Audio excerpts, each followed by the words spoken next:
Family is at the heart of all living things. I'm a simple guy. I never wanted much. A place to call my own, someone to share it with, and maybe, if I was lucky, another someone the two of us could one day pass the good things in life down to. Not much to ask. Not really. Just a little piece of the dream. I met Courtney in college. She was 24, I was 26. We'd both gotten to college a little later than most, so that was a bit of an icebreaker between us. Something in common. She and I against all these kids. Seems silly now to think we felt so much older than the rest back then, but when you're younger, 6 to 8 years difference is a lifetime. I was driving a truck back then and had to save up. Finally got my shit together enough to go to school part-time. She'd taken a couple years off to take care of her mother when she was on the tail end of a bout with pancreatic cancer. Anyway, I walked into an American Lit class, and there she was. The most beautiful woman I'd ever seen. Just sitting there, all alone, in the third row from the back. I had this John Cusack moment, like in a movie, like she had a spotlight on her, and music kicked in. She looked up at me, a quick little glance, like she got caught, then turned back to something she was scribbling in a notebook. But that's all it took. The smirk that hung on her lips, for a second longer than it probably should, roped me in.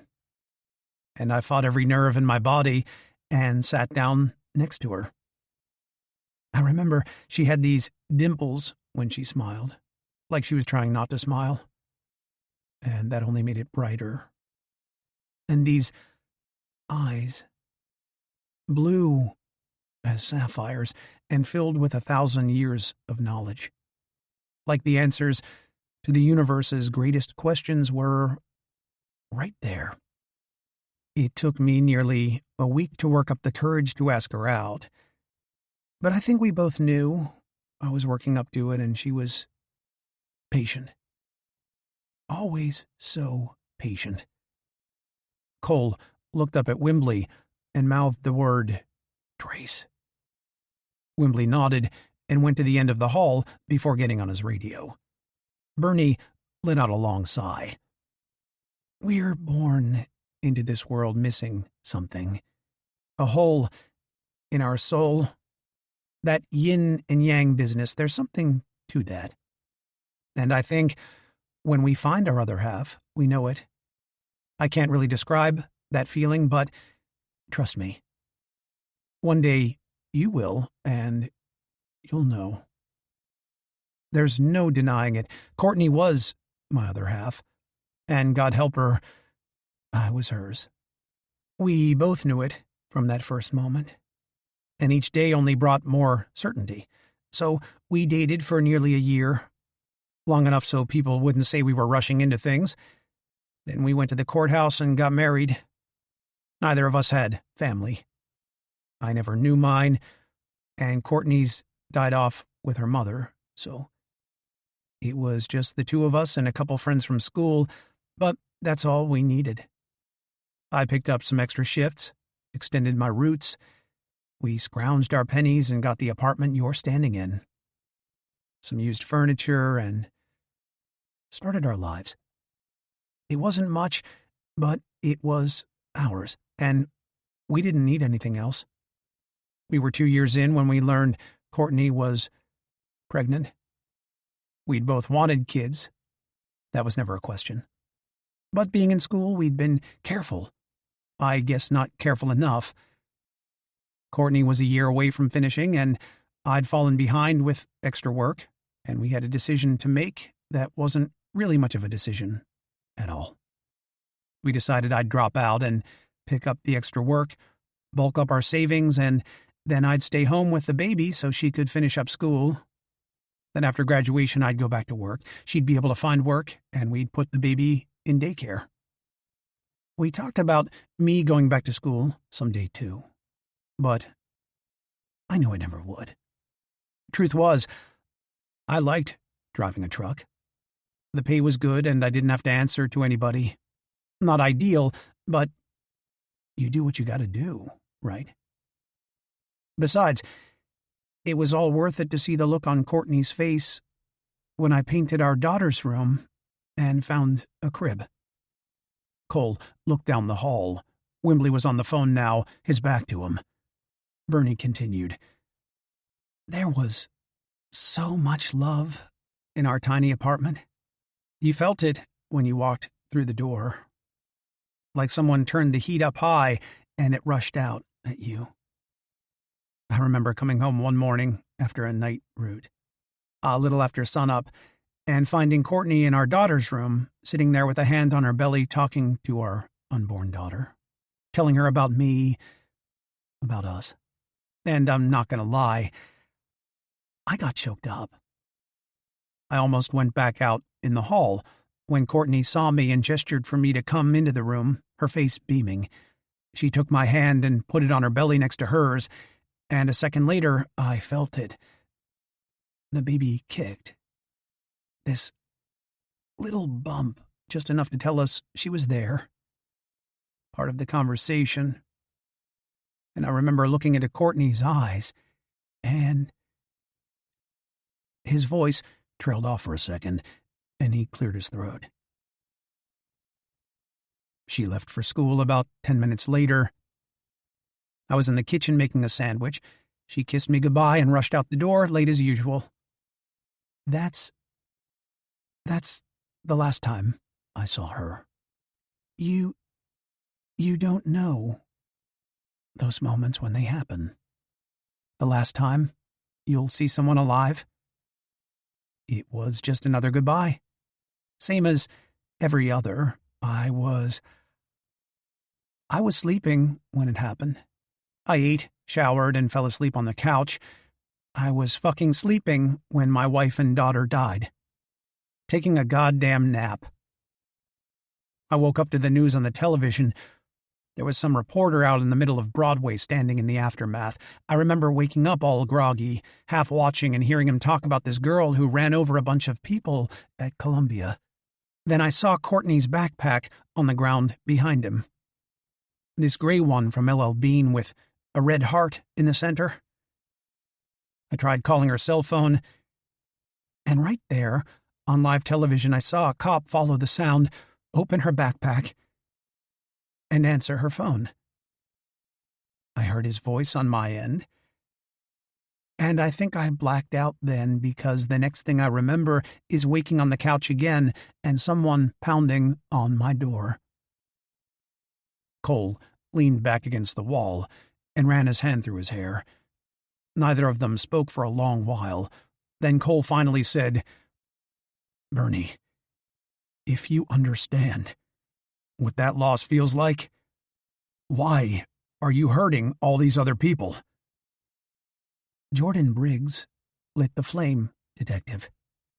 She's the only one who can blow it out. What's that supposed to mean? She still owes me an answer. She hasn't made her choice yet. I can't wait much longer. Officer Wimbley shuffled back down the hallway, holding out a sheet of paper. He mouthed the words, "We got him," and handed the note to Cole. An address written in a hasty hand. Cole read it twice before saying, Bernie, where are you right now? Chapter 43. Jordan. Jordan sat across from Agent Varney at the conference table in her office again. She was still shaking. Billy was on the air covering for her. She vaguely heard his voice from speakers out in the hallway. When she opened the door to the studio, when she stumbled out in a half-daze, Jules Goldblatt had been standing there with Senator Moretti, and the two of them had hastily stepped inside. Goldblatt handed the senator a pair of headphones and got him in front of a microphone, and Billy was talking to him now on the air. She'd let it happen. She didn't have the strength to tell them no. The idea of objecting was just some far-off thought caught up in everything else shouting for attention in her mind. Without looking up, Jordan said softly, "That couldn't have been Nick." Agent Varney slid Jordan's phone across the table to her with the tip of her finger. "Try calling him again." "Because he'll answer this time, unlike the last 10 tries?" Agent Varney didn't reply, just stared. Jordan picked up the phone, dialed Nick again, and slammed the phone down when the call went straight to voicemail. She looked up at the agent. "Can't you trace his location or something?" "I've got people working on that." "Well, Christ, how long does it take? Why can't they find him?" "Calm down, Miss Briggs." "Don't tell me to—" "Calm down, Miss Briggs," Varney repeated, more forceful this time. "I think he just shot my husband." "Ex-husband," Varney replied. "That doesn't make it any better." A sly smile edged the corner of Varney's mouth. "Would it be so bad? Nick out of the picture?" "You're sick." Varney shrugged. "Half my people think Bernie's on your payroll and he just did you a favor. Some under-the-table backdoor agreement between the two of you." "You're out of your fucking mind." "You wouldn't be the first ex-wife to take out her husband. Something like that happens 9 times out of 10, it's the spouse. With the money thing we found this morning, the way Nick drained your bank accounts, you certainly have the motivation." She leaned forward and lowered her voice. "Between us, ladies, the prick had it coming." Jordan wasn't about to let this woman rattle her. "Money's not a motivator for me. I can always make more money. Even if he spent every penny, I know I can make it back. So you can throw whatever wild theories around you want, but all you're really doing is wasting time. You're sitting here on your hands while Bernie is out there making a fool out of all of you." "Your buddy, Bernie." "Give it a rest." Although muted, the television mounted in the corner of her office was on with coverage from both Penn Station and Grand Central. Giant crowds outside both now, with police blockades at all the doors. None of the trains were running, and the last of the people had been evacuated while bomb squads searched both. Within a matter of hours, this guy shut the entire city down. Jordan got to her feet. "Where do you think you're going?" "Back on the air. I can't sit here and watch this. I need to do something." "What exactly do you plan to do?" "I don't know. Something. Anything." "That's not much of a plan." "Sounds as good as yours." "He's going to make a mistake, Miss Briggs. They always do." "If I waited for others to fail before I was willing to try and succeed, I'd still be a waitress." As she turned to leave the room, Varney said, "Your phone stays here." Jordan considered arguing with her, didn't see the point, and slid her phone across the table. "If Nick calls back, you tell me." Before Varney could respond, she was back in the hallway, heading down toward the studio. She paused at the green room door and looked inside. Charlotte was curled up in a ball, sleeping on the couch. She hadn't heard about Nick. That was good. She didn't want her to hear about it on the news or from someone else. When she woke, she'd tell her. Or maybe after she got some kind of confirmation. Maybe then. But no sooner. There was no reason to tell her sooner. Her daughter looked so small, vulnerable. This tiny thing who needed her to survive in this world. Jordan stood there for several minutes watching her sleep, wanting her to know nothing but that peace for as long as possible, before turning back to the hall and making her way to the studio door. The audio feed to the ceiling speakers was off, but through the window of his booth she could see Billy speaking. Through the small window in the door, she could see the senator sitting on her couch, headphones on, leaning into a microphone, rattling on about God knew what. Jordan knocked on Billy's glass and got his attention, then gestured to the studio door. A look of relief washed over his face, and the lock clicked open. The senator looked up at her as she stepped into the room, but he kept speaking.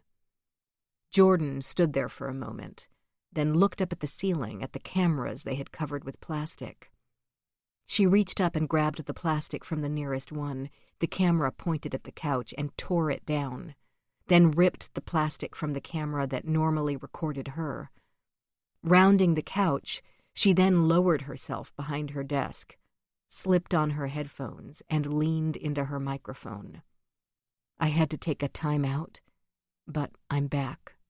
Senator Moretti eyed the exposed cameras suspiciously, then looked over at her. Billy and I were just talking about the Moretti-Mercer bill I mentioned to you earlier.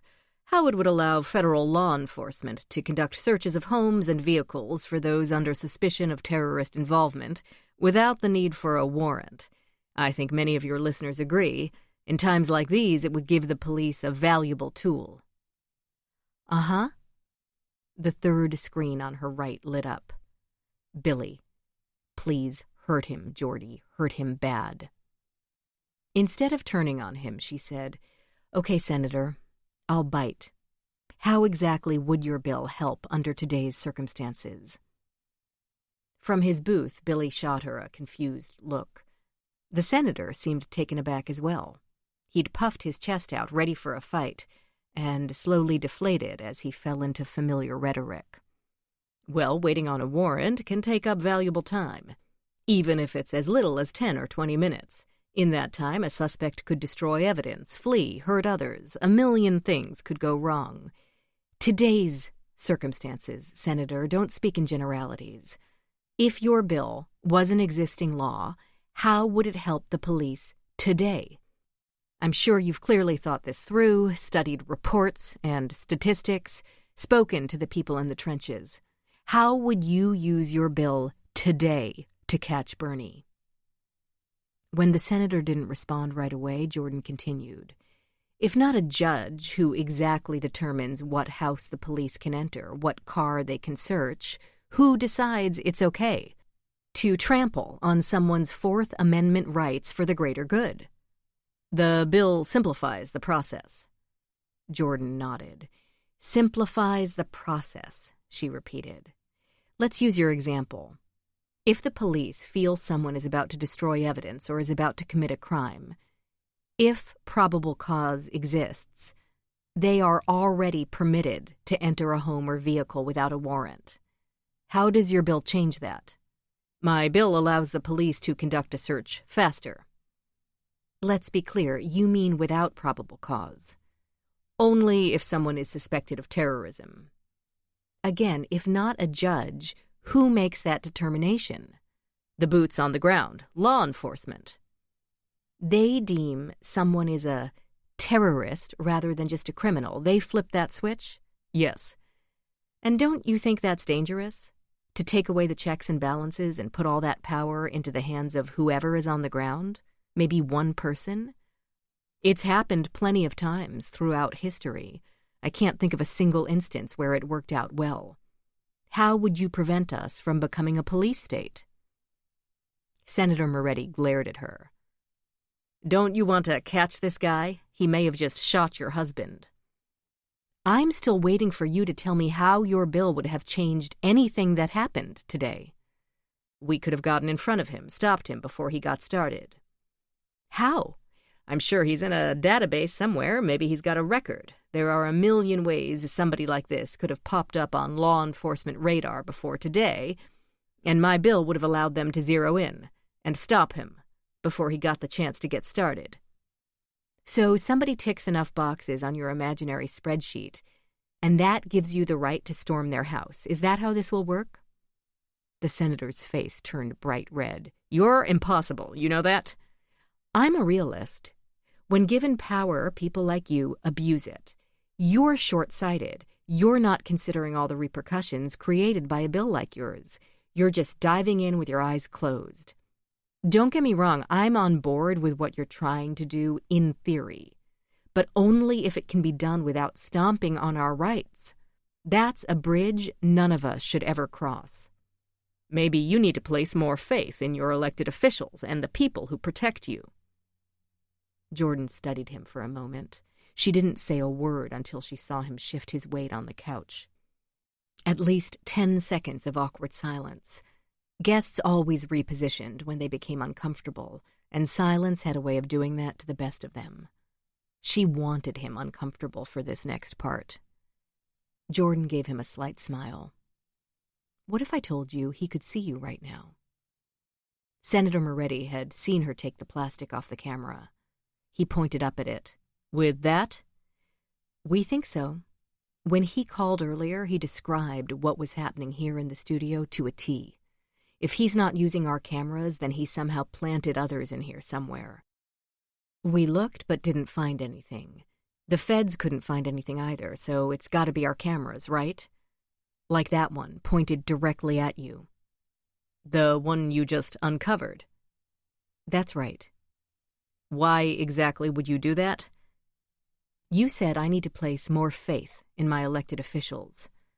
Here's your chance to talk to him, one-on-one. There's no reasoning with people like Bernie. I think you've seen that today. Jordan leaned back in her chair and studied his face for a moment. Maybe we're attempting to reason with the wrong people. I don't follow. Jordan glanced up at the LED counter on the wall.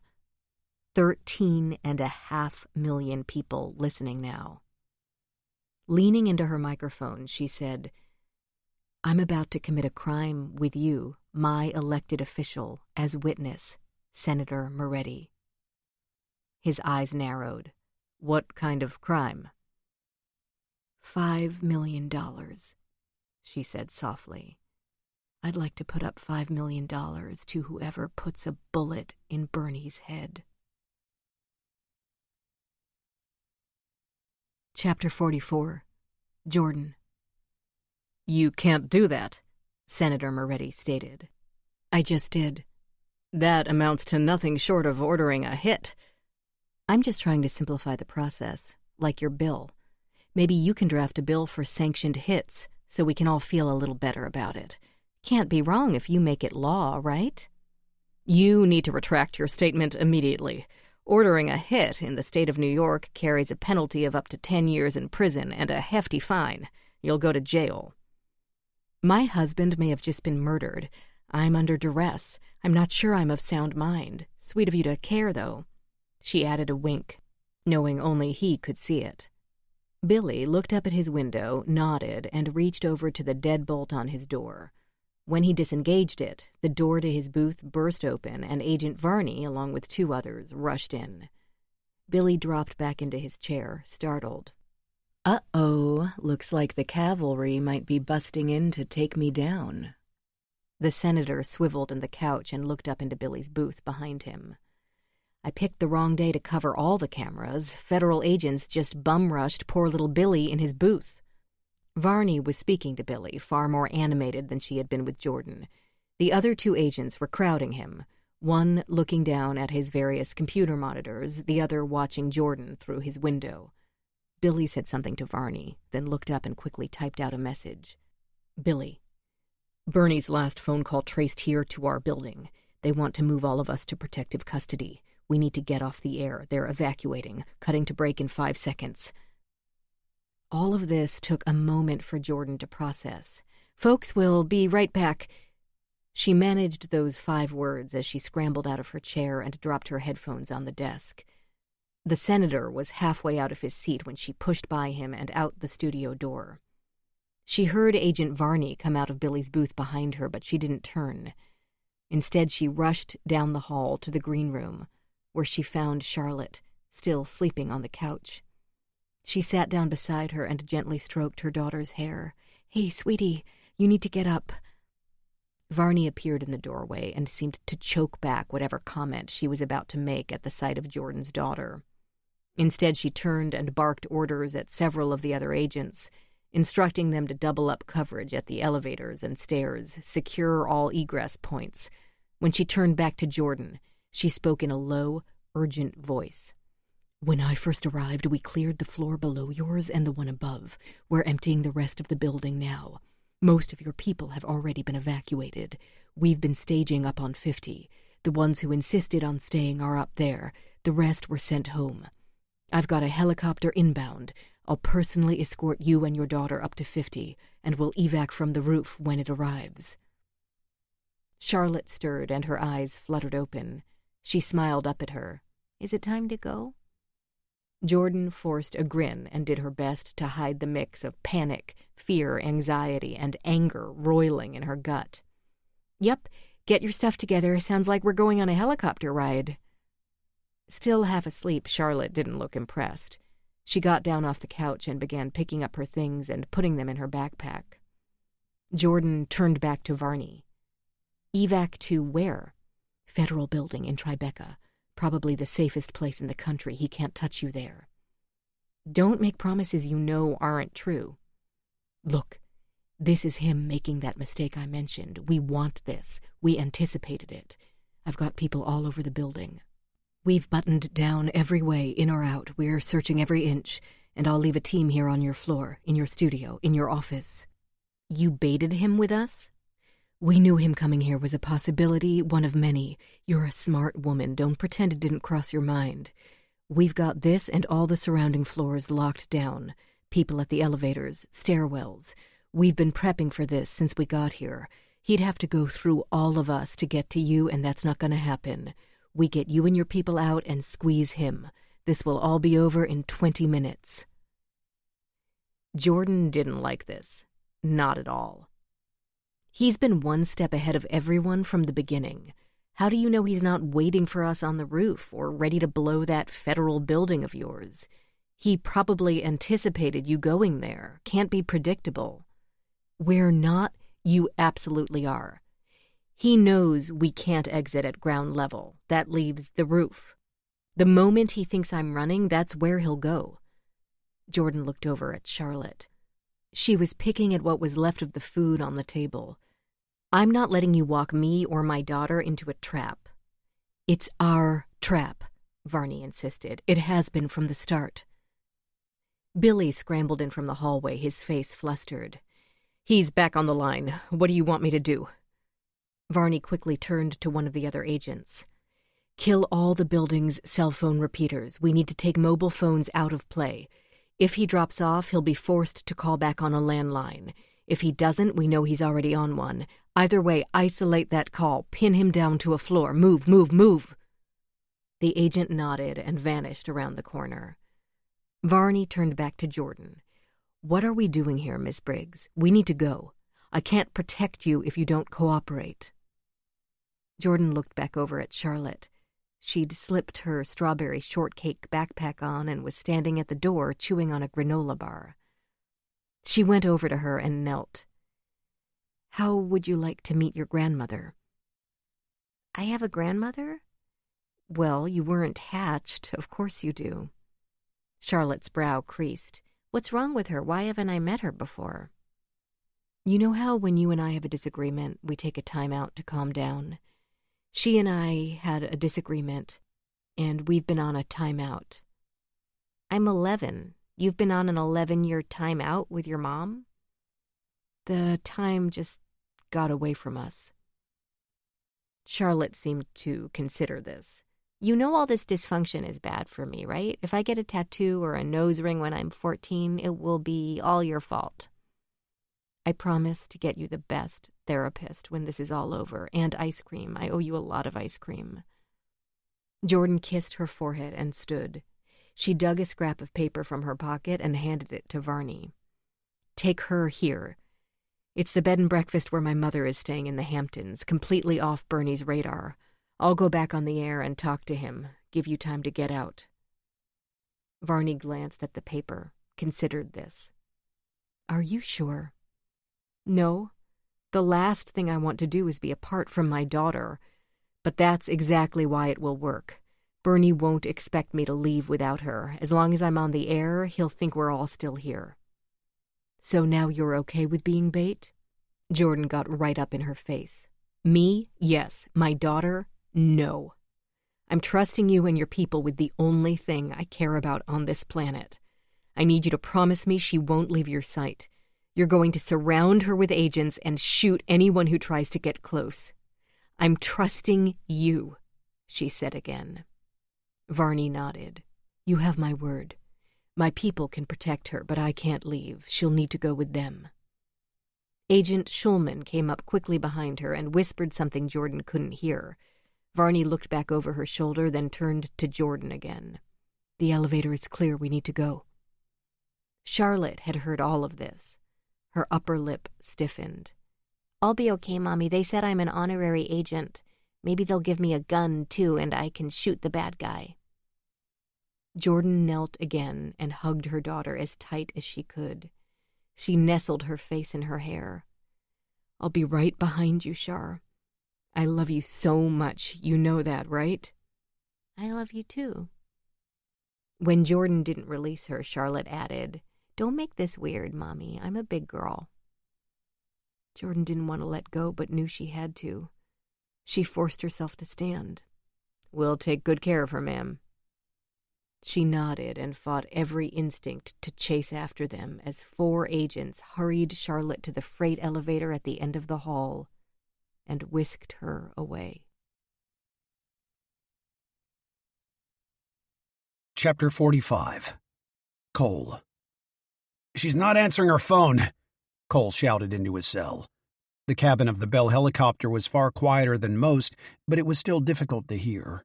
The handwritten note Officer Wimbley had given him was still in his palm, the ink smeared with his sweat. The address read 1221 Avenue of the Americas, the Sirius XM building. Bernie was in Jordan Briggs's building. "We're not getting any response from the FBI agents on site," Tresler replied. "I'm not sure if it's because lines are still tied up, or they're just not answering, but we can't get any of them on the phone. There's at least a half dozen already there with more on the way, but no telling how long it will take, if they can reach the building at all. We're coming up on the building now." Cole could see it below them as they crossed over Rockefeller Center and circled in toward the roof. Tresler said, "I just spoke to Lieutenant Gaff. They tracked down 3 or more of the jurors, all dead. 2 here in New York State, the other one in Pittsburgh. All of them dead at least a few days. The one in Pennsylvania, nearly a week. They're still working on the others, but it doesn't look good. Homeland is trying to piece together where this Bernie Bretz guy has been for the past decade, retrace his steps, and from what they've learned, it's not pretty. Have you heard of the Sentinels? The baseball team in D.C.? No, that's the Nationals. The Sentinels is a militia group in upstate New York. When Bernie told you he was driving a truck, that's who owned the truck." "He was in a militia?" Is. That part is a little murky. He's a ghost. The day after his wife died, he drained what little there was in the bank accounts, stopped paying all his bills, and dropped off the radar. Appeared again 7 years ago when he claimed some kind of back injury and filed for disability. Looks like that money's been going into a Venmo account in Marissa Chapman's name and covered rent and utilities on the apartment ever since. A year before his wife died, he got pulled over for speeding on 87 up near Lake Placid. Registration on the truck had been flagged at some point by the FBI. They knew who owned it, so he created a blip in a database somewhere. What was he hauling? Food, just food. But they watch everything moving in and out of those groups close. But that's all they got on him.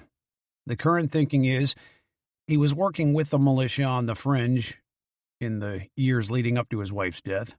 Then he went full tilt, bailed on the real world and moved up to their camp. He'd easily disappear there. They have nearly 300 members on 1,000 acres in the middle of nowhere. He couldn't possibly be doing all this on his own, but with a militia behind them, it makes sense. He's got help. Down below, the Sirius XM building came into view. The surrounding streets were still complete gridlock, with various first responders moving through the stalled vehicles on foot. Several tow trucks were attempting to clear paths, but they had very little room to maneuver. "What's going on at Grand Central and Penn Station?" Cole asked. "Nothing found yet, but it could take days to search everything." The helicopter banked past the large air conditioners to the helipad on the west side of the roof, hovered for a moment, then gently touched down. "I'm here," Cole said to Tresler. "Call me if you get anything else." He disconnected, then fired off a text to Jordan Briggs. "He's in your building. Tell FBI to call me. I'm on roof, coming down." He scrambled out of the helicopter, hunched low, and shielded his face from the wind and dust.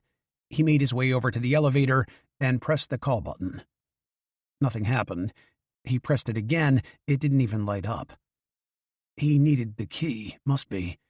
The man who brought him up here had used a key to access the roof. It made sense. He'd need one to get back inside the building. He dialed Jordan again. Nothing. He ran back to the helicopter. The pilot had shut down the motor, and the rotors were slowing down, the noise subsiding. He saw Cole approach and opened his door. "I can't start it back up if you—" Cole cut him off. "Can you get me to the ground level?" The pilot shook his head. "Not in this neighborhood. The closest place we could set down would be Bryant Park. That's about 7 or 8 blocks away. Even that would be sketchy. The FAA is grounding all choppers in the city. My dispatch texted me and said I've got 15 minutes to return or I need to stay put. I'm on Ms. Briggs's dime, so I figured best to wait here." Cole could run, but he was hesitant to have the helicopter wait in another park.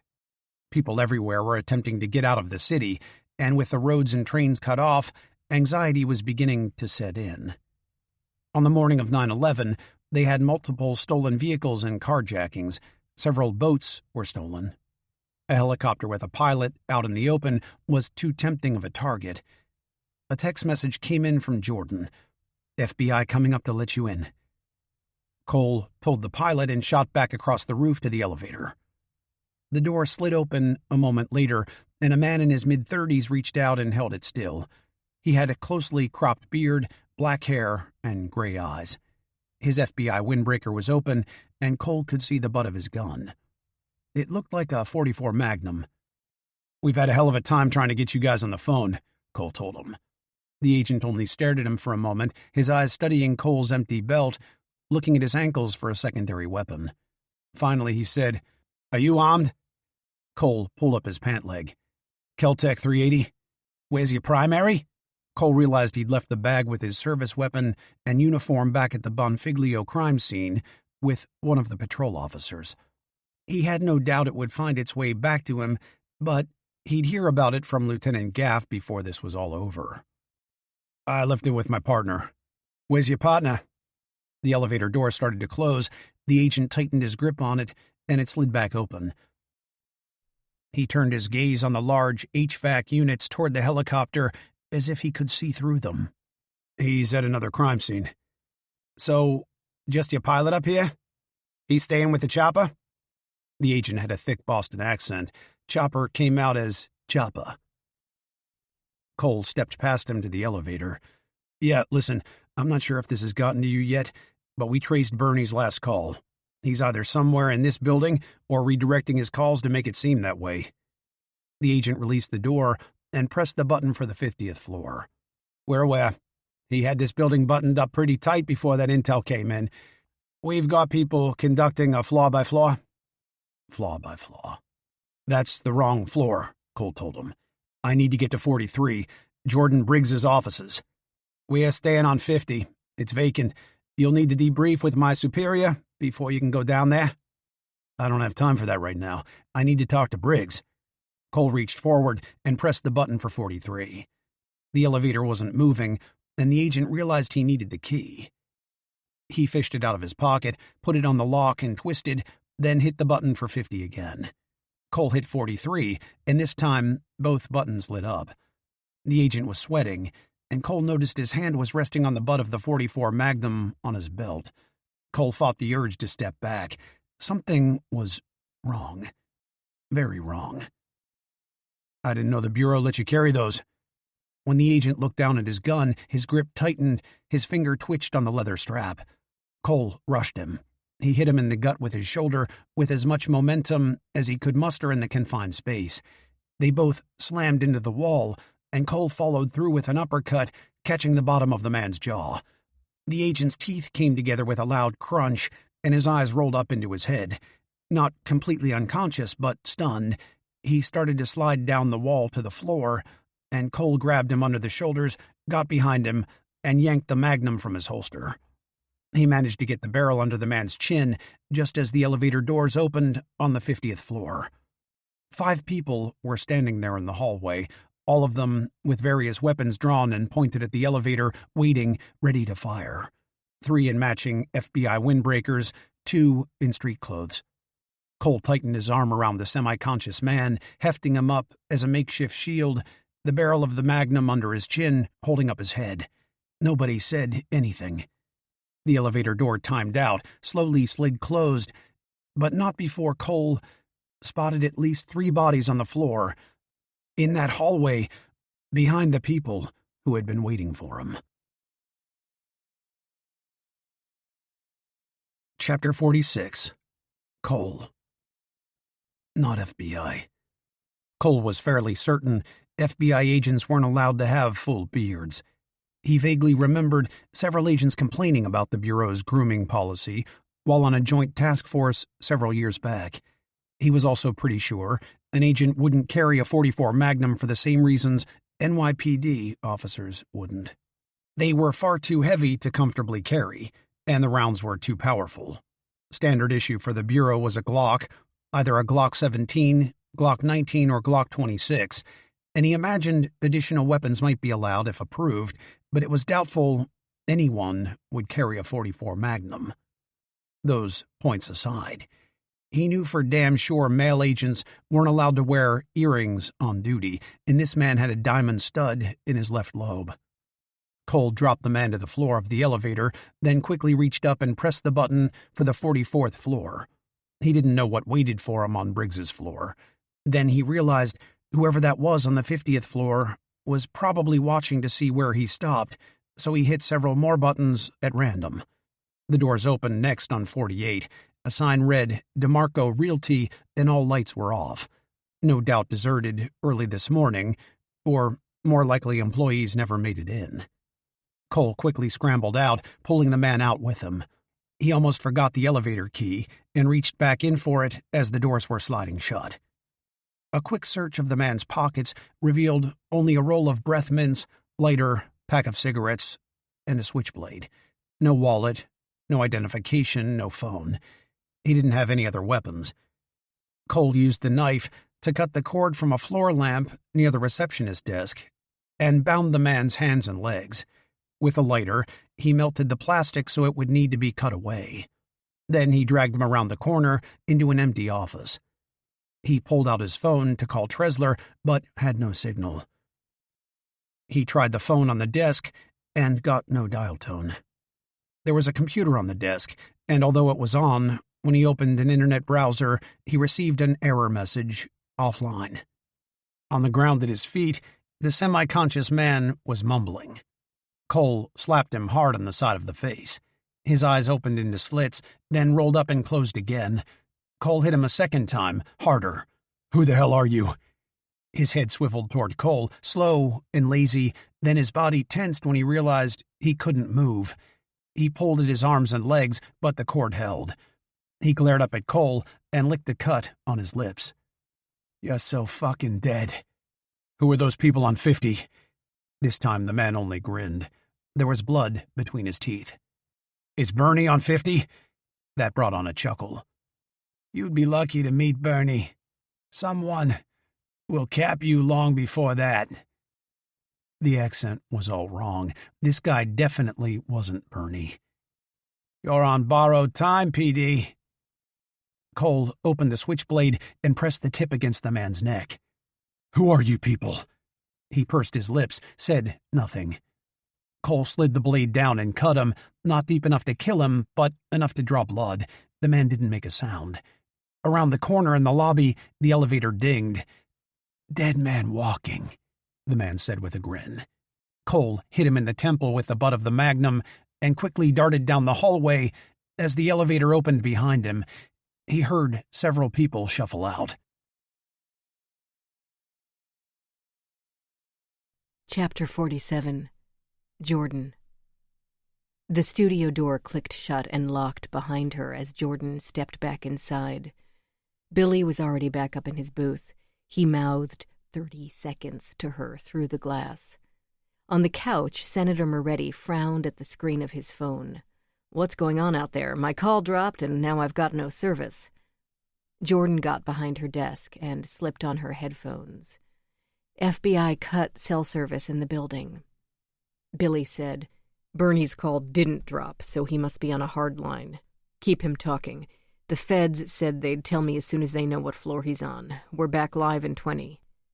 It took a moment for this to register with the senator. When it did, the color drained from his face. He's in the building? Jordan nodded at him quickly while looking at her second monitor. Line 1, Bernie. Line 2, Bernie. Line 3, Bernie. Line 4, Bernie. Line 5, Bernie. Why aren't they evacuating us? The senator asked, getting to his feet. Jordan tried not to look up at the cameras. Not only was Bernie probably watching them, he could most likely hear them, too. They've got an armored van coming in with an escort, she lied. They said they'll take us all out at ground level as soon as it gets here. We need to sit tight. The senator frowned. I thought it was complete gridlock out there. 10 seconds, Geordie, Billy said. We can't just sit here, Jordan said. He's not going to blow up the building if he's in it. This might be the safest place in the city. If he's here, he's coming for you. You get that, right? Will you stop talking, please? The senator stood and went to the door, but found it locked. Buzz me out, he ordered Billy. Billy reached across his control board and hit the button. Senator Moretti pulled on the door, but it was still locked. He glared up at Billy. Quit screwing around. Billy pressed the button again. The door remained locked. Agent Varney appeared on the other side of the door, her face inches from the glass. Billy threw his hands up in frustration, then silently counted down from 3. On Jordan's desk, the red on-the-air indicator lit up. She drew in a deep breath and pictured Charlotte's face. In minutes, she'd be in a helicopter on her way to the Hamptons. All of this would be over soon, and she'd join her. Bernie would be dead or rotting in a cell. Good riddance. She pressed the button for line 1. Bernie. Hey, Jordan, how are things? Is Nick dead? Is Nick dead? He muttered in a mocking tone. All business with you. The polite thing to do is thank me or maybe ask me how I'm holding up after such a traumatic morning. Killing someone up close like that, watching the life leave their eyes, that takes a toll on you. You'd think you'd get used to it. I guess some people might. I'm not one of them. Maybe you are? We'll see. I did it for you, though, and I know on some level you appreciate it. You may not be willing to say it out loud, especially in your present company, but I'm sure deep down a part of you is relieved, maybe even feeling a bit giddy. I don't do giddy. Jordan's first monitor was still running the local news feed with the split image of the 2 train stations. They were interviewing someone from the bomb squad. According to the closed captioning, nothing had been found yet. Bernie said, I'd like to get clarification on the bounty you put on my head. How exactly do you plan to pay for that? Aren't you broke? That's the word on the street. I heard Nick cleaned out the coffers on the way out your door. It's still flattering, though. $5 million is a lot of money to put up, even if you can't follow through. I appreciate you thinking of me either way. You've been in my thoughts for a long time, so it's nice to know I've got a place in your heart, too. On the other side of the window in the door, Agent Varney still stood looking in. Several times she turned and spoke to others, but her gaze always returned to Jordan. That same calm, blank smirk. How is the senator holding up? Jordan looked over at him. He'd given up on the door and settled back into the couch. His suit jacket was off and the pits of his shirt were dark with sweat. Oh, he's a pillar of strength. Did he tell you he has a gun? At the mention of this, Senator Moretti's eyes dropped away, and he folded his arms over his chest. He cleared his throat, but said nothing. To Jordan, he looked like a child caught in some lie. It's nothing fancy, just a small snub-nosed .38. He keeps it in a concealed pancake holster tucked in at the small of his back. If he's shuffling around on the couch there, that's probably why. Personally, I prefer an ankle holster for those, but who am I to tell a U.S. senator how to handle his business? I'm not sure I blame the guy. There are a lot of crazy people out there. Bernie let out a soft laugh. I'm honestly surprised you don't carry one. High-profile pretty woman like you in the city. I checked, though, nothing licensed, nothing registered with you, Nick, or most of your staff. Most of my staff? Jules Goldblatt, Bernie replied. He has a concealed carry permit for a Sig Sauer. We found it in a hidden compartment in his top left desk drawer. Fully loaded with one in the chamber. Your receptionist, Sarah, she had a switchblade in her purse. No permit for that. That could get her in a lot of trouble. New York City has some of the strictest weapons laws in the country. When this is all over, you may want to consider having a staff meeting to go over your stance on weapons at the workplace. I'd hate to see anyone get in trouble. Billy, we found it? Jordan quickly typed messages to both Sarah and Goldblatt. Neither responded. Anyway, I felt it was important you knew about the senator's gun, Bernie said, when I tell you this next part. Billy, who the fuck is we? Varney glared in from the other side of the window, her eyes fixed on Jordan. Jordan felt a knot grow in the pit of her stomach. Bernie went on. I made some new friends after Courtney died, when I lost her and my baby girl. Well, not new friends, people I'd known for a while, but they tended to keep to themselves in those early years. It wasn't until after Courtney's death that they welcomed me in, consoled me, and did their best to help me recover. Part of me had shut down, closed off, locked up, really. But they managed to open my eyes to another part of me. They helped me find purpose and love after you took those things away from me. If not for them, I'd probably be dead. When someone like you takes away everything from someone like me, the decision to end your own life goes from some distant, near impossible thing to something that feels right, feels logical. Feels like the only cure for the heartache. These people, my new friends, they understood that. They talked me down, kept me off that ledge. Many of them suffered losses of their own. The woman you know as Agent Allison Varney, her husband was killed by a mugger on the subway heading out of Midtown a few years back. Left her alone to raise 3 boys. And one of the guys with her, I think he told you his name was Fred Schulman. He was taking his boy to soccer practice when some highway hero let his rage get the best of him and cut them off, sent them into the guardrail. His 8-year-old was in a car seat, but that was no match for the steel that sliced through the side of their Toyota. If you talk to the people I have in your office today, the people I have throughout your building today, you'll find they all lost someone close. And in every one of their cases, the law, the lawyers, the system did little or nothing to make things right. There are so many broken things in this world. But we depend on that system to hold it all together. And that system is broken now, too. There are people like the senator there, the ones we expect to fix it, who are only making things worse. Senator Moretti and his ridiculous bill. He wants to take guns out of the hands of my new friends. Under the guise of justice, he wants to take power away from the many and give it to the few. We as Americans can't let that happen. My friends came to the city today to not only help me find justice for my wife and child, but to prove a point. The system cannot protect anyone. The system is an illusion. The system is dead. It's been killed by those in office. Charlotte. These people had Charlotte. The image of her daughter walking down the hallway to the freight elevator with men and women dressed as FBI agents came rushing back. How could she be so stupid? She hadn't asked to see a single ID. A couple windbreakers, visible guns, and carefully chosen words.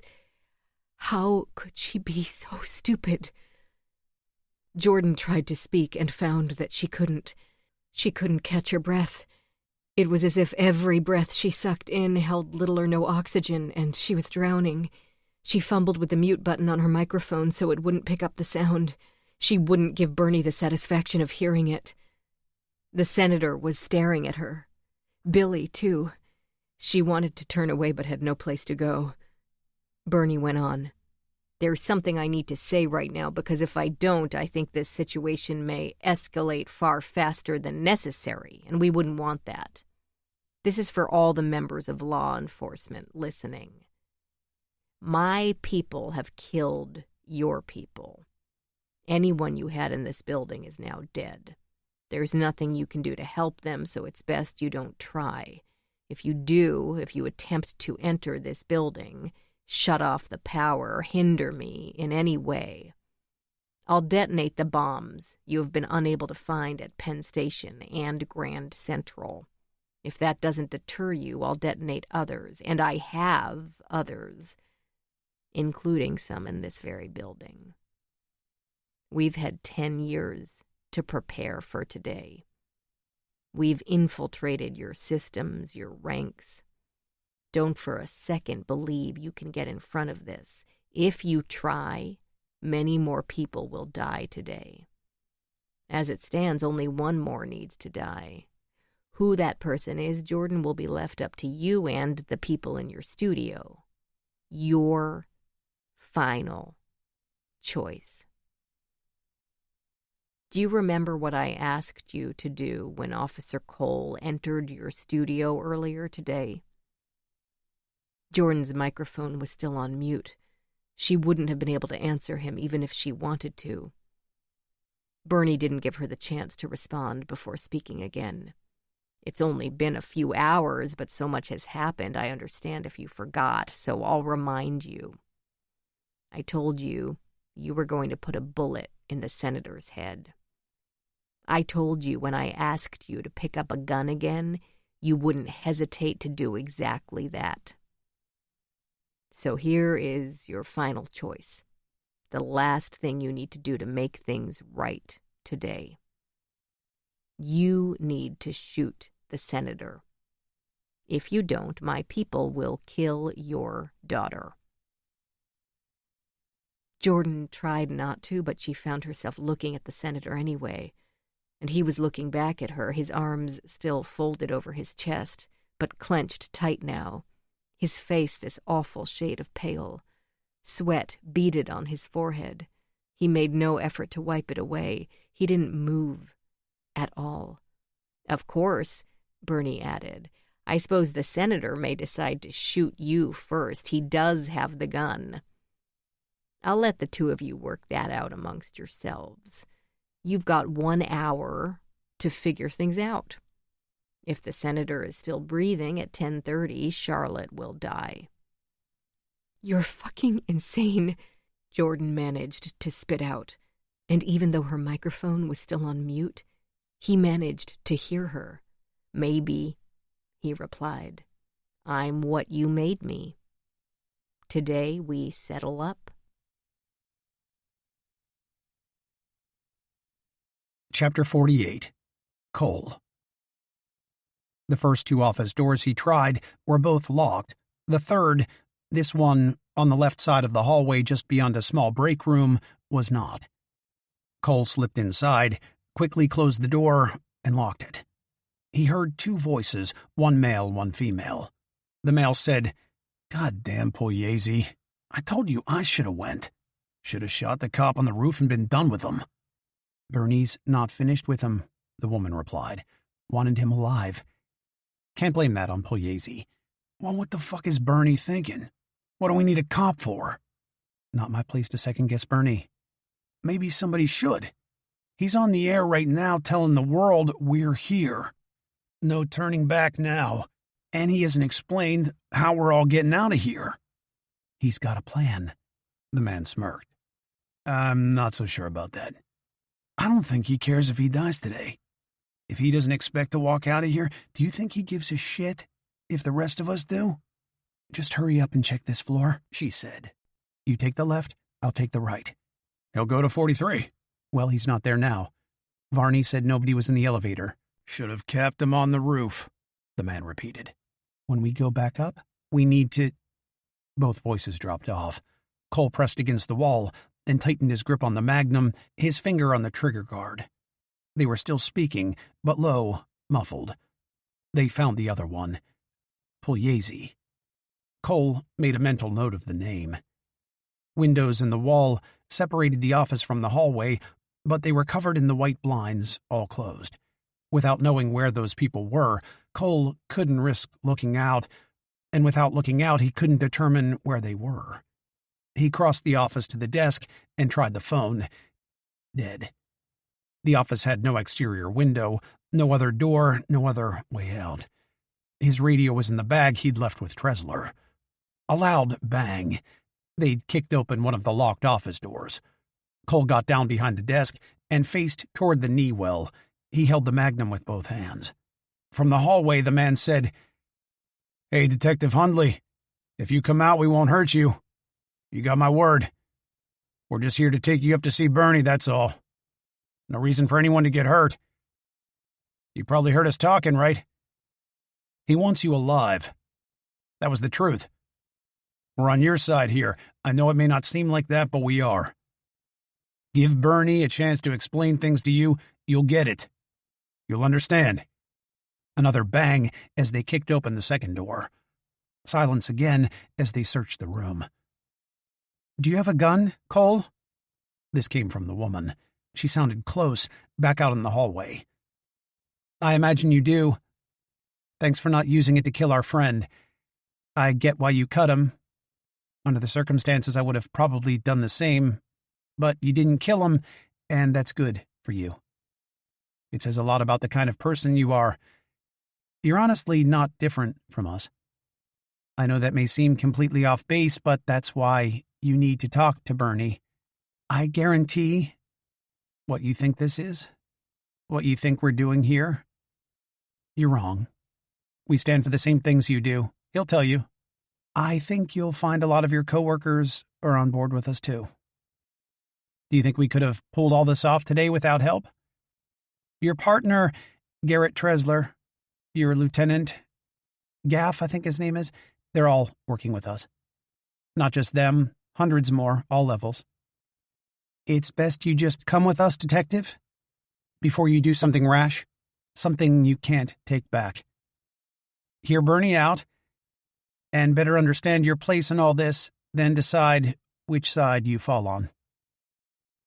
Cole heard someone twist the knob on his door, quietly, just enough to determine whether or not it was locked. The next several seconds ticked by in a long silence. They kicked the door hard enough to crack the frame. The door flipped open and slammed against the wall. Cole pressed the barrel of the magnum against the wood knee well of the desk and pulled the trigger. The report was deafening. His ears filled with a high-pitched, shrill ring. He didn't mean to close his eyes, but they shut anyway, and when he opened them, most of the knee well was gone. Through the gaping hole, he could see the open office door. Nobody stood there. The woman was on the ground, sitting up, her eyes fixed on her missing left leg. The blast had severed the limb below her knee, leaving a ragged stump in a pool of blood. Her face was white, and she stared in disbelief. With a shaky hand, she reached down and felt the empty space where her ankle should have been. The pain came a moment later. Cole saw it hit about the same time she spotted him. Her lips moved, but the words were lost to the ringing in Cole's ears, and she fell back unconscious. At first, Cole didn't see the other man. He only saw the man's shadow on the opposite side of the hallway. The shadow dropped low and to the left of the doorway. Cole fired the magnum 2 more times in that general direction. The glass wall shattered, and the blinds blew out. The glass across the hall vanished, too. The outer window went with it, and a gush of cool air rushed inside. The man fired back. Cole saw 3 quick muzzle flashes, barely heard the reports, and forced himself to move.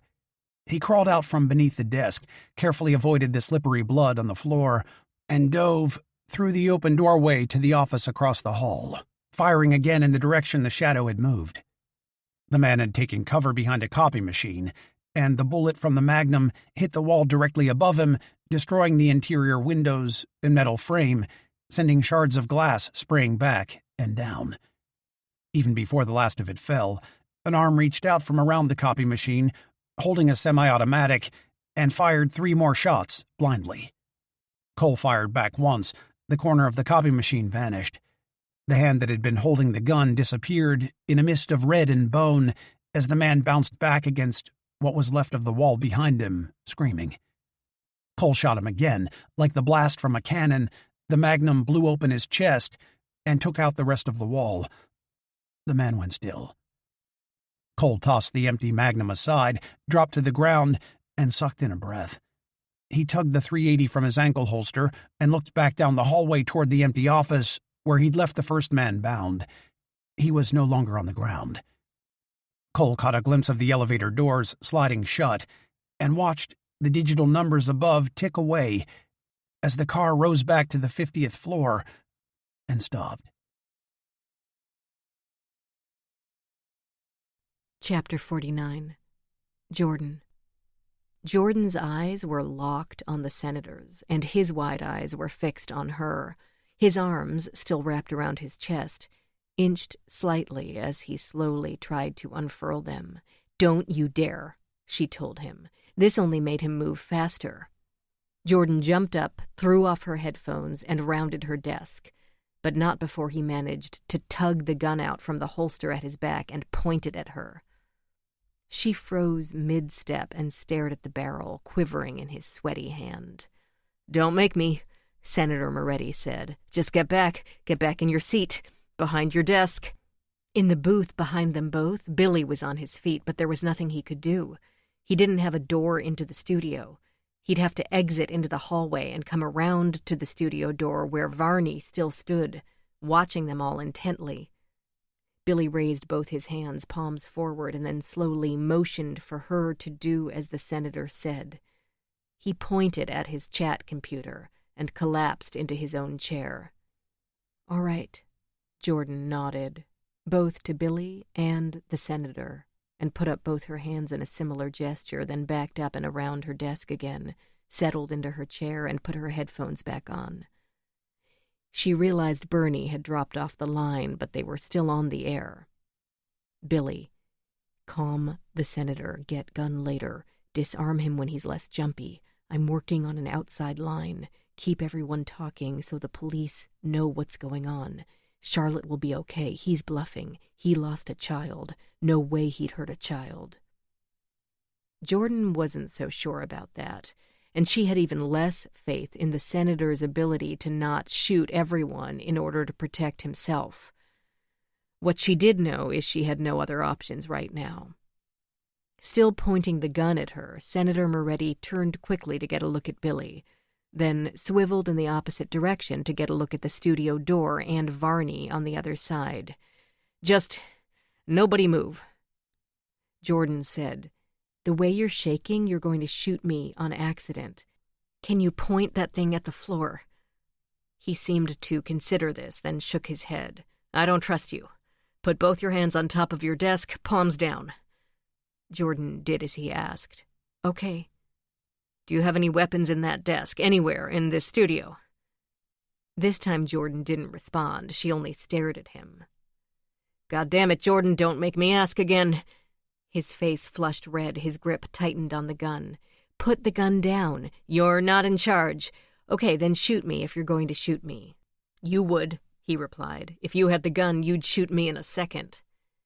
"I guess we're all lucky it's in your capable hands then, huh?"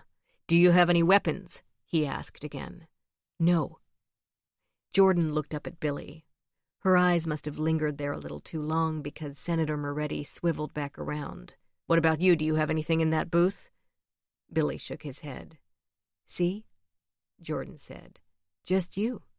You're clearly in control. Nobody is going to try and take the gun away from you. Nobody is shooting anybody. Bernie wants us to fight, so we're not going to do that." She nodded up at the LED counter on the wall. Nearly 14 million people listening. "You came here for an audience. You've got one. You're going to show your constituents what kind of man you really are, because they're listening."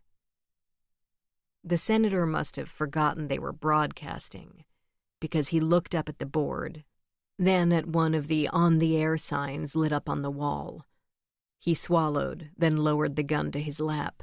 He kept his finger on the trigger, though. Jordan silently mouthed the word, "good."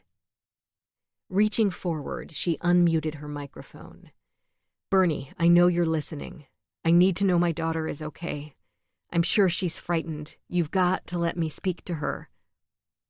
As she said this, a confused look washed across Billy's face. He was looking down at his board. He glanced at her and typed another message. "Billy, mute your microphone and speak again." Jordan clicked the button again, her eyes on Billy. "Bernie, are you listening?" Billy, "Shit. You're broadcasting whether your mic is on or off, not just at your desk, but out on the floor. He must have wired the studio for sound somehow when he rigged whatever he's using to watch us." Jordan typed back, "He's probably monitoring this chat network, too." Billy grabbed a notepad, scribbled a message with a black marker, and pressed it against the glass of his booth. "Go old school with paper?" He must have realized that wouldn't work either before Jordan even had a chance to respond. He tossed the notepad aside. If he's watching them, he'd see whatever they wrote. Without knowing exactly how he was watching and listening, there was no way to hide from him.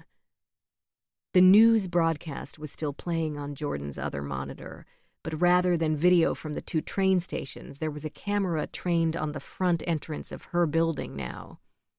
It slowly panned up to the top, then back down again, focusing on a reporter. Jordan didn't recognize her.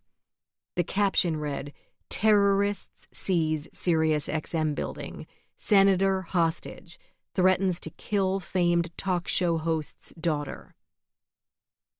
Below the headline was a timer counting down from 1 hour. Jordan couldn't look at that. She minimized the window and opened a browser, then realized she was no longer connected to the internet. Bernie had cut that too. The building's internal network still seemed to be live. Only outside access was down. She reached across her desk and picked up the wireless headphones she'd worn up from the lobby at the start of the show. The indicator on the side showed a full wireless signal and a battery at 78%. Billy was watching her intently, a curious look on his face. "Billy, what are you thinking?" Jordan looked at him, sitting calmly in his booth, watching her and the senator. Her tech guru. Her producer and partner for so many years. She pulled her microphone closer. "I'll tell you what I'm thinking, Billy. I'm wondering why Bernie hasn't threatened you. You were in the car with Marissa Chapman that day. You pushed her harder than any of us. Why hasn't Bernie made any kind of move against you?" Chapter 50. Cole.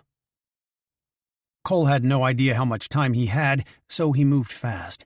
He didn't find any identification on either body. Neither had a phone nor any kind of radio.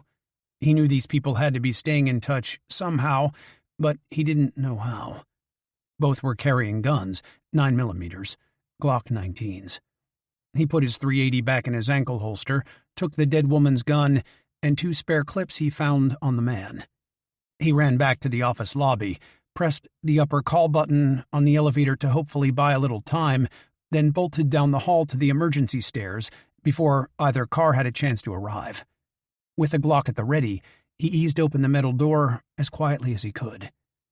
The landing was deserted, but he heard voices and footsteps descending from above, most likely from 50, only 2 floors up.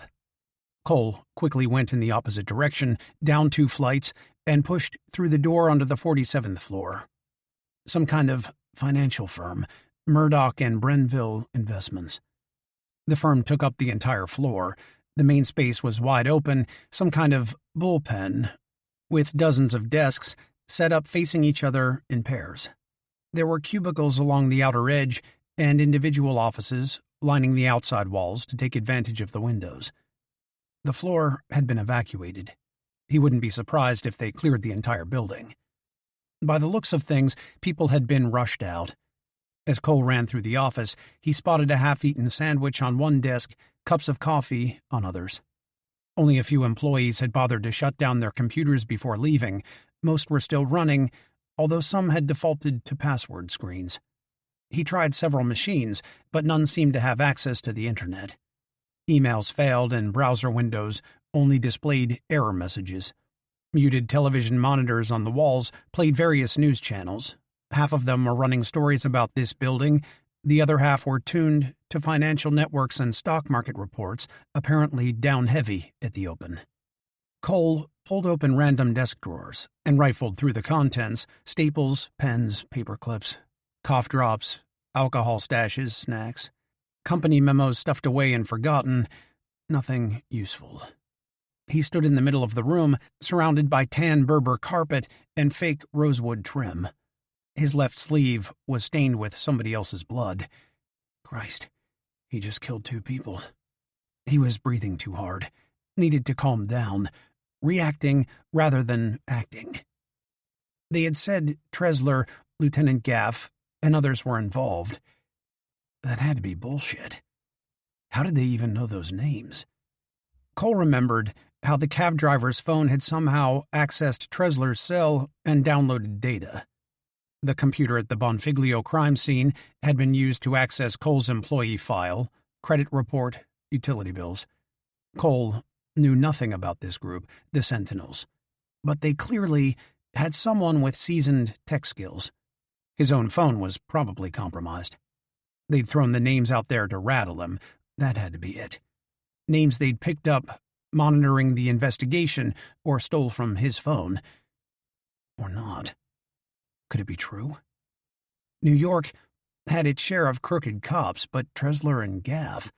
Tresler was his partner, had been so for years. Had he missed it? He needed to think. Jordan was 4 floors below him. Bernie was 3 above.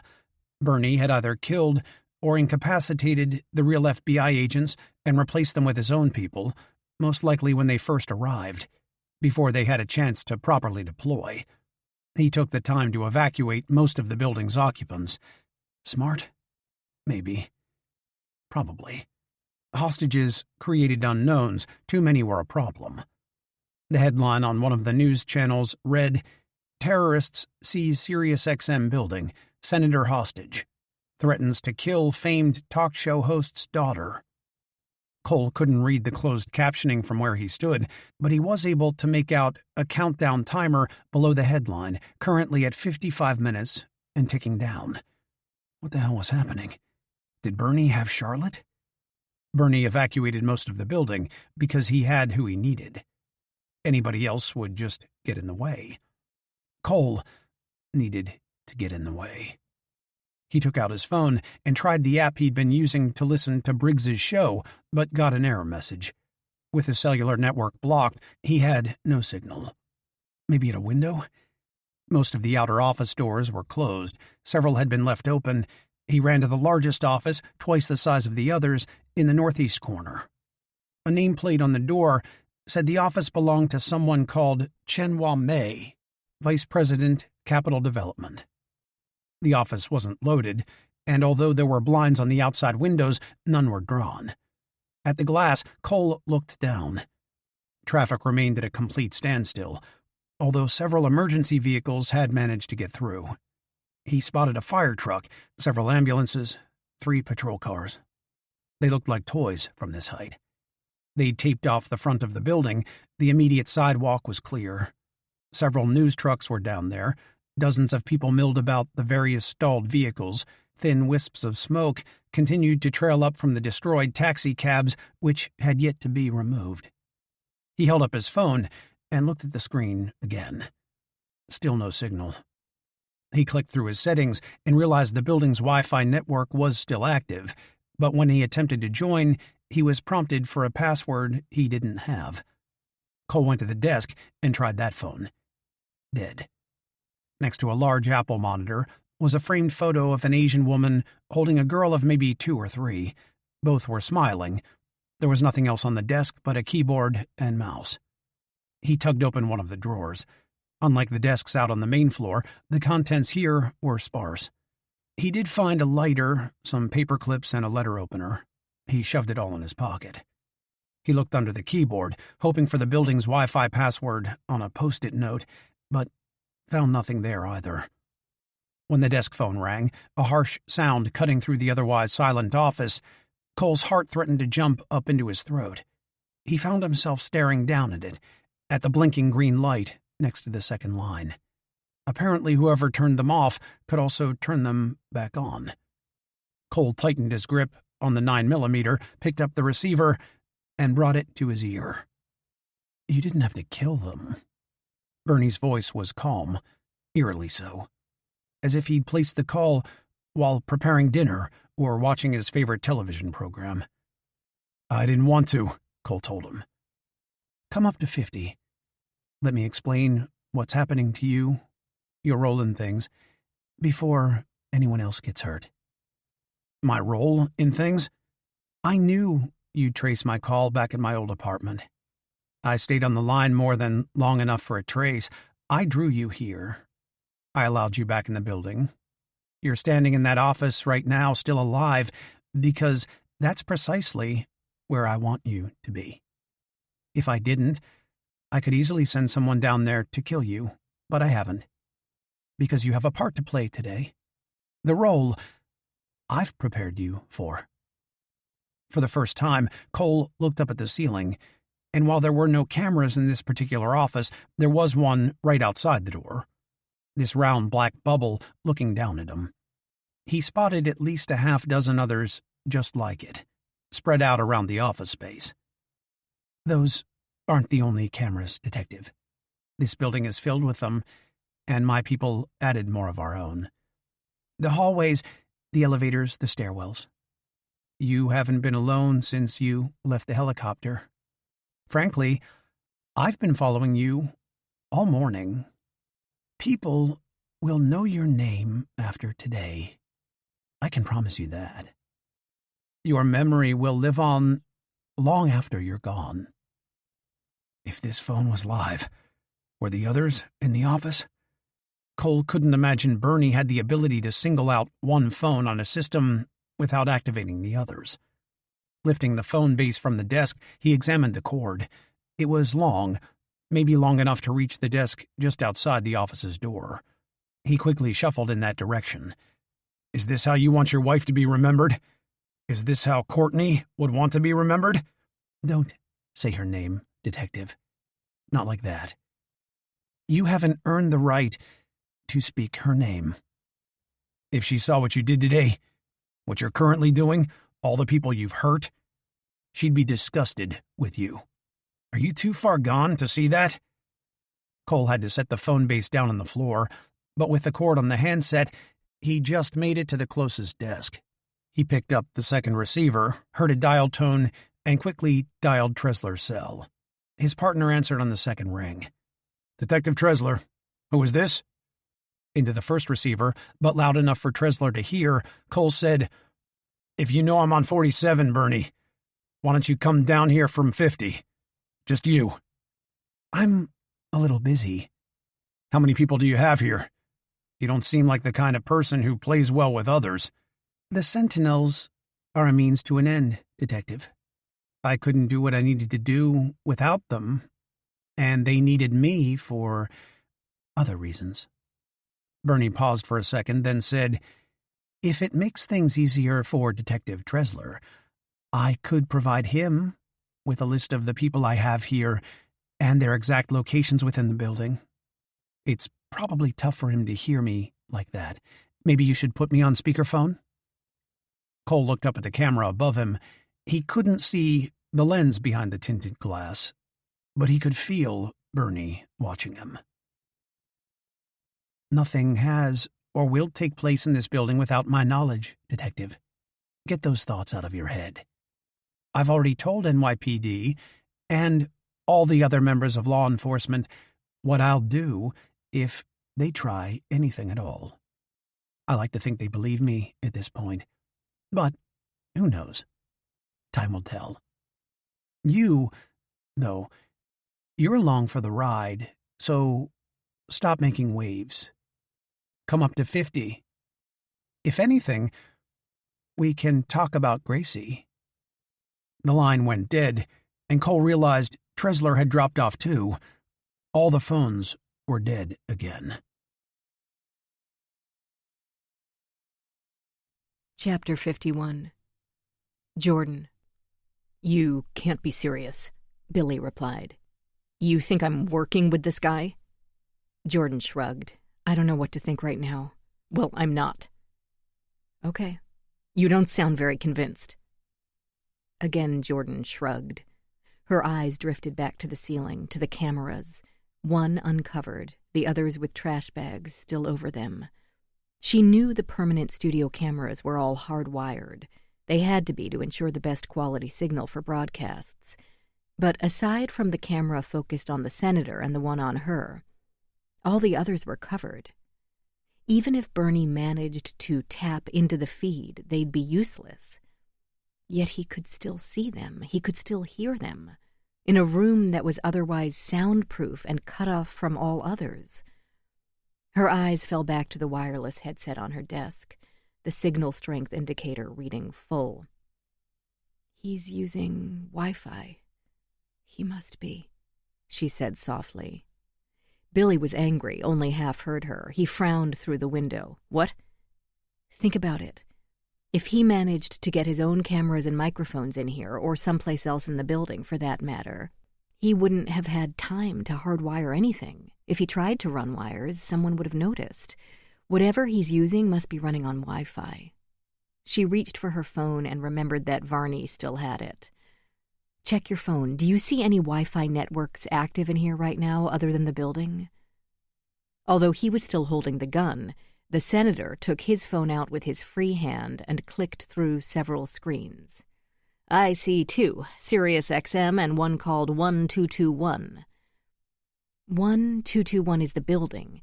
It's the one I usually use because they have repeaters everywhere. The Sirius XM Wi-Fi only covers this floor and the one above. It's not as reliable."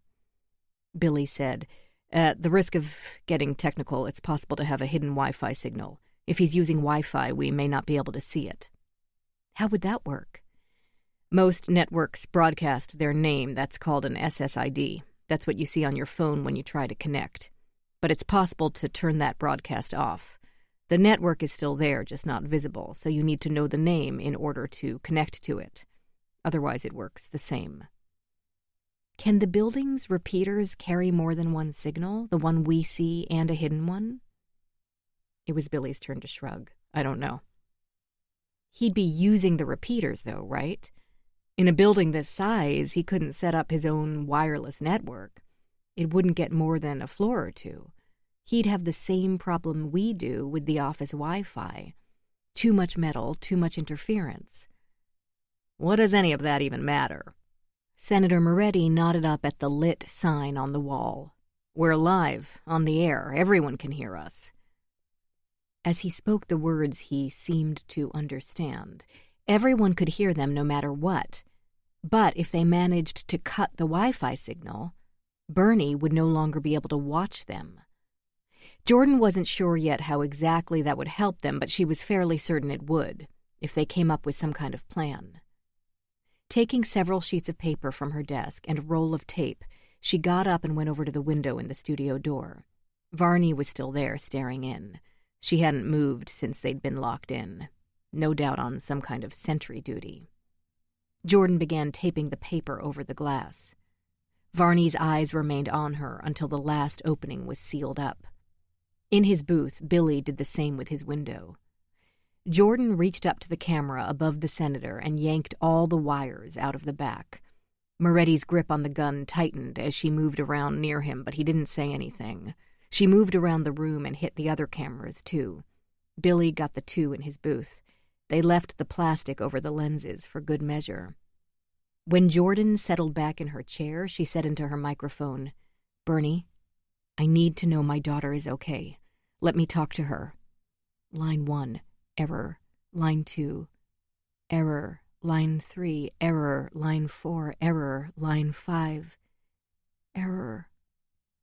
She stared at the monitor for nearly 30 seconds, waiting for Charlotte's name to appear, but nothing changed. When she tried to dial out, she got no dial tone. None of the office extensions worked either. Do you seriously expect us to just sit here as your arbitrary clock ticks down? How do I know you haven't already killed my daughter? Where did you put all my staff? How do I know they're all okay? If the senator shoots me, then what? What do you plan to do with him? I shoot him, then what? You kill me anyway? I can't speak for the senator, but I'm not a killer. Jordan wanted to beg. She wanted to get down on her hands and knees and tell Bernie she would do absolutely anything to get her daughter back. But she also knew that's what he wanted. He wanted to break her, make her fold. She knew the second she did that, the second she gave in, this was over. There was an audible click in her headphones, and Jordan's second monitor refreshed. Line 1, Aaron. Line 2, Eileen. Line 3, Robin. Line 4, Paula. Line 5, Ivan. Billy, was that you? He shook his head. What happened? Senator Moretti asked. Billy studied one of his monitors, a sullen look on his face. We're receiving incoming calls again. I'm not sure how. Outgoing lines are still down. Who typed in their names? Wasn't me. I don't know. Normally the phones were answered by her interns. They'd pre-screen each call and type the caller's name and a brief description of what they wanted to talk about into the system. Jordan had passed the intern room the last time she sat down with Varney, and it had been empty. She'd been told most of her staff had been sent home, and only a handful remained. If her staff hadn't entered the names, who did?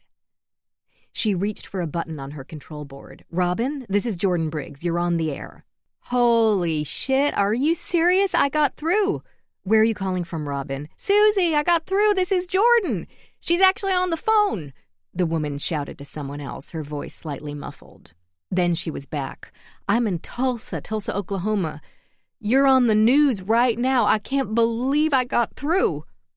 Robin's voice took on an echo, and feedback started to build on the line.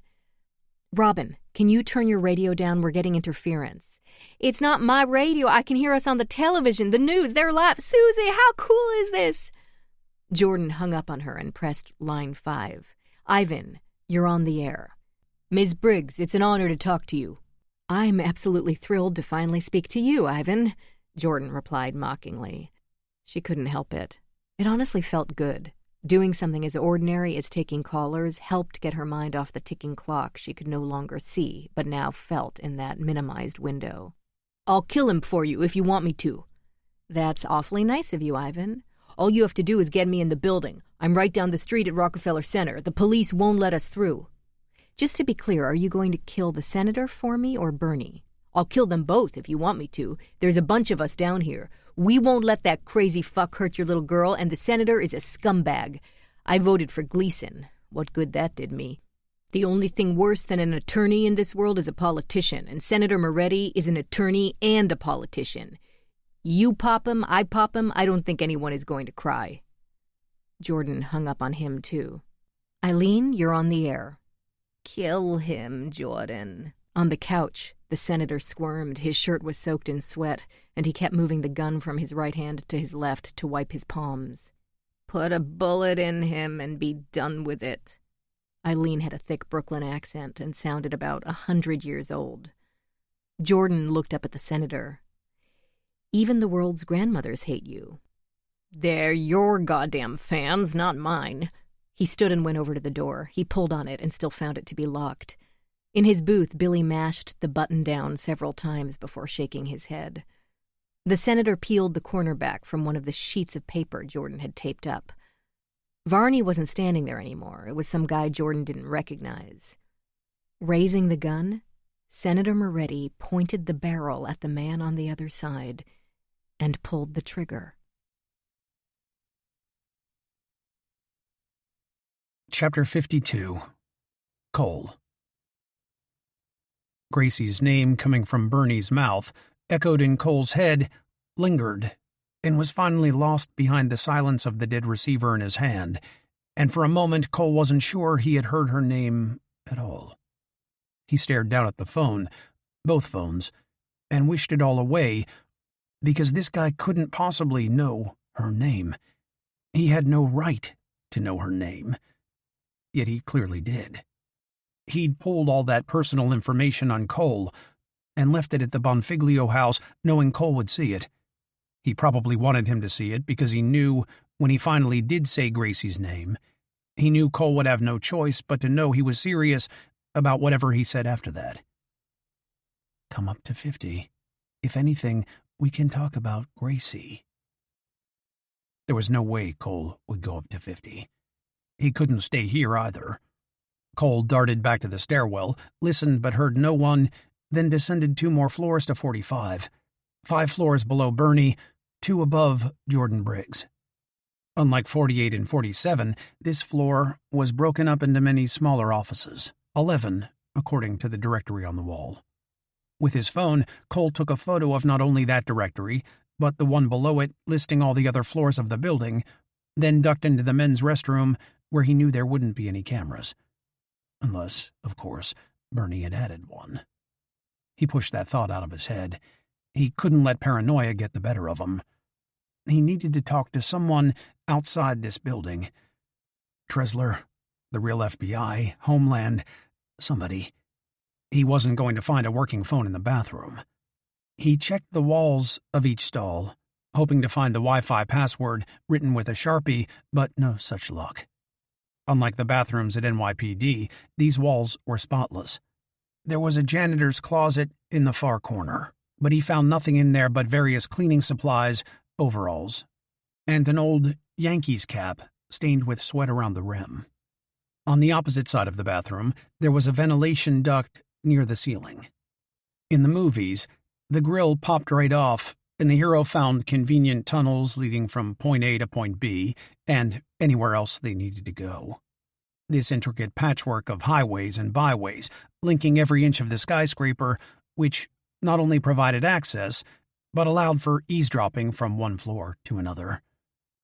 Movies were bullshit. This grill looked like it was welded in place, and unless he managed to shrink to half his size, there was no way he'd fit in there. They'd find him a week from now, stuck at the shoulders with his ass hanging out.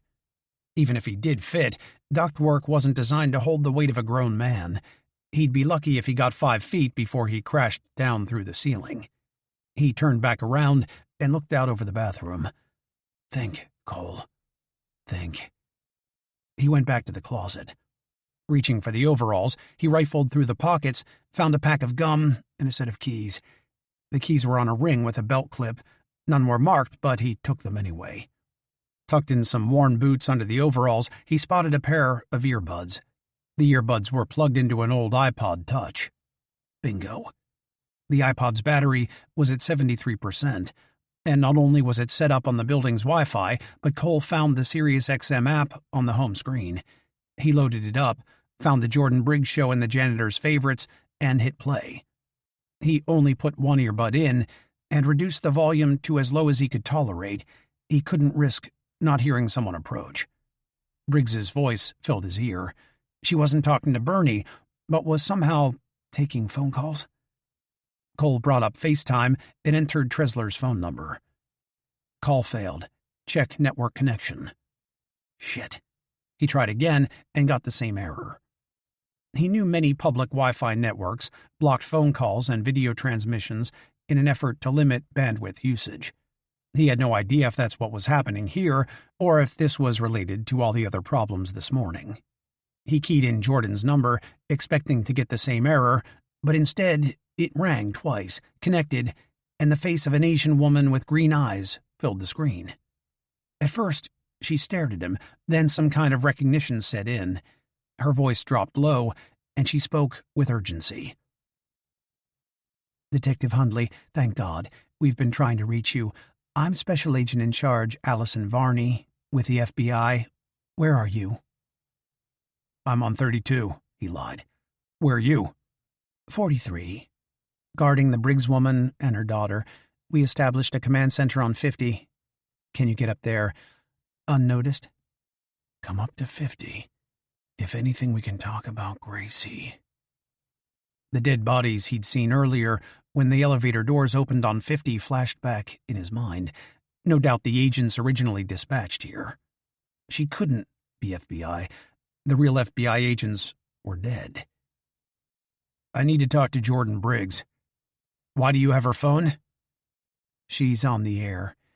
We know Bernie is in the building. We're trying to force him to call in on a landline so we can pinpoint his exact location. If you report to 50, you'll be debriefed. We could use your help. Either she hadn't spoken to Bernie recently, or she didn't realize Cole had. Put Jordan's daughter on the phone. She's sleeping.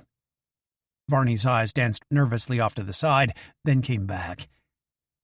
Is there anyone else with you? I've got a SWAT team coming in through access tunnels in the basement. Cole lied again. They're spreading out and working their way up from the lower floors. You need to get up to 50 before someone spots you. They have people all over this building, and some of them are dressed like us. Looking down at the cleaning supplies, Cole had an idea. I'm heading up there now. Chapter 53. Jordan. Although the walls of the studio were covered in sound-dampening foam, the shot from the senator's gun was horribly loud. Jordan jumped in her chair and Billy nearly fell out of his, not because of the explosive noise, but because the bullet ricocheted off the metal door and cracked through the top corner of his booth's window and embedded in the ceiling. His window didn't shatter, not completely, but the bullet left a hole about a half-inch in diameter, less than a foot from his head, and a large spiderweb of cracks through the rest of the glass. "Holy fuck!" he cried out, ducking down. "What the hell are you doing?" The senator's eyes jumped from the smoking gun in his hand to the dent in the door, the man still watching him from the other side, and finally back to Billy. He seemed to consider all of this for a second, then raised the gun to the window in the door, ready to fire again. "Don't!" Billy shouted. "That glass is more than an inch thick. It's the equivalent of ballistic glass. You can't shoot through it. You'll get another—" The senator fired anyway. This shot left a small divot in the center of the window, but didn't come close to penetrating. The bullet bounced down and vanished into the floor. "You're going to hit one of us," Jordan said, ducking behind her desk. "Knock it off." For a moment, Jordan thought the senator might fire again, but he finally lowered the gun. "We can't just sit in here and wait," he said under his breath. Jordan got back up and eyed Billy up in his booth. She typed a quick message to him. He answered her question a few seconds later. "Billy, most .38s hold 5 or 6 shots, but some models can go up to 8. No way to know what he has left without a closer look at the gun. Maybe if you ask nice, he'll point it at you again and you can check out the cylinder up close. You've got it coming after accusing me of working with that psycho." On the other side of the glass in the door, the man was looking in, studying the minute damage left by the bullet. His face went from a tight scowl to a grin as he raised an index finger and slowly shook it back and forth. The senator folded the paper back down so he could no longer see into the studio. "Asshole." "Please, put the gun away and sit back down," Jordan told him. She tried to sound calm, but there was no masking the break in her voice. Every time her eyes blinked shut, she saw Charlotte's face. She saw that damn ticking clock. At first, she thought the senator would argue with her again, but instead he blew out a breath and went back to the couch. "The National Guard needs to storm this building." Jordan knew that wasn't going to happen. There was no way they would risk Bernie setting off another bomb. This was a numbers game. "Would you authorize something like that?" The senator, lost in his own thoughts, looked up at her. "What?" "Think about it. Somewhere right now there's a room crowded with government employees with various security clearances, law enforcement, and local politicians.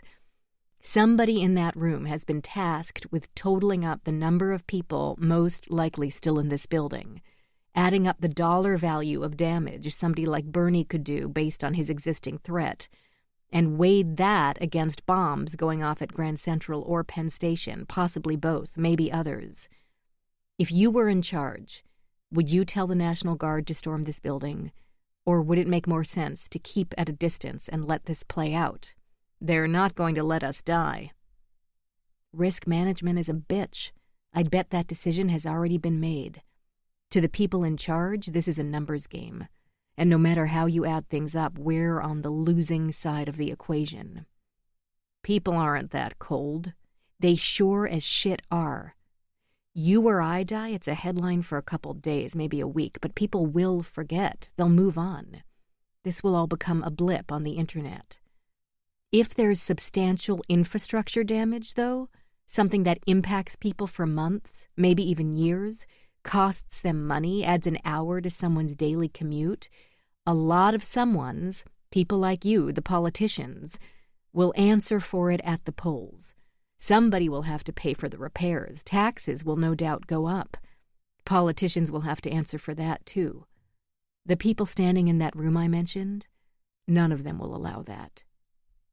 Nobody is coming for us. My God, you are cynical.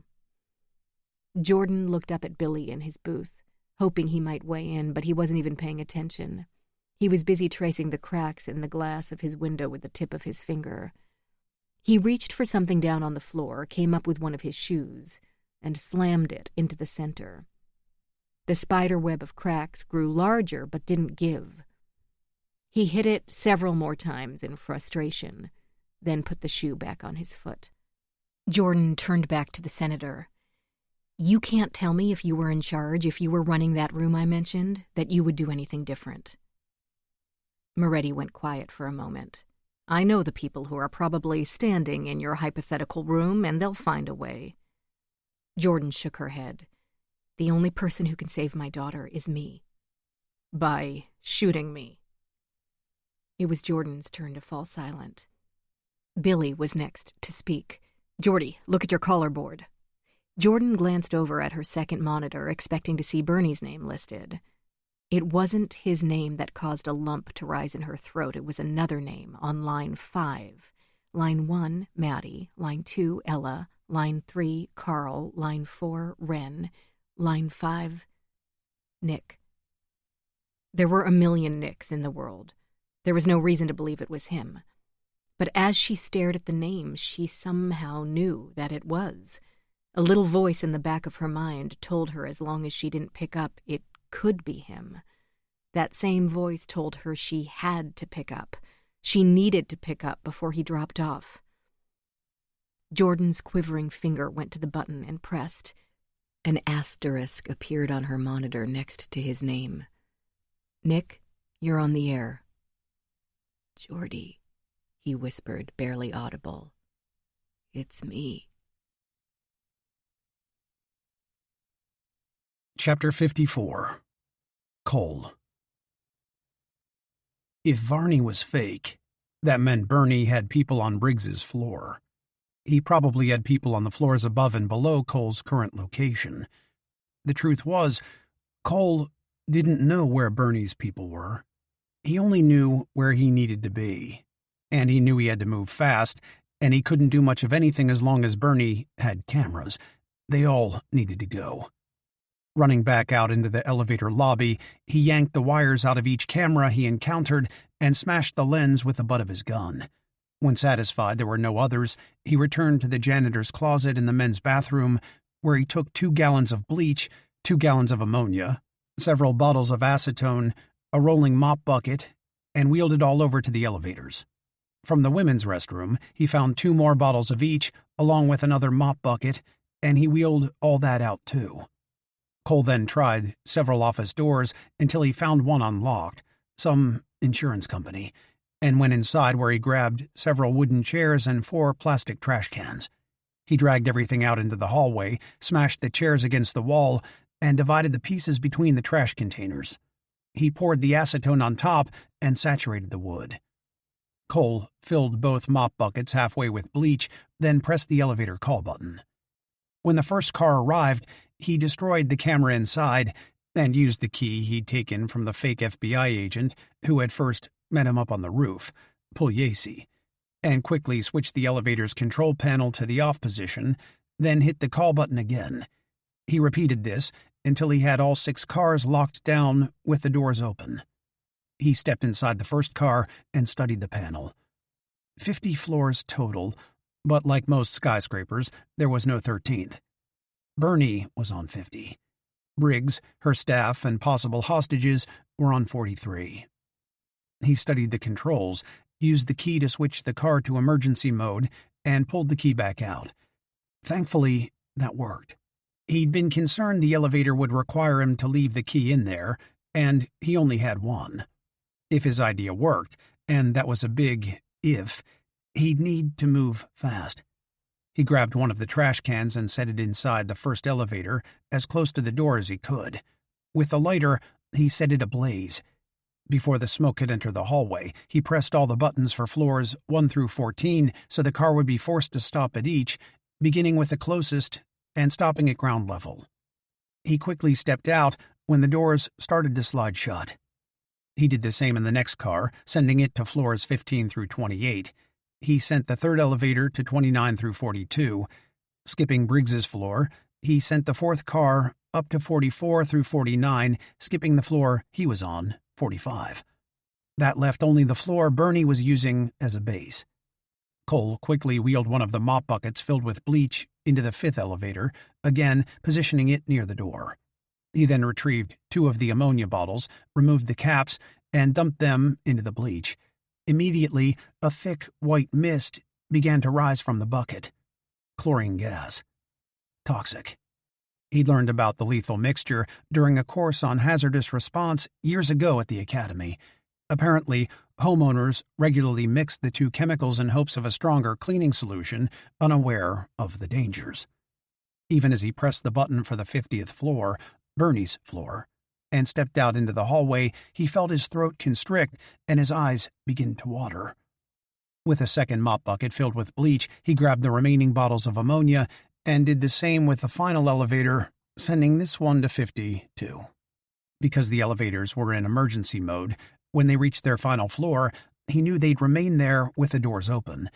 Unless someone was standing by with another elevator key and gas mask, there was no way anyone could get inside to close it. Again, he had to hurry.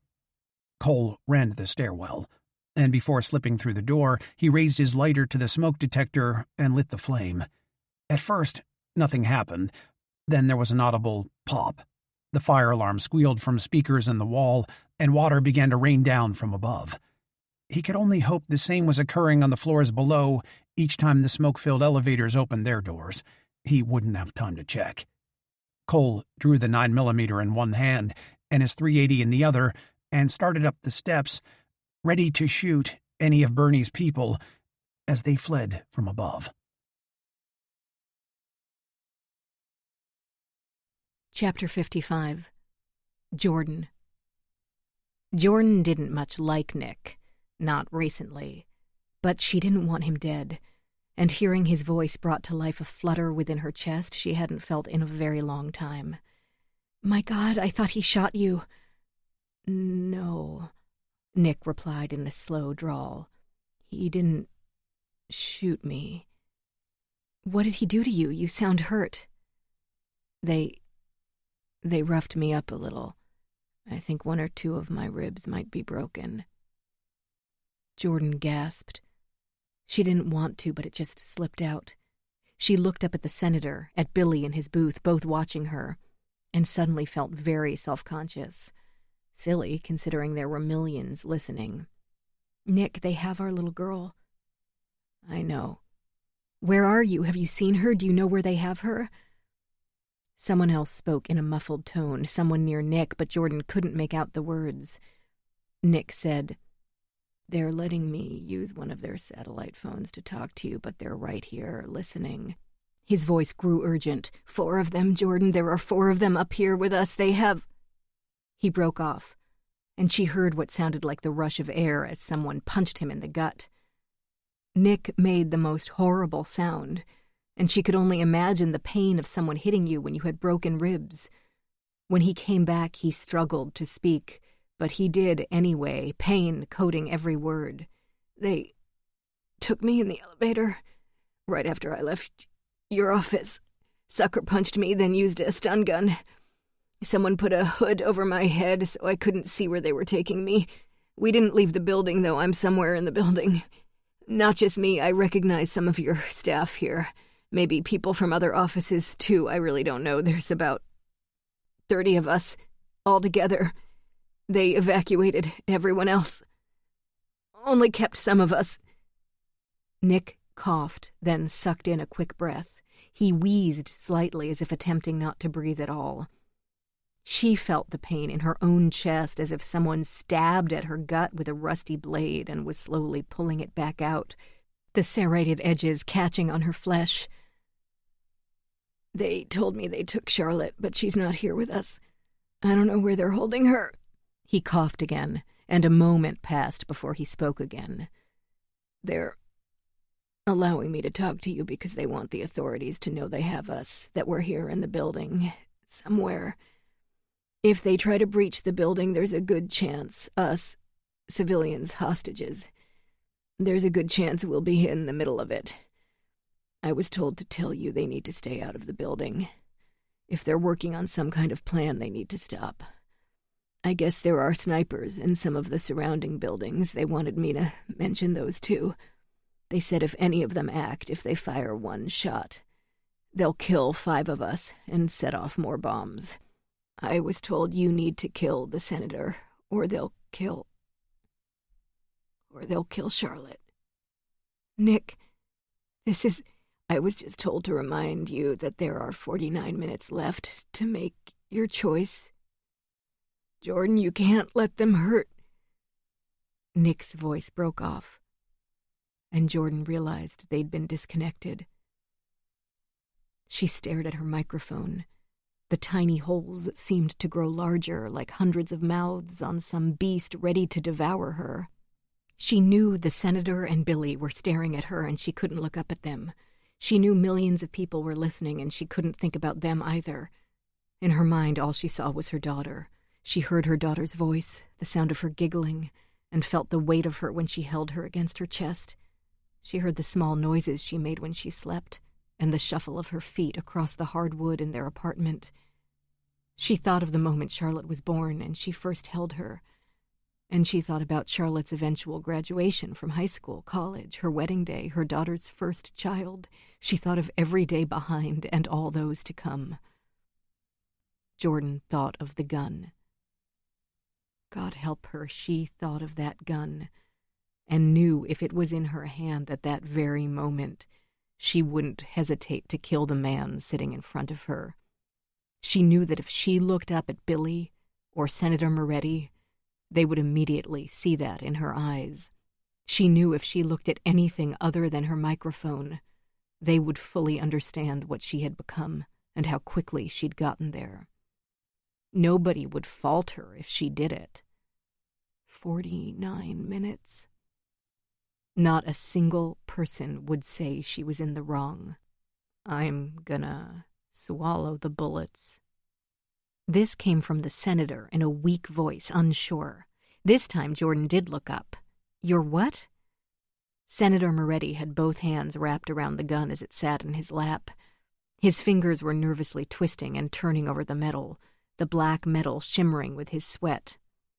If I swallow the bullets, I can't shoot you, and I don't have to worry about you trying to get the gun and shooting me. How many bullets are there? Billy asked. 4 left. Billy looked over at Jordan. At least they had the answer to that now. You swallow the bullets, and they'll just bring in another gun. Or tell me I have to strangle you or stab you with a letter opener or chew your throat out or smash your head in or... Her voice trailed off. She couldn't think straight, and she needed to. What if they did bring in another gun? They'd hand it directly to her, right? Cocked and loaded and ready to go. Maybe that was exactly what needed to happen. Maybe that was exactly what she should let happen. You could just shoot yourself, Jordan said softly. He shrunk back at this, seemed to disappear a little in the couch. I'm not going to kill myself. Are you a religious man, Senator? No, that's not... So you're just selfish? You'd rather protect your own skin than save a child and the other people in this building? That's unfair. Given a choice, Jordan interrupted, I would step out into traffic in a heartbeat if it meant saving a life. She's your child, of course you would. Would you step in front of a truck for someone you don't know? He fired back. For a child? Absolutely. I've lived an incredible life. I wouldn't be sad if it ended today. If me ending my life meant a child got to fulfill hers, I would. I don't believe that. You say it. You may even believe it yourself, but if presented with the actual opportunity, you wouldn't go through with it. Nobody would. Self-preservation is one of our core instincts. Sacrifice for the greater good is one of the things that separates us from animals. Discussing this is pointless. You're selfish. I've got faith in the men and women of law enforcement. They'll end this. Spineless. Billy interrupted both of them. Hey, according to the news, we've got fire alarms going off all over the building.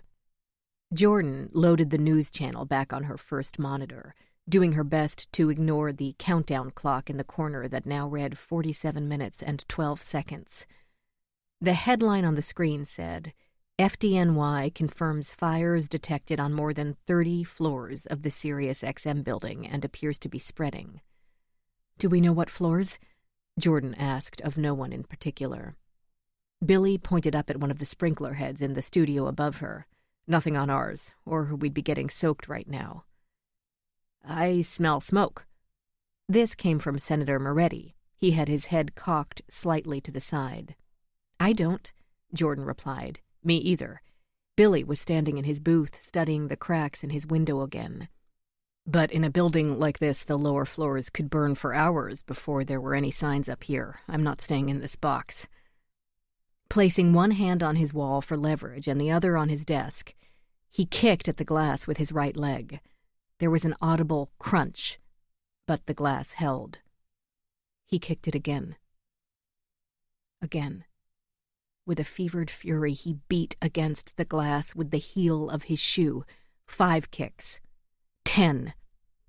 When the thick glass finally broke, it came apart in large chunks. Several pieces fell from above. Billy's leg came through to nearly his knee. Ugh, fuck me! He pulled his leg back out, taking more glass with him, fell against the back wall of his booth, and vanished down below.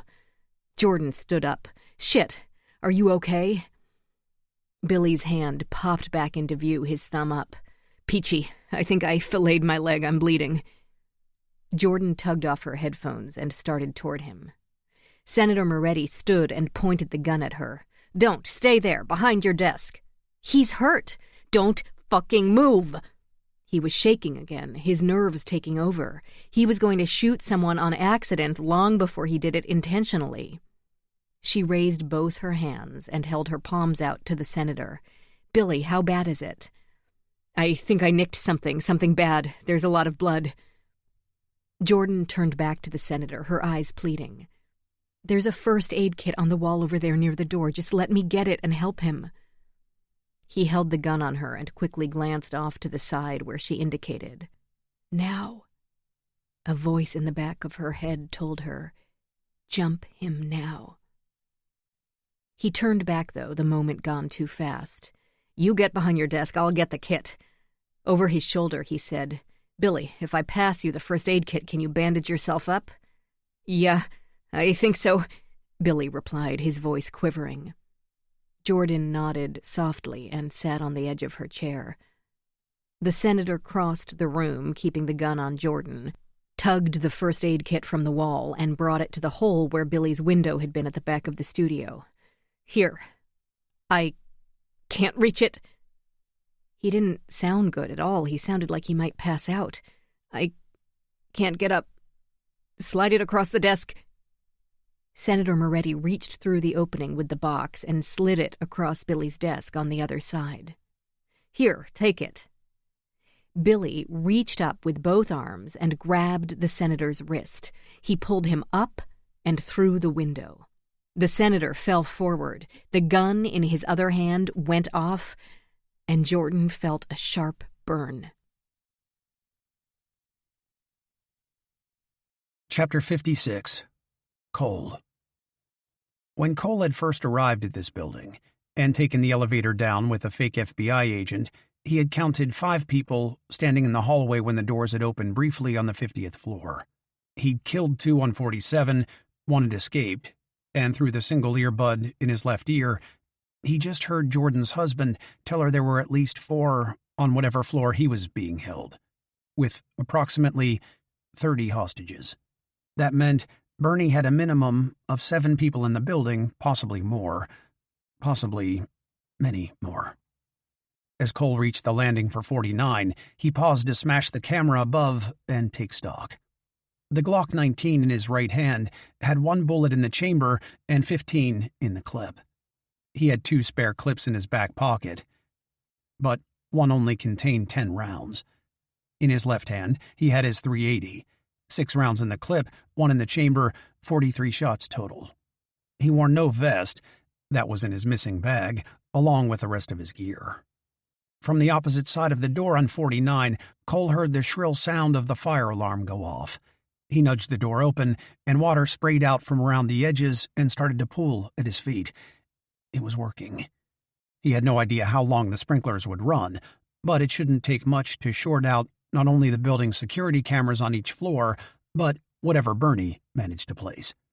Because the stairwells were all concrete and metal and meant for escape, there were no sprinklers, but he destroyed every camera he found and would keep that up too until Bernie was blind. He eased the door shut, leaned back against the wall, pointed both his guns up toward the next level, and forced his ears to hear beyond the alarms and rushing water. Cole hoped to hear yelling, angry shouts, panic, Bernie's people pushing through the emergency door and running toward him. He heard none of that, only the alarms and water. If the elevator with a fire already reached 49, the 2 with chlorine gas most certainly made it to 50. Doors wide open, gas seeping out into the floor. From the brief glance Cole got of 50, the floor was a construction zone. Concrete floors and metal stud walls, wide open, awaiting sheetrock. Behind the people standing in ambush at the elevator door when he arrived, he remembered seeing all the way through the floor to the windows on the far side. Few, if any, places to hide. Hugging the wall, Cole eased up several steps, his heart pounding in his chest, knowing the door above could open at any moment as Bernie's people pushed through like rats fleeing a sinking ship. He paused when he reached the corner, just before the landing. Listened. Heard nothing. He flexed his grip on the 9mm and .380, both slick with his sweat. Counting silently down from 3, Cole sucked in a breath, dropped low, and rounded the bend, ready to fire. The stairwell was empty, the door to 50 closed. Cole stood there, waited. The alarm below continued to scream. Nobody came out. Bernie was a smart man. There was a very good chance he came prepared with gas masks, and they were standing on the opposite side of that door, waiting for Cole, the feds, SWAT, somebody to come rushing through. An ambush to the ambush. Cole counted to 100. Nothing. Come up to 50. If anything, we can talk about Gracie. Fuck. Cole shuffled up several more steps, got about halfway to the door, stopped again. If Bernie wanted him dead, he'd already had several opportunities to kill him. Or taunting him to come up to 50 might have just been a way to save the trouble of chasing him down somewhere else in the building. Like the other floors, the emergency door at 50 was metal with cinder block walls on either side. Approximately 5 feet on the left, a little less on the right. Concrete steps with metal railings leading both up and down from there. Cole moved up the several remaining steps at a snail's pace, ready to fire if the door moved, but it didn't. When he reached it, he put his ear against the cold metal, but couldn't hear anything. He crouched down low again, his left side pressed against the cinder block wall to the side of the door's hinges. He drew in several breaths through his nose, held them, and let them out through his mouth. This did absolutely nothing to calm him. His heart was beating so hard he thought he could hear it over the alarms on the floors below. With his right hand, the one holding the 9mm. He reached up to the metal bar on the door and gave it a gentle push until the latch bolt disengaged and the door started to swing. He didn't open it much, no more than an inch. He expected gunfire, but none came. He expected chlorine gas to drift out, but that didn't happen either. No sound, no movement. Cole gave the door a hard push, sending it swinging in. He dove through the opening, landed on his stomach with both guns held out, then flipped over onto his back and sat up when he didn't see anyone. Pivoting as quickly as he could, he spun around, ready to fire on anyone, but there was nobody. The floor was deserted. Off to his far right, he spotted the elevator doors. Each had some kind of metal bar across the front, welded in place, holding them closed. Cole had no idea what that meant for the chlorine gas. The elevator car was either stuck on the opposite side of the barricaded door or had went on to another floor. There was no way to be sure. Cole got to his feet and turned in a slow circle, both guns held at arm's length, carefully eyeing every shadow. The bodies he'd spotted earlier were still on the floor in pools of drying blood, 3 near the elevators, a 4th about 10 feet away. He went over to the nearest one, a woman. He didn't recognize her. Her ID was gone, she didn't have a badge, but Cole recognized the FBI Academy ring on her right hand. 2 of the men near the elevators were wearing them too. Bernie and his people must have ambushed them, somehow taken over and impersonated them. Each had neat bullet wounds in their heads, shot before they probably had a chance to draw their own weapons. None had phones, not that it mattered. Every time Cole checked his phone, he had no signal, even near the windows. He left the bodies as he found them and continued to scout the floor in silence. In the center of the open space, there was a large pile of cardboard boxes, at least 8 feet wide and nearly to the ceiling. With both guns at the ready, Cole slowly approached it and began to circle clockwise. Because he couldn't see over the top, when he reached the midway point, he doubled back counterclockwise. On the off chance there was someone else here, also circling the boxes, he hoped to surprise them. Aside from his own, he didn't hear any footsteps, didn't hear anyone breathing.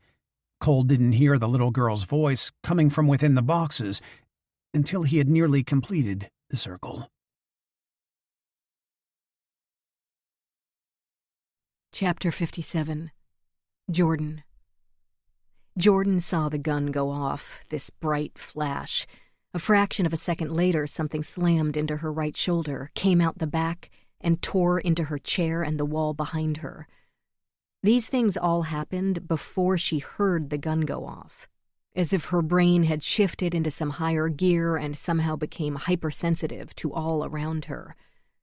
The pain came a moment later, about the same time she saw Billy pull the senator through his window and disappear behind the desk in his booth. "I've been shot." Jordan heard the words spoken in her voice, with her voice. Yet she seemed to be observing that happening too, like a spectator rather than a participant, and something in the back of her mind told her she may just be in shock. "Billy..." She heard them struggling, but the world had taken on a slight tilt to the left, and it was difficult to watch them. There was a blur coating her vision, a fire burst of white light. She lost time. Not much, at least she didn't think so. But when she blinked, Billy was now standing in his booth, the gun in his right hand, pointing down at the floor as he flexed the fingers of his left. He looked over at her, his face white. "Jordan, are you okay?" It was weird hearing his voice directly as he stood in his booth, no headphones or microphones, only Billy. He had a nice voice. Jordan liked his voice. Her headphones were lying on her desktop. Had she taken them off, or did they fall off? "Jordan!" The world tilted back. She fought the urge to slip sideways with it, and instead watched in awe as the white mist in her vision began to dissolve and vanish. "God damn it, Jordan!" "Why are you shouting?" she replied. "How bad are you hit?" "Hit?" "Your shoulder. He shot you." All that happened replayed in her mind like a bad movie, and when she reached the end, she seemed to drop back into her body. Her vision cleared, Billy came into focus, and the sharp pain in her shoulder seemed to emphasize his words. Billy's head swiveled back toward the floor. "Stay the fuck down." Jordan reached up and tentatively touched her shoulder. Still pointing the gun at the floor, Billy shuffled through his broken window into the studio, reached back into his booth for the first aid kit, and moved past the couch and around her desk. "Try not to move." "Okay." "You're in..." "I was in shock. I think I'm all right now." "Yeah, you're wonderful. First time you've been quiet in 10 years. I think I like it." "Fuck you." Billy smiled. "This is gonna hurt." Before she could answer, he grabbed the sleeve of her shirt and tore it away. Jordan pulled in a quick breath and fought the urge to scream. "Are we still on the air?" Billy nodded. "Everything in this room is broadcasting." Somehow, he even found a way to override the automated breaks at the top and bottom of the hour. I don't know how to shut it down. "Lovely." She looked down at Billy's jeans. He hadn't gotten cut at all. "Nice bluff." He glanced down, then at the gun in his hand. He placed it carefully on the desk in front of her. "If he tries to get out of my booth, shoot him. I'm not kidding, Jordan. Just shoot him." She looked at the gun. There was still a thin trail of smoke coming from the barrel. Billy blew out a breath. "I don't think he hit any bone. Can you lean forward?" Jordan did, and it hurt like hell. Like wasps were taking turns to see who could get their stinger deepest. The good news is the bullet is in the wall behind you. Bad news is you have a hole in your shoulder that isn't supposed to be there. He fished around in the first aid kit and took out a package of something called Quick Clot, tore the package open, and pressed what looked like thick gauze against both sides of the wound. They must have had some kind of adhesive because they both stuck. He reached back into the box, fished out some elastic tape, and began to wrap it tight. "Aren't you supposed to disinfect that?" "Sure, if we had something for that. I'm going to advise you to see your primary care physician when this is over. My medical training comes from watching reruns of Chicago Fire. I'm really not qualified for this." "No copay for you." "At least there's that." In Billy's booth, the senator rose to his feet, one hand on his nose.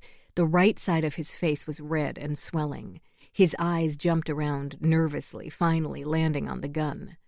Jordan glanced back at him, reached for it, and drew the small weapon closer across her desk. From the corner of her eye, she glanced at the news feed on her monitor, at the ticking clock. 31 minutes, 4 seconds remaining. Billy finished wrapping her shoulder and leaned in close to her ear, his voice so low she barely heard him. "The studio door has a magnetic lock. They're controlling it from the outside somehow. The one in my booth is just a deadbolt. We can get out that way. The senator knows. I told him when he was on the ground." Jordan considered this. "They'll see us, maybe.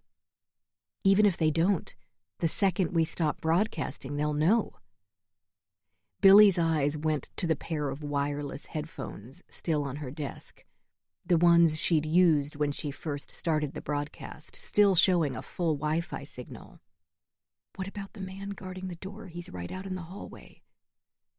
Billy's eyes moved from the headphones to the gun, then to her, and Jordan understood. She nodded, doing her best to ignore the pain. They both saw her second monitor update.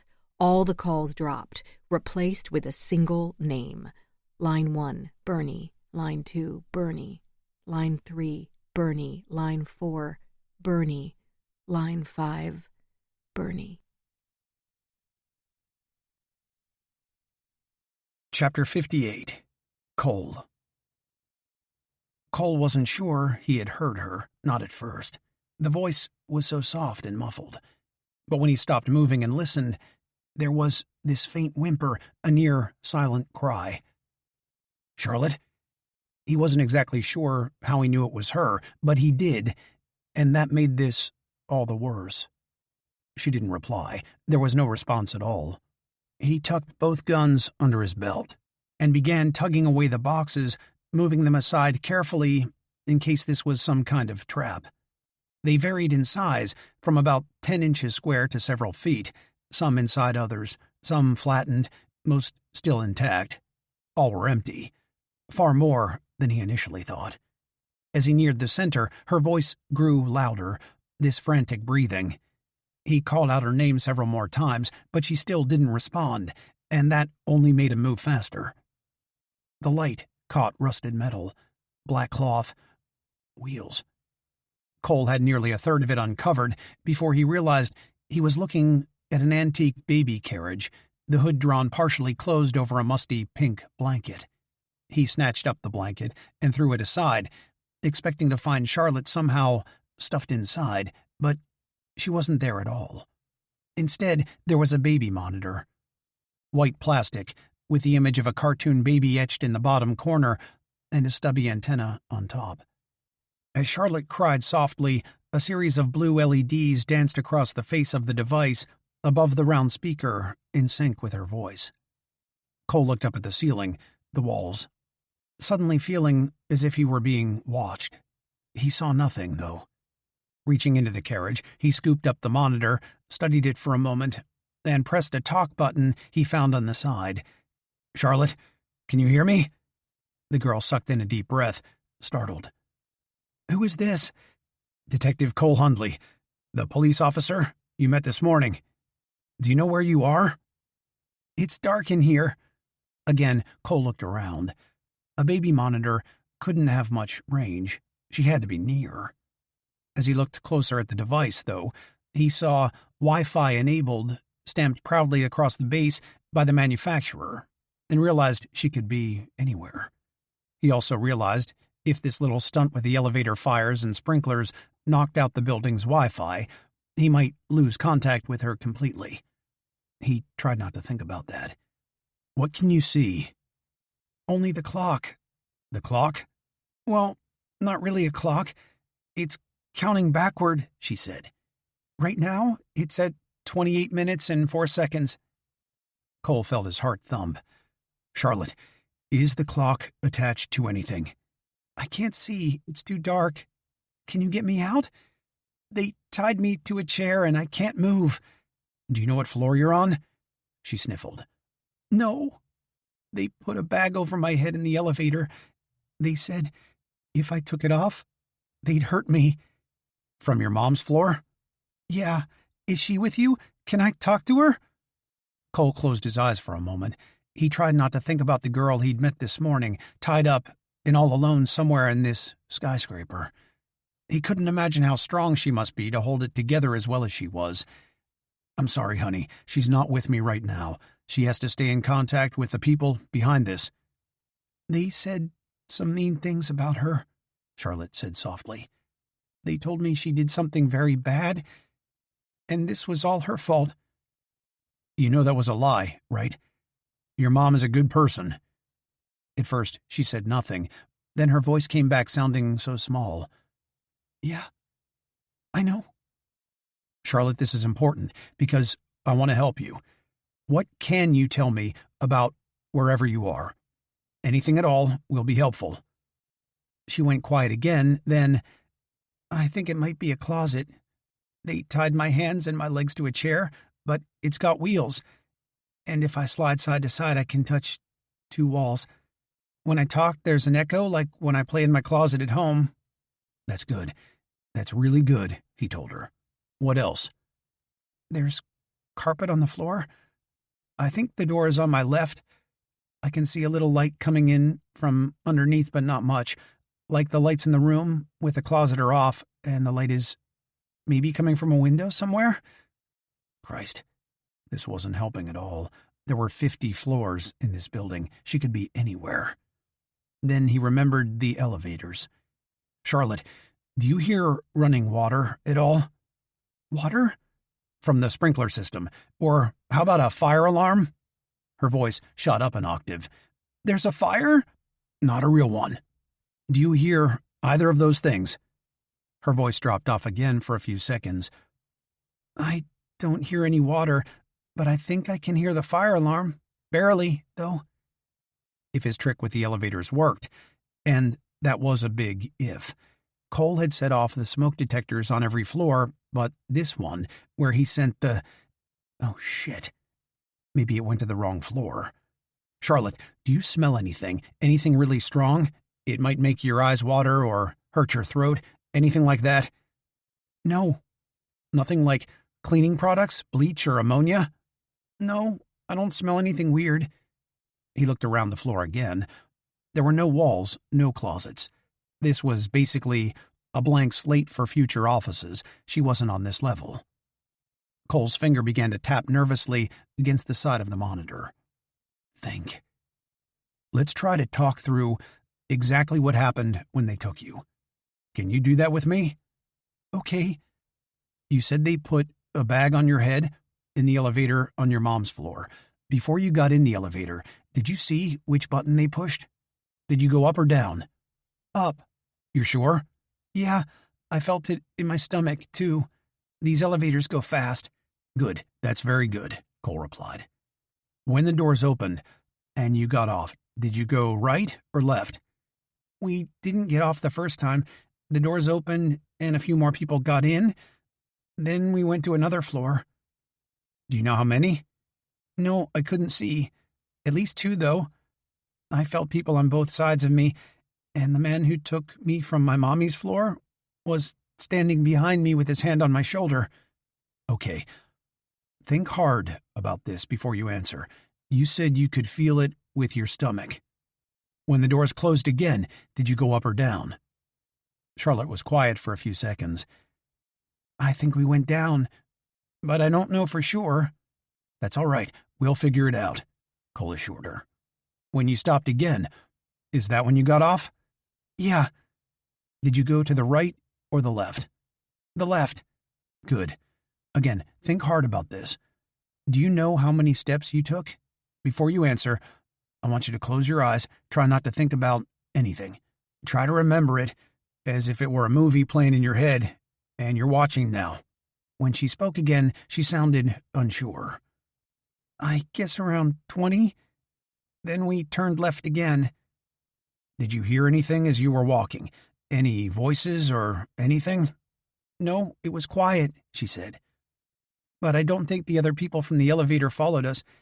I think they went the opposite way when they got out.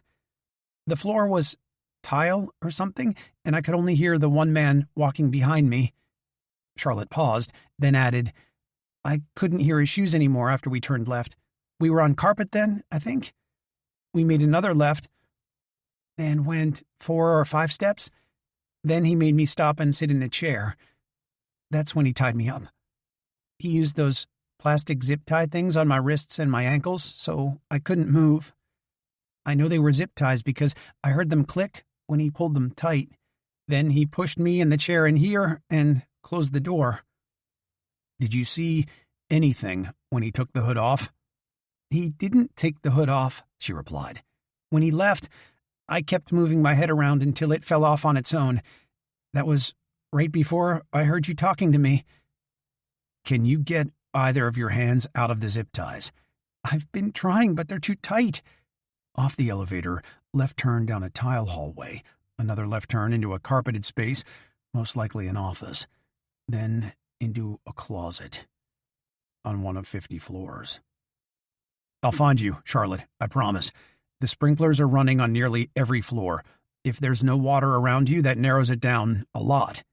If they really went off on all the floors as they were supposed to. He glanced over at the elevators, welded shut on this floor. Where else had they done that? He had to start somewhere. Charlotte, are you still there? No, I went to McDonald's. For the first time today, Cole smiled. Grab me a Big Mac, will you? I don't want these guys to hear me coming, so I'm going to turn down the volume on my end. As soon as I know I'm someplace I can talk, I'll be back, okay? Okay. As he was lowering the volume, he heard her ask one more question, one he couldn't answer. What happens when that clock hits 0? Chapter 59. Jordan. Bernie's name flashed at Jordan from her monitor on all 5 lines again. She looked over at Billy. He finished working on her shoulder, nodded at the wireless headphones again, and bolted back to his booth. With her good arm, Jordan removed her other headphones and put on the wireless. Reaching up through the broken window in his booth, Billy hit several buttons, grabbed his own phone, and typed something on the small screen. "Billy, I'm switching everyone to remote, picking up in 3, 2... Jordan nodded and said, "Bernie?" He cleared his throat. "I really thought we all had an understanding." Jordan gave Billy a quick thumbs up and moved the headphone's built-in microphone a little closer to her mouth. "What are you talking about?" "I told you and everyone listening under no circumstance was a member of a law enforcement agency permitted to enter this building." "Have they?" "Your friend, Detective Cole, landed on the roof in a helicopter you paid for, killed several of my people, and is currently running around the building like a hungry rat in a stocked pantry. He's setting fires, trying to gas us.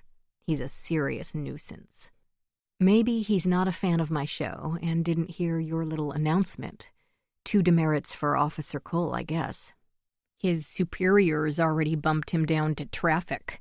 I'm not sure how much further down the food chain he can go." "Luckily, he's not one of my employees, so he's not my problem," Jordan told him. "Today he is, Miss Briggs. It's time to make another choice. Would you like me to kill him or a member of your staff?" "My staff? Bernie, this needs to stop. All of it. Let my daughter go, my husband, the people who work for me. They have nothing to do with this. Deactivate the bombs. You know the police will come in. They'll kill you and whoever else you have here. That's how these things work. That's how they always end. Turn yourself in," Jordan pleaded. "Your wife was taken from you, your daughter. Any parent out there will understand what that must be like.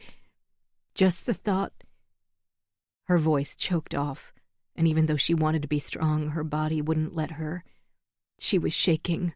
Her heart was grappling with the effort to keep up with all the emotions trying to chew their way out from the inside. "You don't understand. Not yet. In 26 minutes you will. If the senator is still standing, if you force me to kill your daughter, then you'll know the emptiness you created in me. Then you and I can talk. How many bullets does he have left? Have you figured that one out yet?" Billy had come back to Jordan's desk and was standing beside her. The 2 of them looked at each other. Then Billy quickly scribbled on her notepad, "I don't think he knows you have the gun. He may not be able to see us anymore. Could be the fires." Jordan said, "I've asked Senator Moretti to hand the gun over to me several times, but he's not big on sharing." "How bad did he shoot you?" "The bullet went through my shoulder, my chair, and is buried in the wall behind me somewhere.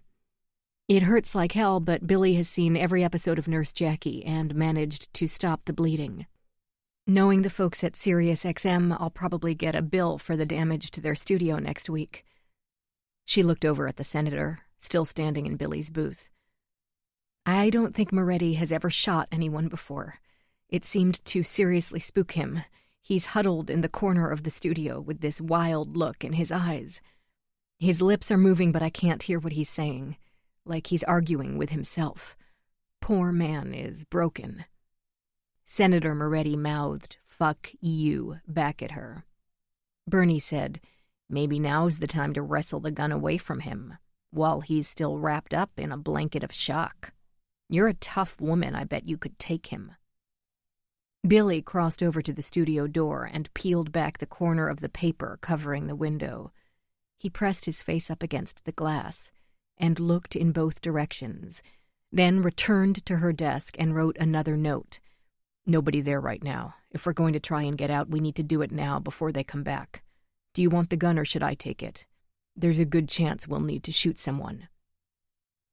Jordan reached across her desk and pulled the gun closer, wincing as pain shot out from her injured shoulder. Below Billy's writing, she wrote, "Where are we going to go? I can't leave Charlotte."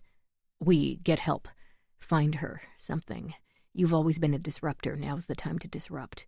We stay in here and we're doing what he wants. We leave, and maybe we find a way to take control."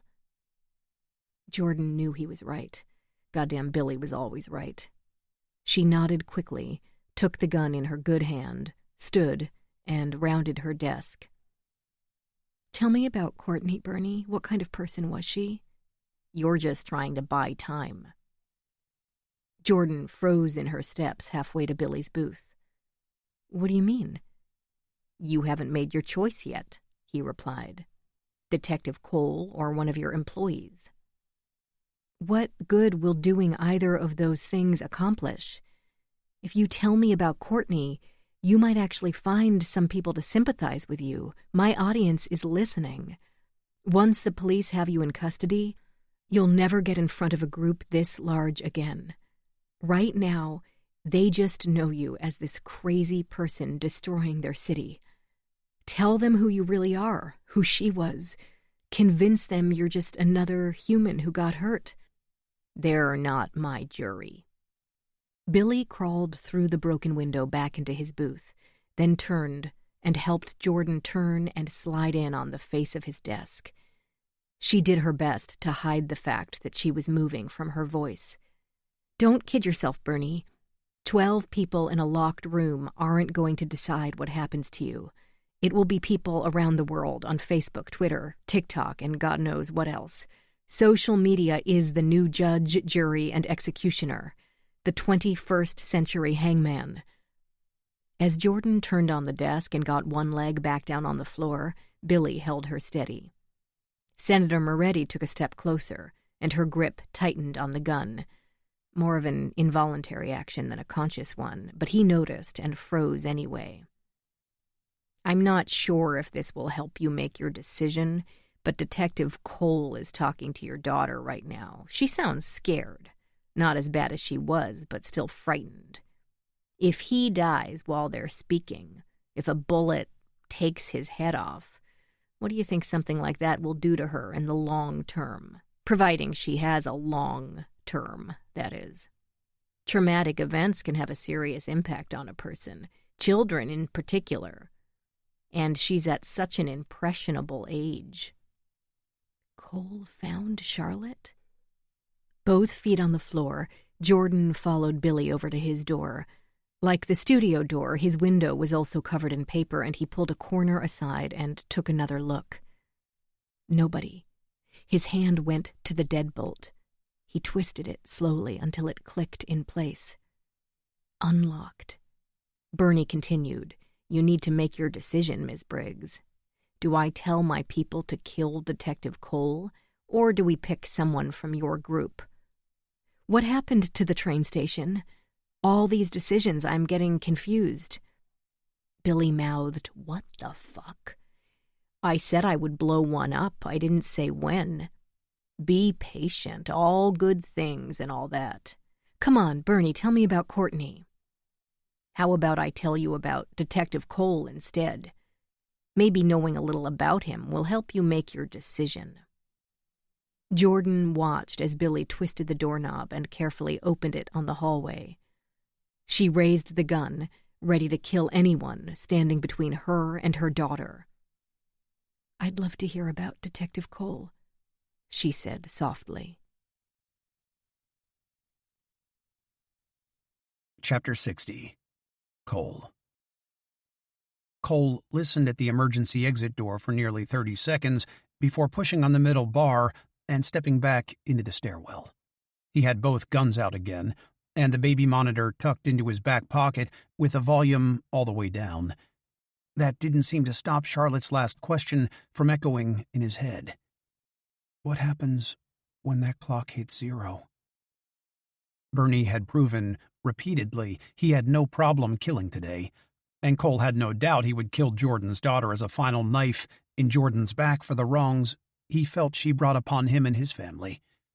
What didn't make sense to Cole was his use of a bomb to do it.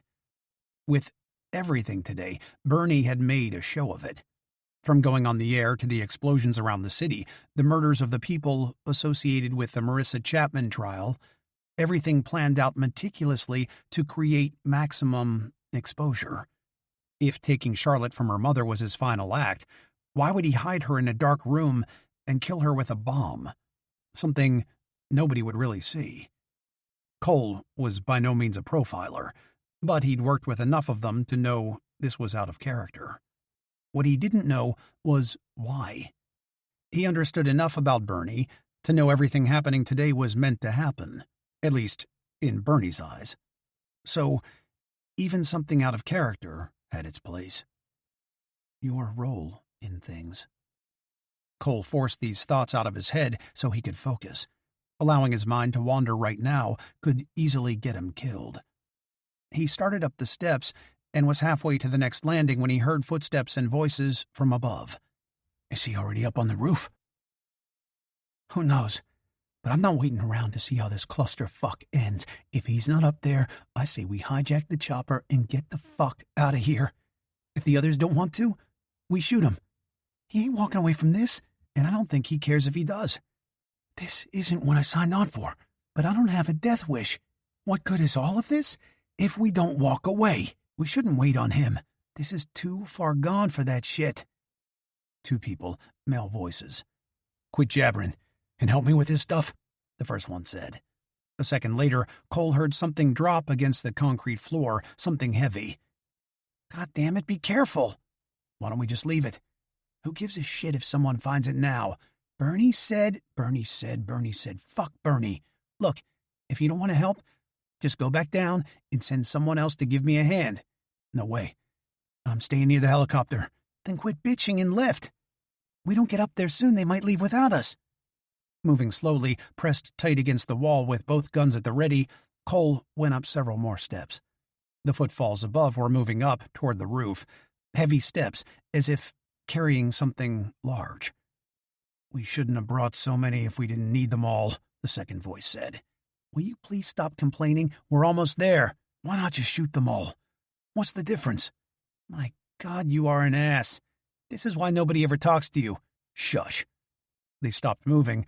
Cole did too. He was close, maybe too close. He could see one of their shadows on the wall just above the next landing. Do you hear that? The second voice said. I don't hear... He paused. Wait, what is that? Crap, I told you, that's the chopper. They're leaving without us. Cole heard them drop whatever it was they were carrying. It cracked against the concrete floor with an echoing thump. If there were more on the roof, he needed to stop these two before they got there. Thrusting the guns out in front of him, he bounded up the several steps, rounded the corner, and shouted, Hey! Both men froze and stared at him. They were on the final landing, the access door to the roof at their backs. The one on the left had a gun tucked under his belt in the front. He couldn't be more than 25. His brown hair was clipped short, and he wore a red t-shirt and jeans. If the second guy had a gun, Cole couldn't see it. He was older, probably in his 50s, shaved head, and gray goatee. Neither of you move.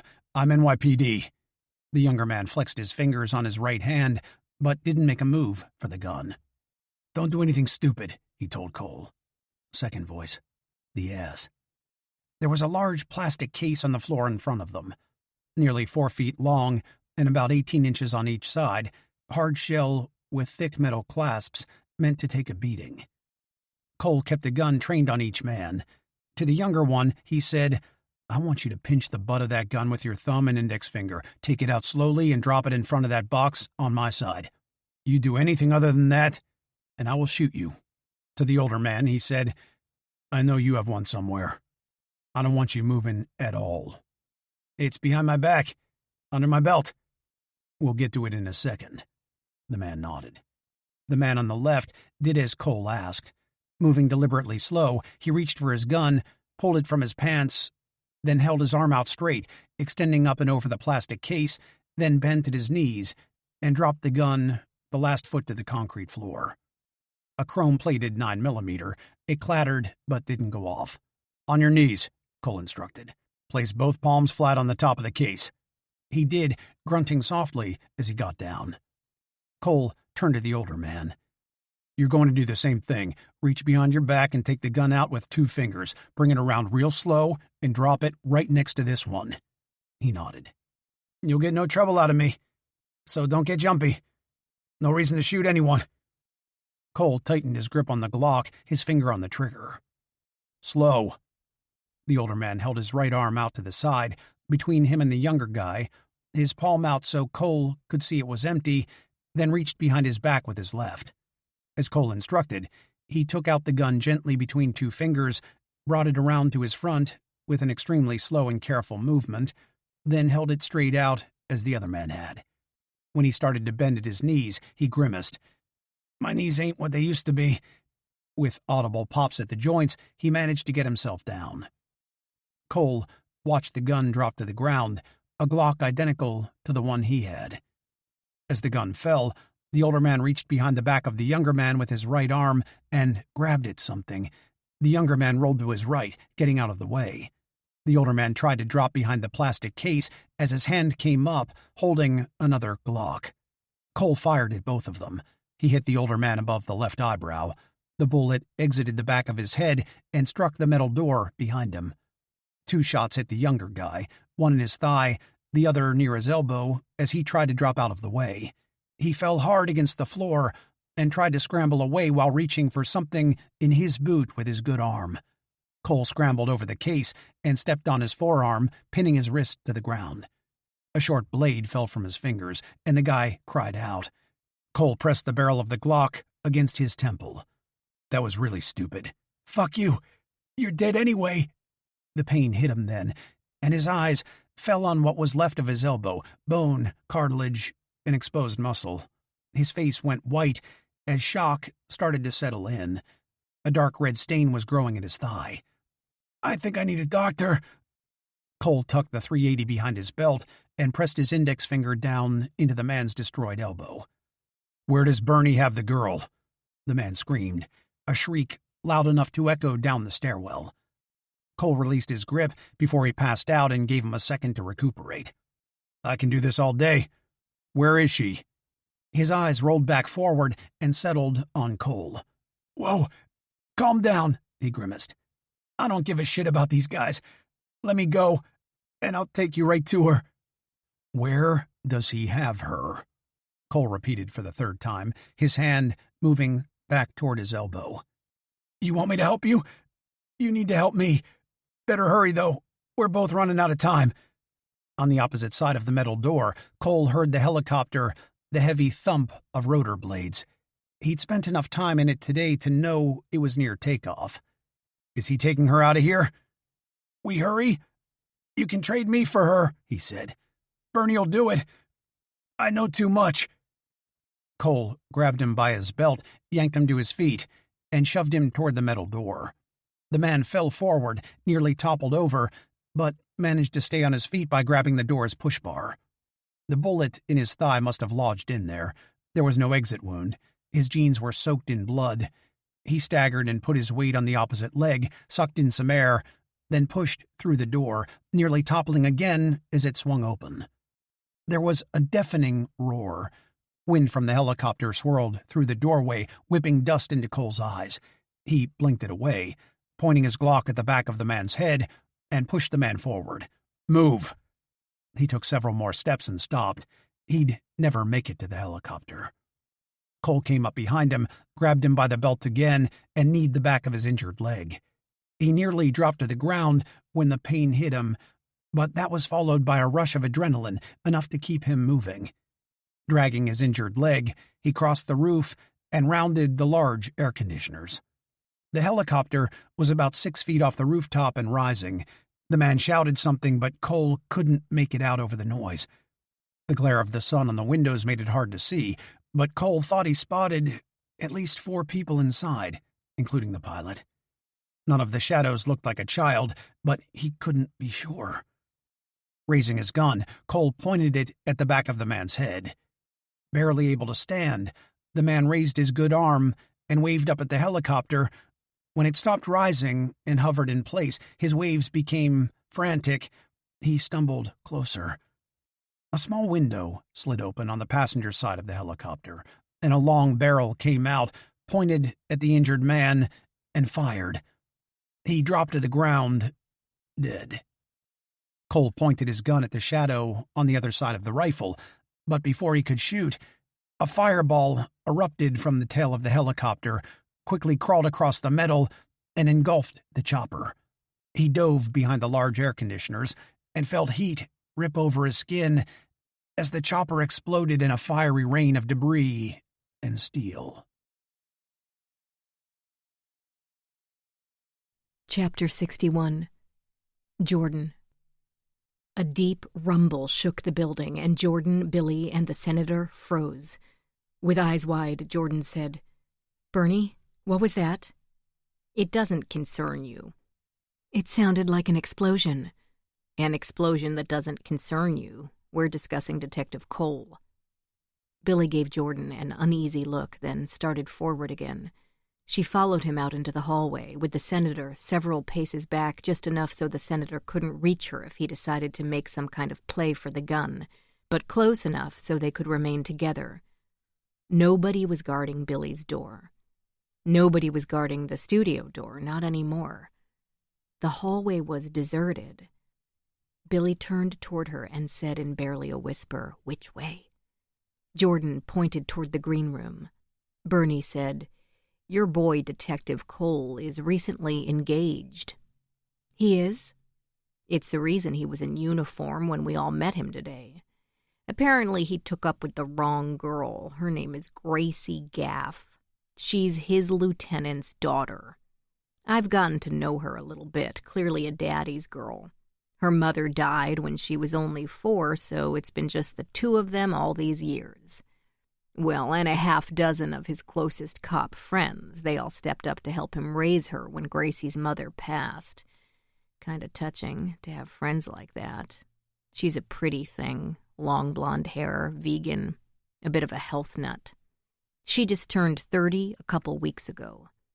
Hard to believe she's still single, but I guess when your father is a police lieutenant and you were raised by a bunch of very protective cops, it can be hard to get the suitors to stick around. None of that seemed to dissuade Detective Cole, though. I guess they managed to keep their relationship secret for nearly 2 years, but they let the cat out of the bag a few weeks ago at some cop bar in Queens. Cole, being the old-fashioned kid that he is, first asked Lieutenant Gaff for his daughter's hand in marriage. When he vehemently said no, Cole then stood up on a stool in front of the entire group and announced they were getting married anyway. That didn't go over very well with the lieutenant or his buddies in the crowd, Gracie's surrogate fathers. I suppose things could have went worse. A group like that knows how to hide a body. But they didn't hurt him. Instead, he got bumped down to traffic duty on some trumped-up disciplinary charge. At last check, those two were still engaged, so he hasn't backed down.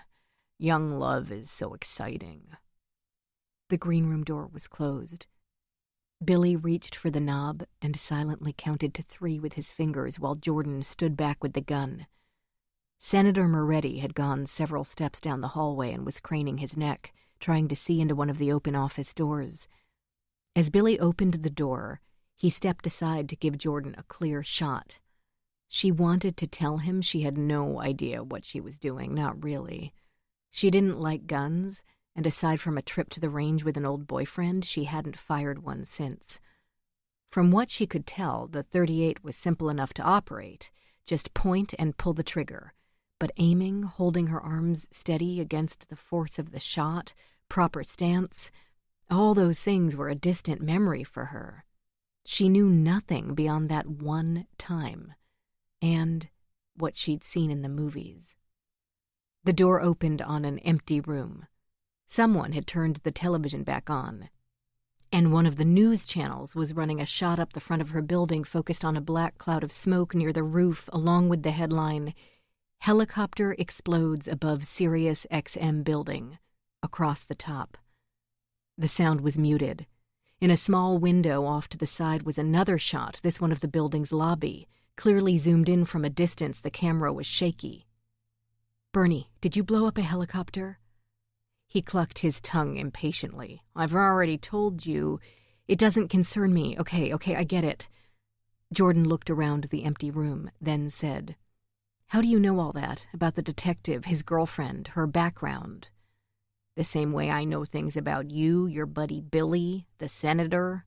My new friends have friends, and some of those friends are really good with computers. Nothing is private anymore. You know that better than anyone. The minute you sneeze, there's a record of it up in the cloud, and your friends have either liked that record or shared it with their friends. The same people who complain about privacy issues are the ones who post pictures of their morning coffee or their children on Instagram. They put out their vacation pics in real time, then wonder how the bad guys knew they weren't home. When Detective Cole made his announcement, half the people there, the ones who weren't busy grumbling, took pictures with their phones and had them out in the world before the foam on their beer had a chance to settle." "Is he still talking to Charlotte?" Bernie let out a soft sigh. "I can appreciate your need to prolong this conversation, to try and put your decision off as long as possible, but I'm on a pretty tight timetable. I'm afraid I couldn't wait on you, so I went ahead and decided for you." "Do I tell my people to kill Detective Cole? Or do we pick someone from your group?" Her gut clenched. "What exactly did you decide?" "Pick up line 4, Bernie instructed. Billy took out his phone and studied the display for a moment, then clicked something on his remote dashboard. Jordan heard a soft click in her headphones and said, "You're on live with Jordan Briggs. Who is this?" There was a momentary shuffling. Then a gruff voice replied, "How the hell did you get this number?" Jordan's eyes narrowed. I didn't. You called me." "No, I didn't. You called me." She shook her head in frustration. "Who is this?" "Detective Garrett Tresler with NYPD. I know who you are, Miss Briggs. I'm well aware of the current situation." "I'm not exactly sure what's happening," Jordan told him. "Bernie connected us somehow. He wanted me to speak to you. Where are you?" He hesitated, maybe not sure he wanted to tell her. Then he said, "I'm outside your building with members of SWAT and the FBI." Billy tapped her on the shoulder and pointed up at the television. One of the cameras quickly panned a large crowd of law enforcement officers on the sidewalk across the street, moved back and forth several times, and settled on a man with a toothpick in his mouth and a phone pressed to his ear. When he spoke again, Jordan noticed a slight delay between the image on the screen and the voice in her headphones, but it had to be him. "We were just told he's sending down one of the hostages." In the corner of the television, the camera trained on her lobby zoomed in even further. The image went out of focus for a moment, then cleared, a wobbly shot of the elevators. The text changed to, "We've been told the terrorists are sending down one or more hostages." The two images swapped. The lobby image took up the main screen, with the detective now in the smaller shot. Jordan didn't unmute the television. She knew they were probably carrying a live feed of her right now, whatever she said. On the screen, one of the elevator doors slid open. Off to the left was what looked like a melted plastic trash can, the surrounding floor stained black. "He's setting fires, trying to gas us. He's a serious nuisance." Detective Cole. Had to be. She gave it very little thought because at the center of the elevator was a wheeled office chair draped in a pink baby blanket, the outline of a small body beneath. Chapter 62. Cole. Cole had pointed his gun up at the helicopter, but he hadn't shot. He was certain of that. Even now, as he huddled behind the large air conditioner, hot air rippling over and around him, the index finger of his right hand pressed against the outside of the trigger guard, not the trigger itself. Even if he had shot, his aim had been on the man with a rifle in the passenger compartment, not the tail, not the fuel tank, and he was sure the blast started there. If he closed his eyes, he saw it in slow motion, the flames flaring in the back and creeping forward, the explosion. He saw the face of the man holding the other end of that rifle, the shock and surprise in his eyes. Then his mind jumped to one singular thought. Was Charlotte on that chopper? Cole got to his feet, patted the pockets of his pants, and found the baby monitor. He pulled it out and jammed down the talk button. "Charlotte, can you hear me?" Nothing. He felt a sharp pain from his left back pocket, and when he reached back there, he realized the iPod had gotten crushed when he fell. It was cracked down the middle, the screen shattered. Useless. He tossed it aside. Parts of the helicopter littered the roof, some still on fire, others smoldering. The bulk of the machine had gone over the edge, and as Cole quickly crossed the roof and looked down, he realized most of the helicopter had fallen and crashed on the roof of the building next door, at least 20 stories down from where he stood. There was no way anyone survived. If the explosion and flames didn't kill them, the fall surely would have. "Charlotte, goddammit, answer me!" It was then he remembered turning the volume all the way down. As he fumbled with the control, turning it back up, her voice came from the speaker. "Not supposed to use that kind of language around a child. We're very impressionable, you know." Cole felt the air leave his lungs and mix with the acrid, heated air around him. "Thank God you're okay." "I've been better," she replied. "Why haven't you found me yet? I thought you were a detective." Cole ran his hand through his hair, his eyes drifting over the carnage on the roof. "I'm working on it. I know I'm only 11, but I'm smart. If bad guys tie you to a chair in a room with a countdown timer, whatever happens when it reaches 0 isn't going to be good. You need to step up your game." "Where's the timer now?" 17 minutes and 4 seconds. The body of the first man Cole shot, then shot and killed by presumably one of his own, was sprawled out on the asphalt roof, the top corner of his head missing. About 20 feet behind him, stacked against the wall rounding the edge of the roof, were about half a dozen plastic crates, like the one he'd been carrying up to the roof with the older man. "Where do you go to school, Charlotte?" Stepping over debris, Cole crossed the roof and made his way over. "Is this the part where you try to keep me talking, so I don't focus too much on the timer and freak out?" "Yep." "I almost have my left hand out of the zip tie. I think it would be better if I focused on that." The cases weren't locked. Large silver clasps held them closed, one on either end. "Do you think you can get out?" he asked her. "Well, that's a silly question. I wouldn't be wasting my time trying if I didn't think I could. I'd try something else instead." Cole snapped open both clasps on the topmost case and carefully opened the lid. "What the hell? That's another of those words you're not supposed to use around me, detective. You're not very good with kids." Cole stared down at the case's contents. Parachutes. 6, all new. He opened the rest of the cases and found more of the same. 36 in total. "Oh, that's not good," Charlotte said. "What's not good?" Cole went back across the roof, toward the door to check the case they had been carrying up. "There's something dripping on my head from the ceiling, like dripping a lot, almost like a faucet. I set off the sprinklers on nearly every floor." "Somebody is going to be very mad at you." "Probably." Cole pushed back through the door, stepped over the body of the other man, and opened the case. It did not contain parachutes. "What's wrong?" Charlotte asked him. "Huh?" "You sighed. Not a good sigh, either." "You heard that?" "You must have pressed the button or something?" Cole realized the talk button on the monitor had locked down into the talk position, some kind of feature to allow two-way conversation. He set it down for a moment and went back to the case. At one point, it had probably been full, and the fact that the case was nearly empty was almost as worrisome as the items he found inside. Several bricks of C4 and a handful of timers. Judging by the empty spots and discarded packaging also inside the case, at least 30 bricks of C4 were missing.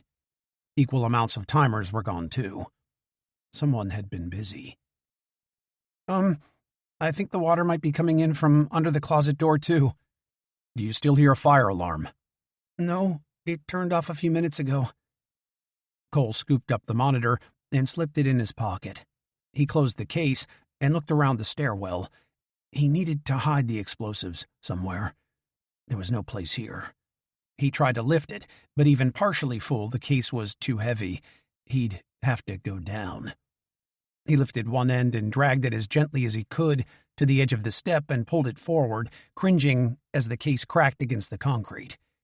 It didn't explode, though, and Cole was fairly certain plastic explosive was stable without some sort of igniter to set it off. When he reached the platform for the 50th floor, he tugged open the door, held it with his foot, and started to slide the case through. "Hey!" a male voice shouted from the landing below. Cole looked down just as the man's gun came up and fired. The bullet hit the cinder block above Cole's left shoulder and sent shards of concrete into the air. He'd have to drop the box to return fire, and with the gun tucked under his belt, he didn't have time for that. Instead, he yanked the heavy case through the opening and slammed the heavy metal door behind him. Another bullet hit the frame on the opposite side with a loud clank. As an emergency exit, there was no lock. Cole fished the switchblade from his pocket, extended the blade, and crammed it down behind the push bar a moment before a heavy body slammed into the door from the stairwell. "Open the goddamn door!" a muffled voice shouted. Cole took several steps back. The door shook but held. He dragged the case of explosives deeper into the room. "We need to get to the fucking roof!" He thought of Charlotte's ticking clock.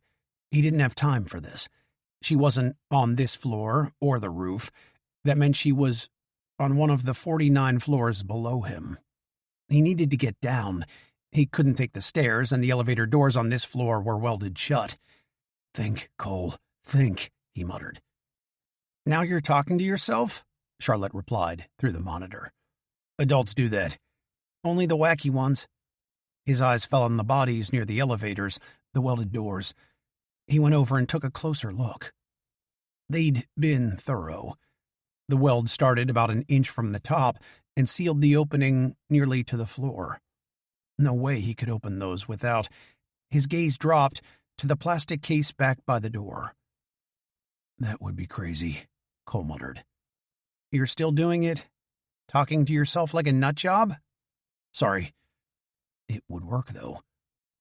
He went back to the case, opened it, and took out one of the bricks of plastic explosive, felt the weight of it in his hand. Then he took out one of the timers and studied it for a moment. It wasn't complicated.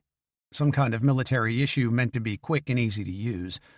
There were 2 metal pins sticking out the back of the timer, and a couple buttons on the front to set the device, a large green button to start it, and a red one to stop it. If he did this, he had no idea how much explosive to actually use. He also had no time for anything else. Cole had sent the 4th elevator for floors 44 through 49. If it completed the entire trip, it was currently 1 floor below him. He carried 1 brick of explosive and a timer over to that door, peeled the packaging off the explosive, and began rolling it between his palms. It was more pliable than he expected, and when he had it shaped into a single long cord about a 1/4 inch in diameter, he pressed it against the weld in the door, covering as much of it as he could. He positioned the timer near the center and pressed it in place. The pins held tight, and it stayed. He then set it for 10 seconds. "Charlotte, you might hear a bang." "Why?" Cole didn't answer her. He pressed the green button, and when the timer ticked down from 10 seconds to 9, he ran for the opposite corner of the floor and crouched down behind a metal support pole and several bags of concrete. Chapter 63. Jordan. "Miss Briggs, stay on the line, okay?" Tresler told her. Jordan only half heard him through the sound of blood thumping in her ears. "Yeah, okay." She took several steps closer to the television, reached up and traced the person under the blanket in the chair. "Is that my daughter?" "Stand by, Miss Briggs." "Fuck you and your standby bullshit. Is that my daughter?" Tresler spoke to someone else for a second, then came back on the line. "We've got a robot going in. You need to give us a moment to get in position." The smaller image on the screen changed from a shot of the detective to one of 4 police officers lifting a large robot out the back of a bomb squad van and setting it on the ground.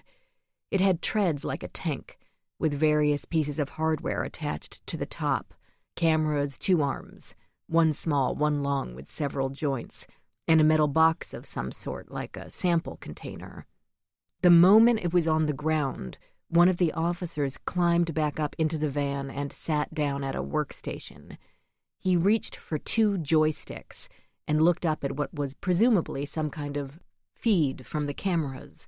The robot swiveled, turned toward her building, and began to roll across 47th Street. The steel treads had no trouble climbing up and over the curb, and when it reached the entrance, the glass doors slid open automatically. Jordan realized she was squeezing the gun so tight she couldn't feel her index finger anymore. She moved the gun to her other hand and wiped the sweat off her palms on her jeans. She had no idea how loud the robot was, but it must have made some kind of noise because the head of the person under the pink blanket bobbed up and turned toward the doors of the lobby. The robot inched along, one of the cameras on top panning back and forth. It rolled through one of the metal detectors, barely fit, maybe an inch of clearance on either side. On the opposite side of the security desk, it paused, sat still for a moment, then continued again. Christ, why was that damn thing so slow? Jordan's freed hand went to her mouth and bumped against the microphone hanging down from her headphones. She realized she was about to chew on her knuckle, something she hadn't done since she was a kid. She shoved the hand into her pocket. She didn't think the robot could move any slower, but somehow it did. When it came into frame with the person in the chair, the news channel dropped the picture-in-picture and let the image of the lobby fill the screen. The robot stopped about 2 feet away from the chair, and the larger arm mounted to the top unfolded at its various joints and extended forward with a 3-fingered claw, opening wide at the end. The claw turned in a half circle, closed on a corner of the pink blanket, and reversed, pulling it off. Jordan forced herself to breathe as the blanket dropped away. Not Charlotte. Her receptionist, Sarah DeLange, looked at the robot with horror. There was tape covering her mouth. Her wrists were zip-tied to the arms of the chair, her legs were bent back, and her ankles were attached to the base of the chair. She jerked in place, tried to move, but couldn't. Unlike the vest strapped to William Daly at the Holland Tunnel, the one on Sarah didn't have a dead man's switch or a cell phone, not one she could see anyway. Jordan felt as if someone punched her in the gut. Billy looked no better.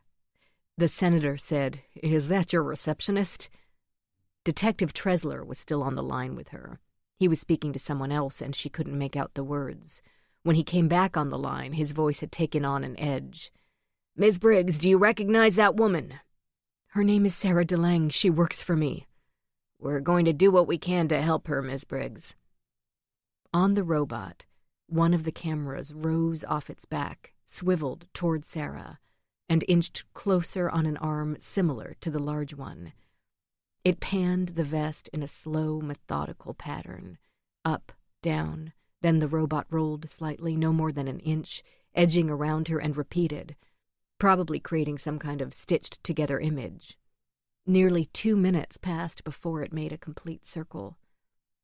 Barely audible, someone near Tresler said, "Looks like military-grade C4, 12 bricks 2 inches by 1.5, 11 inches long. If it is C4, that gives us 15 pounds of explosive. Possibly more behind her back, can't see. There's no visible trigger, but we do have wires trailing under her, so it may be a compression switch." "What's a compression switch?" Jordan heard herself ask. "She may be sitting on the trigger," Tresler replied. "She gets up and it goes off." "So what do? How do you disarm it?" Tresler didn't answer. "Detective?" "Miss Briggs, can we speak privately, off the air?" Jordan looked at Billy, who shook his head. She said, "We have no way to do that. We're not even sure how Bernie connected the 2 of us." On the television, the picture-in-picture returned. The camera was on a woman next to the bomb squad van. 2 other officers were helping her into a bulky suit. "We're sending someone in to disarm it." The 2 officers lifted a large helmet over the woman's head, slipped it on, and began fastening straps all around. One of them disappeared into the van and came out with a pair of thick gloves. The woman waved him off. "Shouldn't she wear those?" Tressler said, "Some techs opt not to. They're too restrictive. Limited dexterity." The woman in the blast suit gave the 2 officers a thumbs up and started across the street with a slow, lumbering gait. She was halfway there when a thundering blast rocked the building. Chapter 64. Cole. Cole choked back the dust and forced himself to stand. If the men on the other side of the door were still yelling, he couldn't hear them over the ringing in his ears. The entire floor was filled with hazy white and the acrid scent of burnt metal. Cold wind whirled around him from several broken windows on the opposite side of the level. The boxes that had been stacked around the baby carriage were strewn about, several on fire, others smoldering. The carriage itself hadn't moved. It stood defiantly at the center of the room, amid the smoke, dust, and fire, and looked like it could only belong to the devil among the red glow. Cole took several steps forward toward the elevators. The door of the 4th car was no longer welded shut. Instead, a ragged gash had appeared where the weld had been, both doors folded partly inward into the shaft, creating an opening about 2 feet wide. He could see the cables beyond, the metal tracks along the back and side walls. The plastic case containing the explosive equipment was still near the door where he'd left it, and he was grateful for that.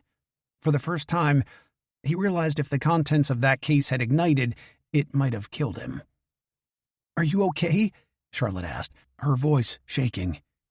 "That was loud." He wondered if that meant she was on a floor near him, or if the sound had traveled through the entire building. "Yeah, I'm all right." The case was warm to the touch, but not so hot that he couldn't move it.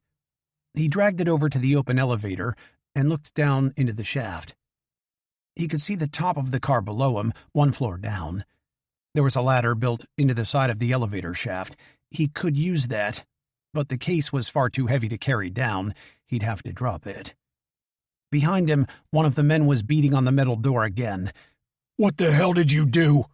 Cole opened the case and broke off a quarter piece from one of the last explosive bricks and grabbed another timer. He set both off to the side, then closed the latches on the case.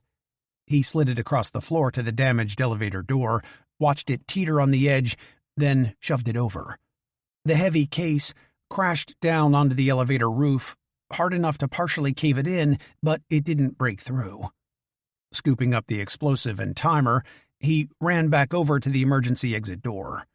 Another fist thudded on the opposite side. Cole pressed the plastic explosive into the gap above the metal push bar behind the switchblade and pressed the timer down into it. He set the small device for 60 seconds, hit the start button, and ran back to the elevators when it started to tick down.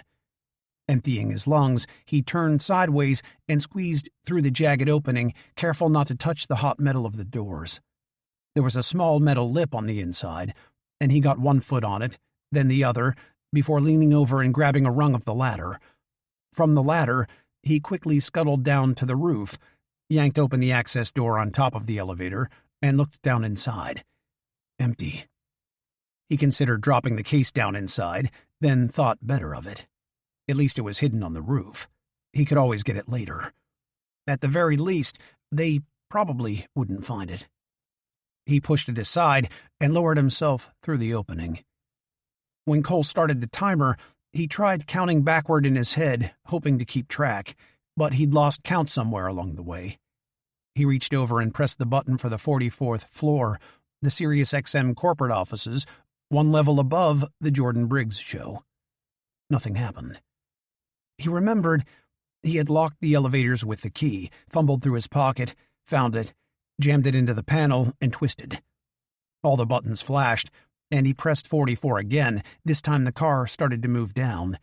He took out both guns and pressed into the corner. Cole heard the smaller explosion above as the elevator descended, as the floor numbers ticked down. He wondered just how close those two guys had been standing to the door when it went off. Chapter 65. Jordan. With the first explosion, Jordan grabbed the table next to her and immediately regretted the movement as pain radiated out from the bullet wound in her shoulder, down her arm, past her elbow, and into her fingertips like someone forcing a knife with a 2-inch blade down a 1-inch wide garden hose. She found herself looking at Billy as Trezler called out to someone else over the open line, his voice distant again in her headphones. "What the hell was that?" Trezler repeated when nobody answered him. Jordan forced herself to look back up at the television. The woman in the bomb suit was still standing at the center of 47th Street, unmoving. And for a second, Jordan thought the picture had frozen when the bomb went off. But then she moved. She turned slightly to look back the way she'd come. The other image was still trained on Sarah DeLange, tied to the chair near the elevators, the robot continuing to circle her as someone tried to maneuver its camera to get a shot from below. A female voice near Trezler shouted, "We've got smoke and broken windows near the top floor." A new image immediately filled the television monitor, sweeping up the outside of the building to the top floor and focusing on 4 broken windows with dark smoke billowing out. "Some kind of secondary explosion," Trezler said. "Any idea what's up there?" "The top floor is vacant," Jordan heard herself say. "That FBI woman said they were staging up there. She also said that's where they moved my staff." "What FBI woman?" "She said her name was Allison Varney," Jordan told him. "She wasn't real, though. None of them were. That was all part of Bernie's." "They're not really up there, right?" "Hold on a second." He fell away again. Who the hell was he talking to? "I've been told we have eyes on that floor and your staff is not up there." A flood of relief washed over her, but it only lasted a second. On the television, the shot of the smoke on the top floor had been relegated to the smaller window, and the main frame was again focused on Sarah DeLange, in the chair, the robot and the bomb tech stepping into the shot. "What's her name?" Jordan asked Trezler. "Who?" "The woman in the bomb suit." "I'm not sure I should disclose." Jordan cut him off. "A person does something this dangerous, they deserve recognition. What's her name?" She let the silence linger until Trezler finally sighed and said, "Bernita Valla." "Tell me about her." Trezler hesitated, and at first she thought he wouldn't give her any more than a name. But he went on. "She's one of the bravest people I've ever met. She signed up for the Marines right out of high school, ended up in Iraq and Afghanistan, where she spent countless tours, nearly 10 years, defusing dozens of bombs. She doesn't talk about it a lot. She's a quiet person, but she's probably saved more lives than most of us on the force combined. For what it's worth, she also listens to your show." "Well, everyone has their faults, right?" On the television monitor, Bernita Valla crouched down next to Sarah, and using a small mirror was studying several wires that started somewhere inside the vest and disappeared below the chair under the seat. Whoever was in control of the robot had moved it back several feet to give her space to work. A compartment was open on the robot's side, and Valla reached in and came out with a small screwdriver. Then she laid down on the ground, on her back, and slid partially under the chair. The camera operator tried to zoom in closer for a better shot, but their angle was off. "Sarah's been with me for a little over 7 years now," Jordan said.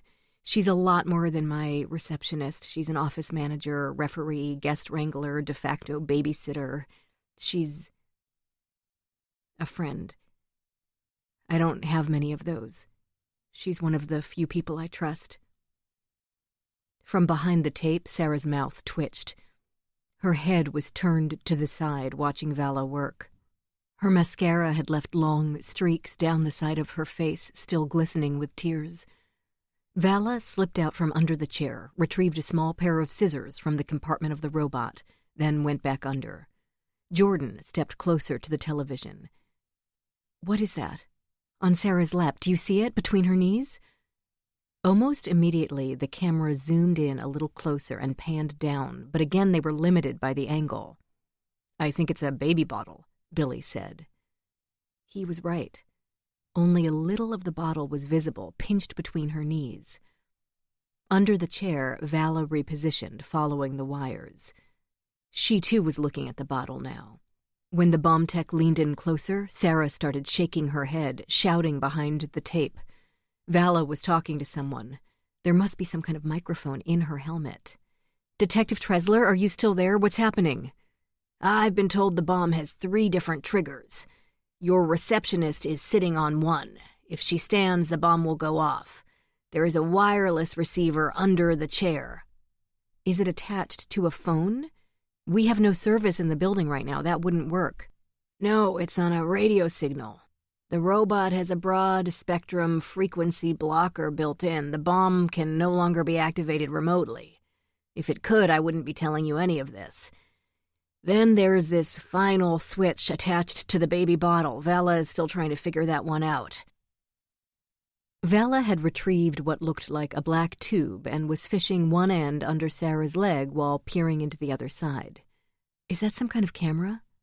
Billy tapped Jordan on the shoulder. "Where's the senator?" The senator was no longer in the green room. They were so focused on the television, neither of them had seen him leave. Tresler said, "Yeah, a camera. Infrared with magnification. The bottle is about half filled with milk, and the switch is floating inside. It seems to be operating under the same principles as a mercury switch in a thermostat. If it touches..." The blast was far more powerful than the other one. On the television, all the windows in the lobby exploded out. A fireball shot out across 47th Street and engulfed the air. Sarah and Bernita Vala vanished behind a wall of red and black. Chapter 66. Jordan. Jordan watched in horror as first the lobby of her building, her friend, the bomb technician, and several emergency vehicles parked on 47th Street were engulfed in a giant fireball. But then the windows of the second floor blew out with a similar explosion, and the third floor after that. With all 3, dark smoke belched out into the air as the building coughed and shuddered. The rumbles of each explosion reached her, rattled the floor, the pictures on the walls, her teeth, and then settled into a calmness she knew was false. Nothing more than a mask created by their height, their distance from the carnage below. Billy was first to speak, his eyes glued to the television. "We need to move. We need to find a way out." The line with Detective Tresler was still active, and Jordan could hear dozens of voices begin to shout. Fire, police, spectators. Too many to pick out what was being said. Billy gripped her arm. "Jordan, we need to find Charlotte." "The senator's gone," he repeated. "Fuck the senator." He nodded at the gun, still in Jordan's hand. "We need him." "To get Charlotte back," a whisper in the back of her mind finished for him. "You'll need to shoot that man if you want your daughter back." "Ms. Briggs, can you still hear me?" This was Tresler again. He was shouting, his words punctuated by a cough. Billy mouthed, "Come on," and pulled her toward the door. "I'm here," she replied. "What floor are you on?" 43. "Your husband said he was with at least 30 other hostages. Are they with you?" Jordan looked to Billy, and he knew what she was thinking. She couldn't tell him the truth, not without tipping off Bernie. "I don't know where they are. They've got us locked in my studio." Following Billy, they edged down the hallway, peering into each office and open doorway as they went. Nobody was here. The entire floor seemed deserted. "We can't see anyone through the windows. I don't think they're on my floor," she told Tresler. Not the full truth, but something. They checked 3 more offices. Then Billy froze, staring at the display of his phone. He held it up for Jordan. Bernie was on line 1. Jordan said, "Detective, I'll be right back." Billy clicked several buttons, then nodded. Bernie didn't wait for her to speak first. "I know you've left your studio, Ms. Briggs. There's no reason to keep up that pretense. I also know Senator Moretti managed to slip away from you, too. That's unfortunate. with only about 13 minutes left. But all things happen for a reason, right? You're a resourceful woman. Here's hoping you find him in time. You didn't have to kill Sarah. She was a good person. I didn't kill her. You did. You and Detective Cole.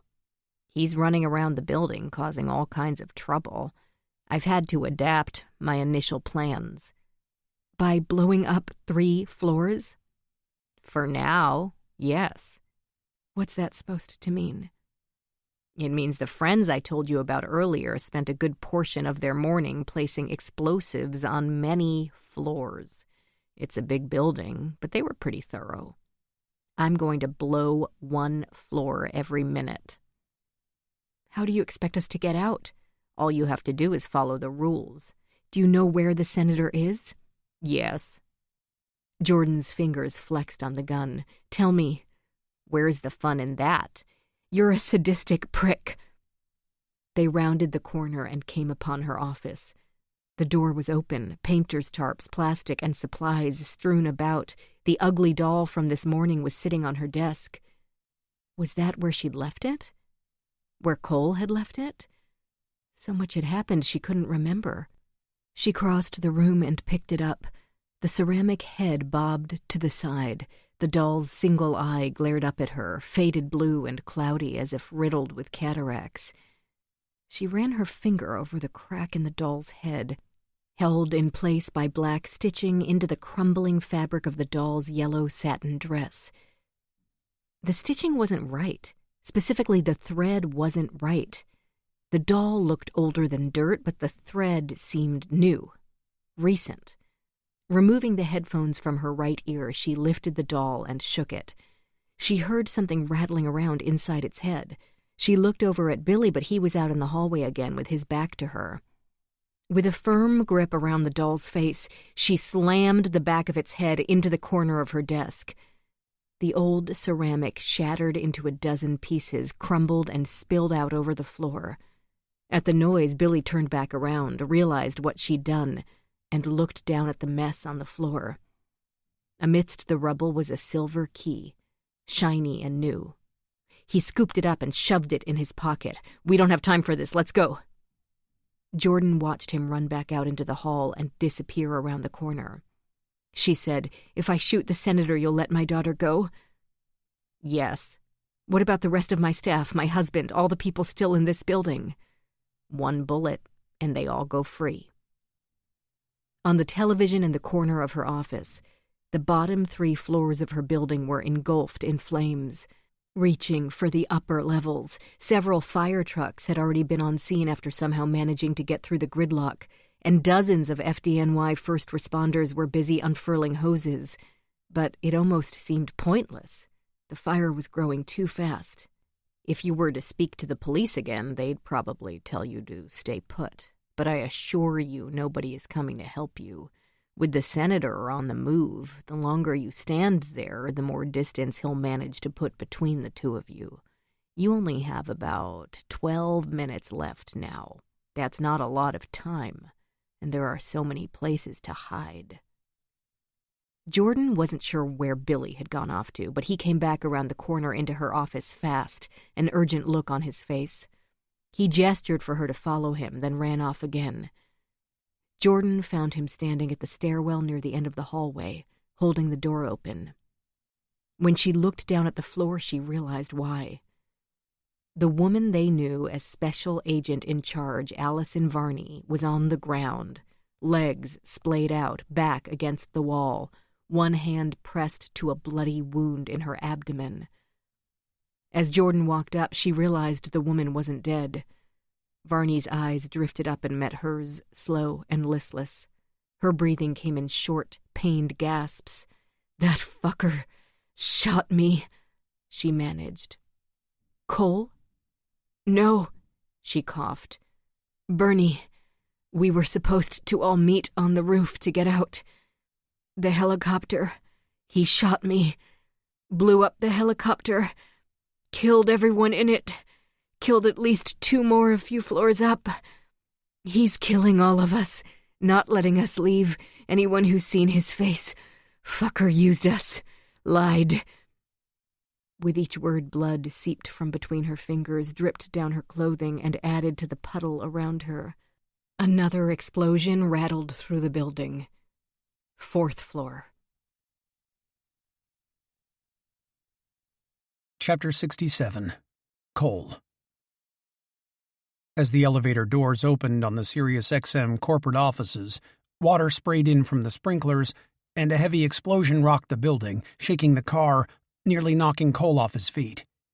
He was thankful for that, because when those doors opened, a man holding an AR-15 assault rifle was standing there soaking wet, and the sudden shock brought Cole the half-second he needed to fire his 9mm, put a bullet through the man's throat, and watch him drop to the ground, dead.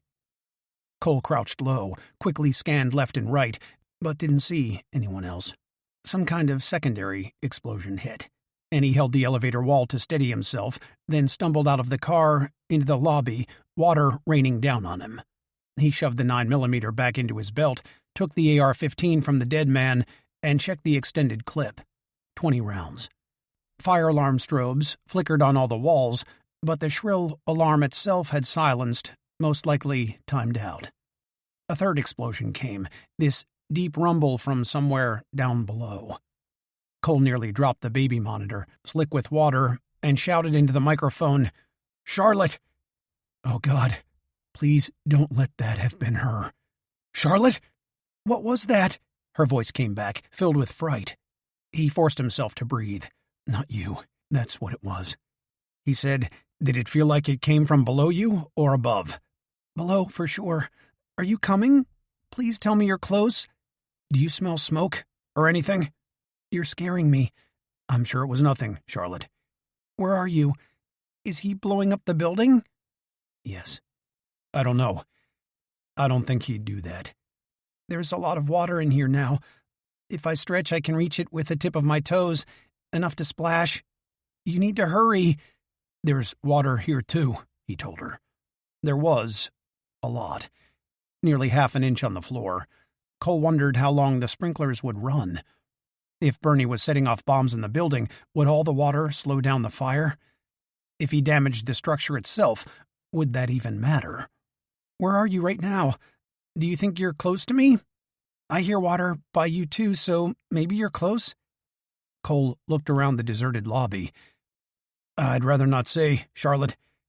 "You don't know who's listening? Is that it?" "Yeah." The design of the floor appeared similar to the one the Briggs show was on. Marble floor, with a large reception desk to greet people as they got off the elevator, and hallways splitting off in both directions. Cole remembered the directions Charlotte had given him and followed the hallway to the left for 20 paces, trying to keep his steps small to mimic someone her size. At 20, he turned left and stepped into a vacant office. There was no closet, though. No other door. He checked the other nearby offices as well, but there was no sign of her. This wasn't the right floor. He found 9 more offices in the hallway, all empty. Several had been ransacked, though. Drawers open, contents spilled out on the floor. Leading with the barrel of the assault rifle, he turned and went back the way he'd come, past the elevator, and down the other side. He found 2 more empty offices before he came upon a closed door. Cole pressed his ear against the wood, but couldn't hear anything over the spraying water. He tested the knob and found it unlocked. Ready to fire, he twisted the knob and kicked the door in.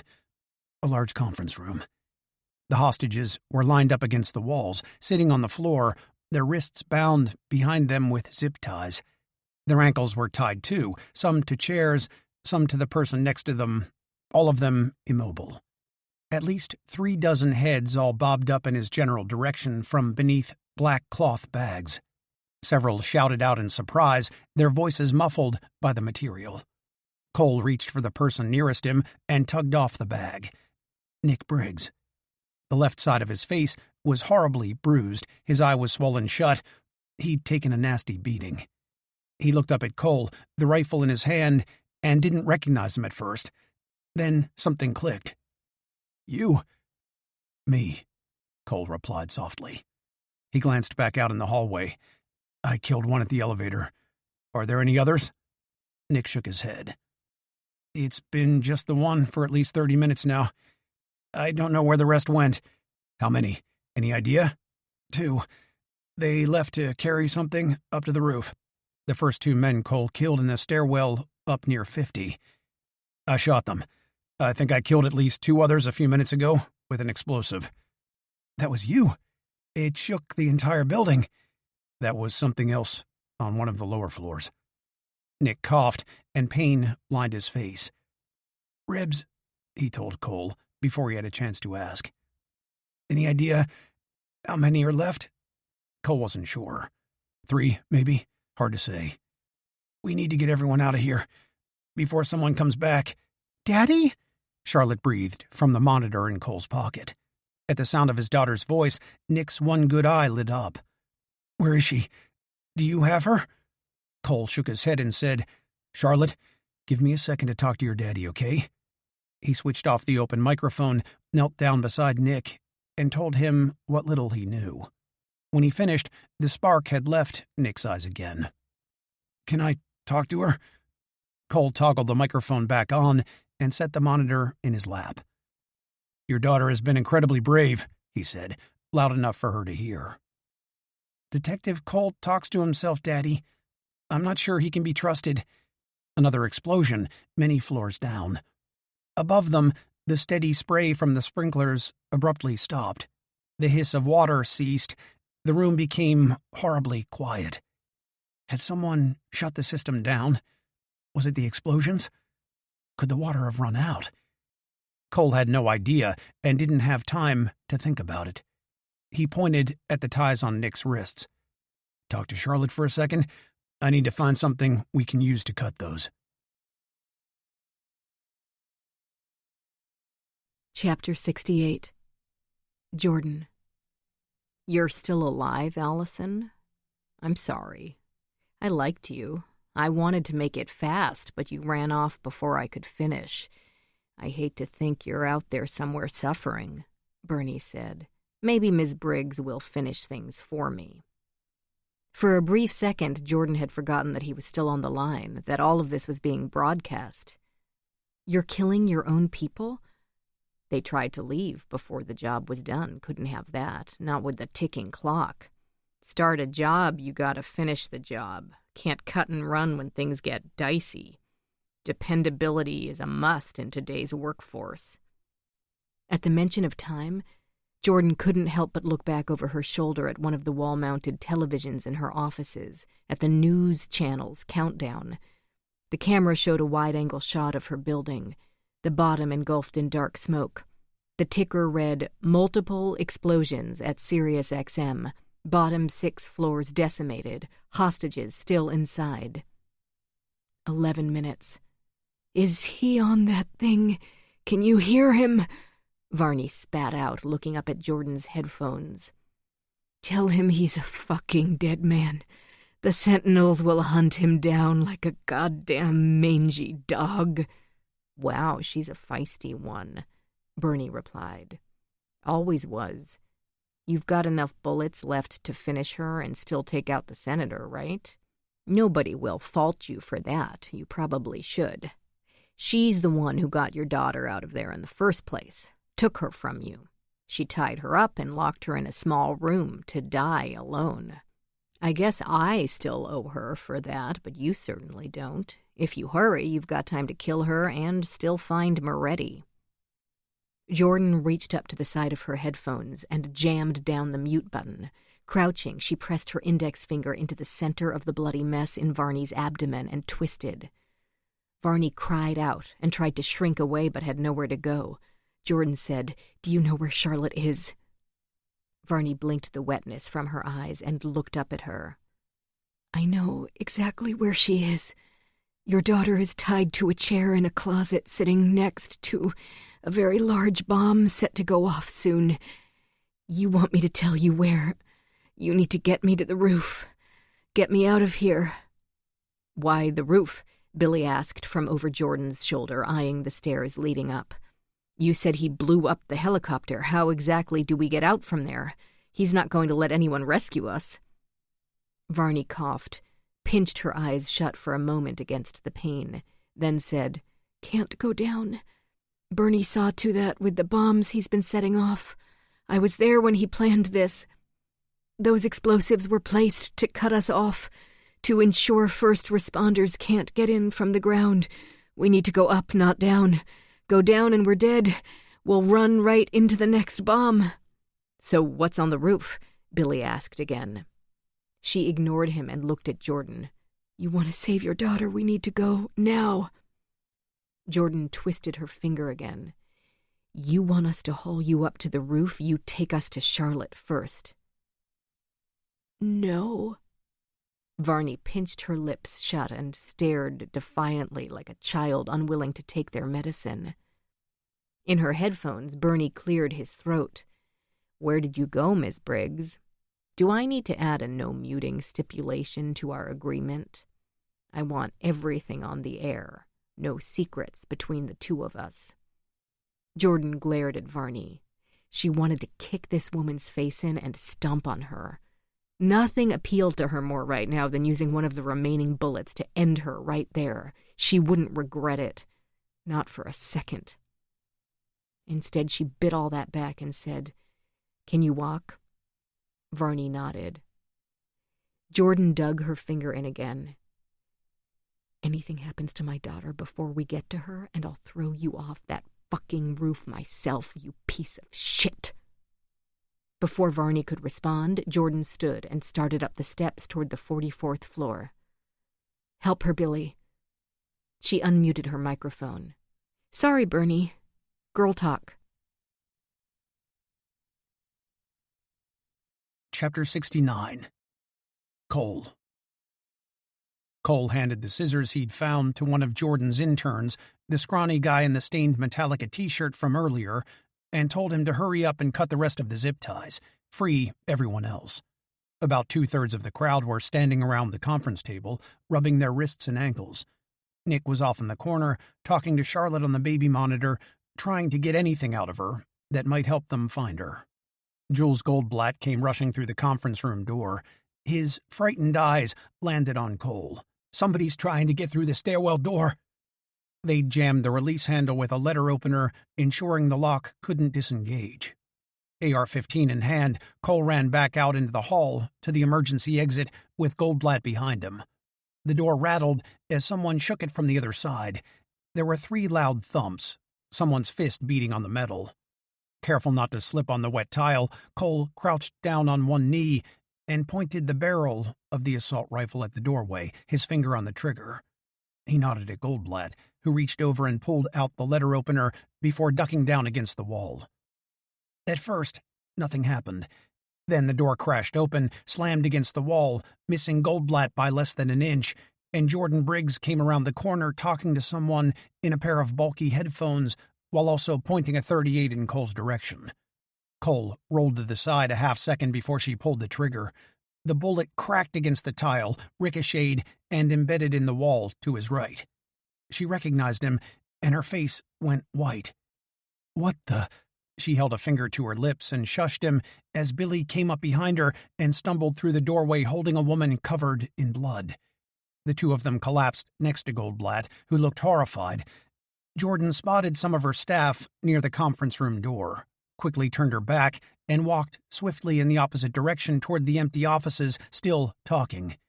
Out of breath, Billy said, "She's got Bernie on the air.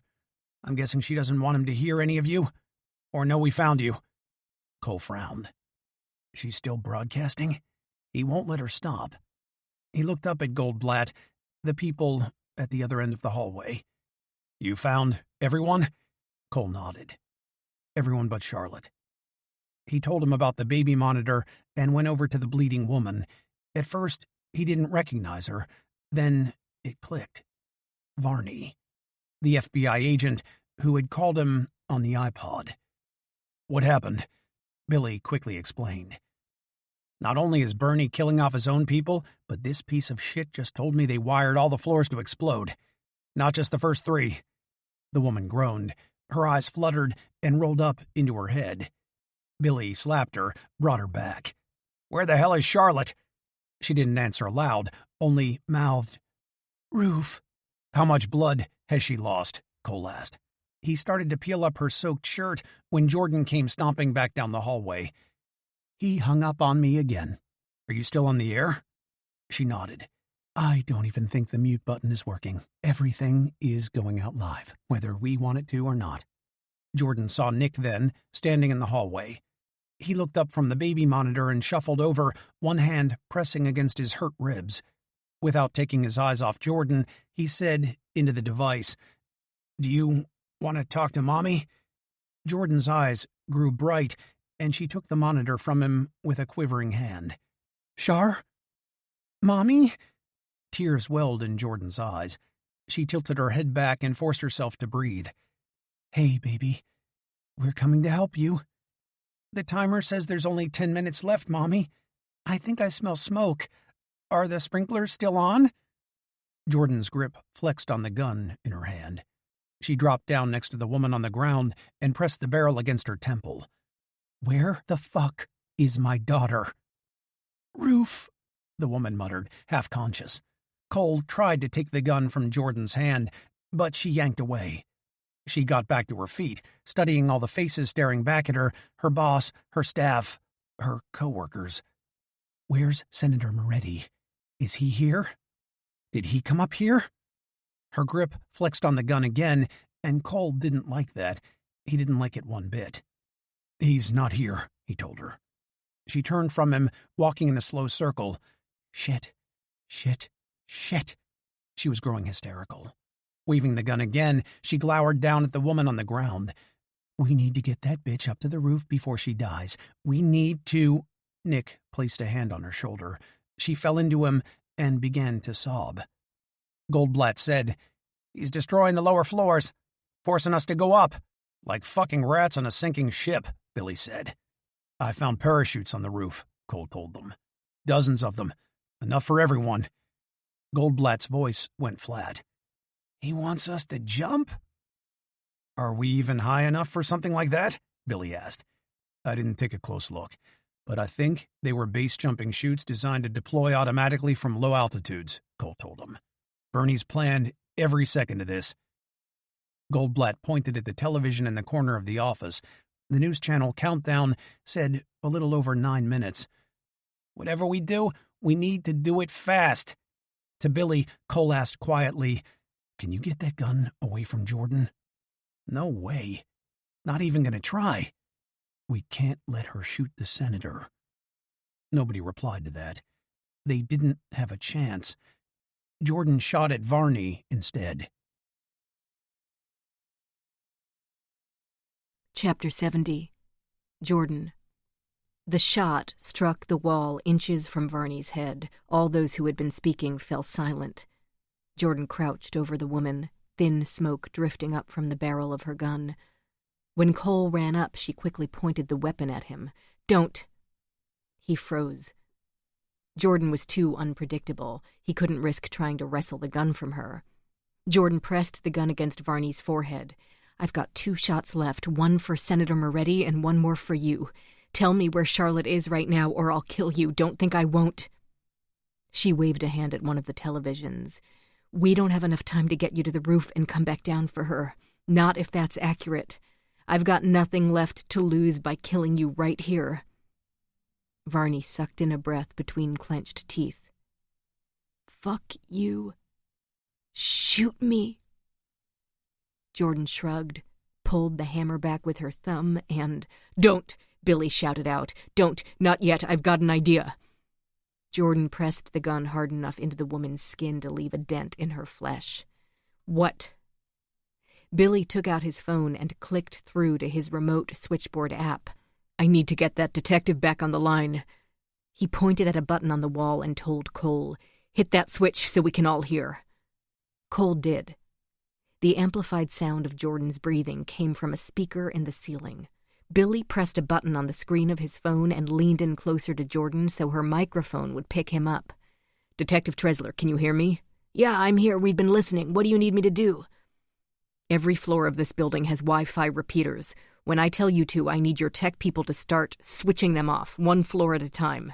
Give it a 5 count, then turn it back on, like a rolling blackout from the top of the building down. Call out the floor as you go. Can you do that?"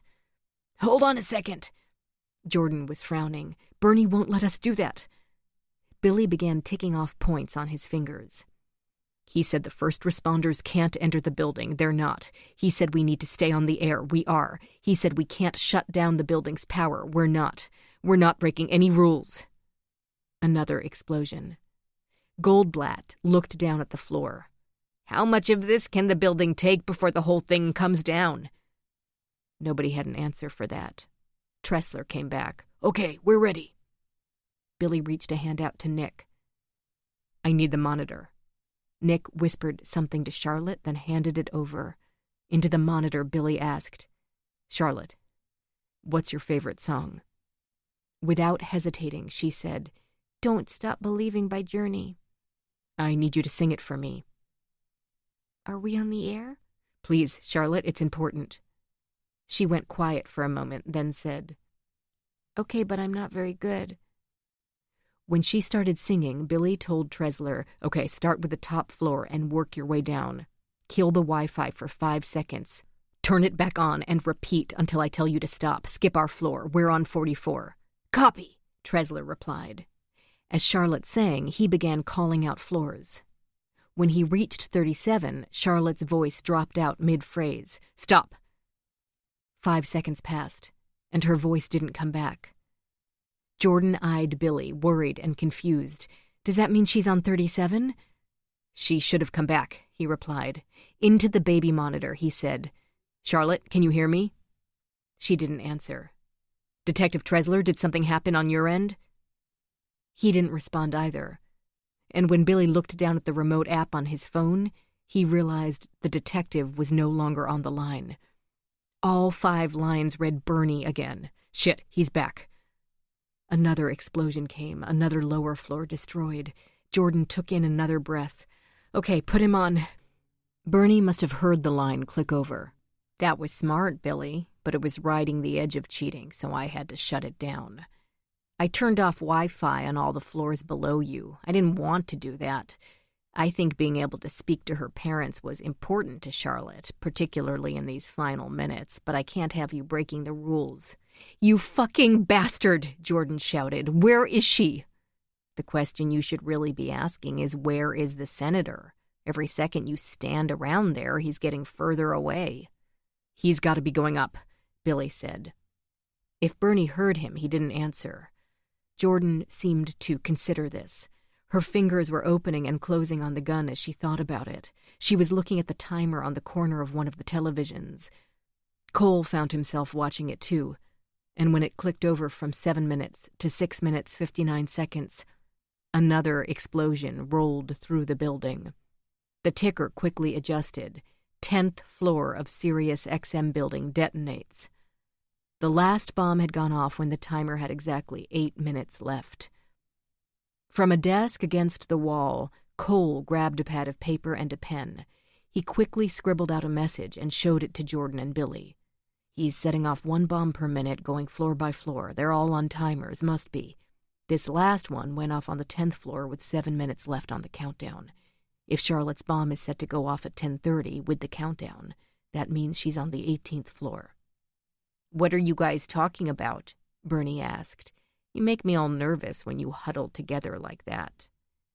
Billy looked around the room and spotted a camera up in the corner. He went over and yanked it down, tore the wires right out.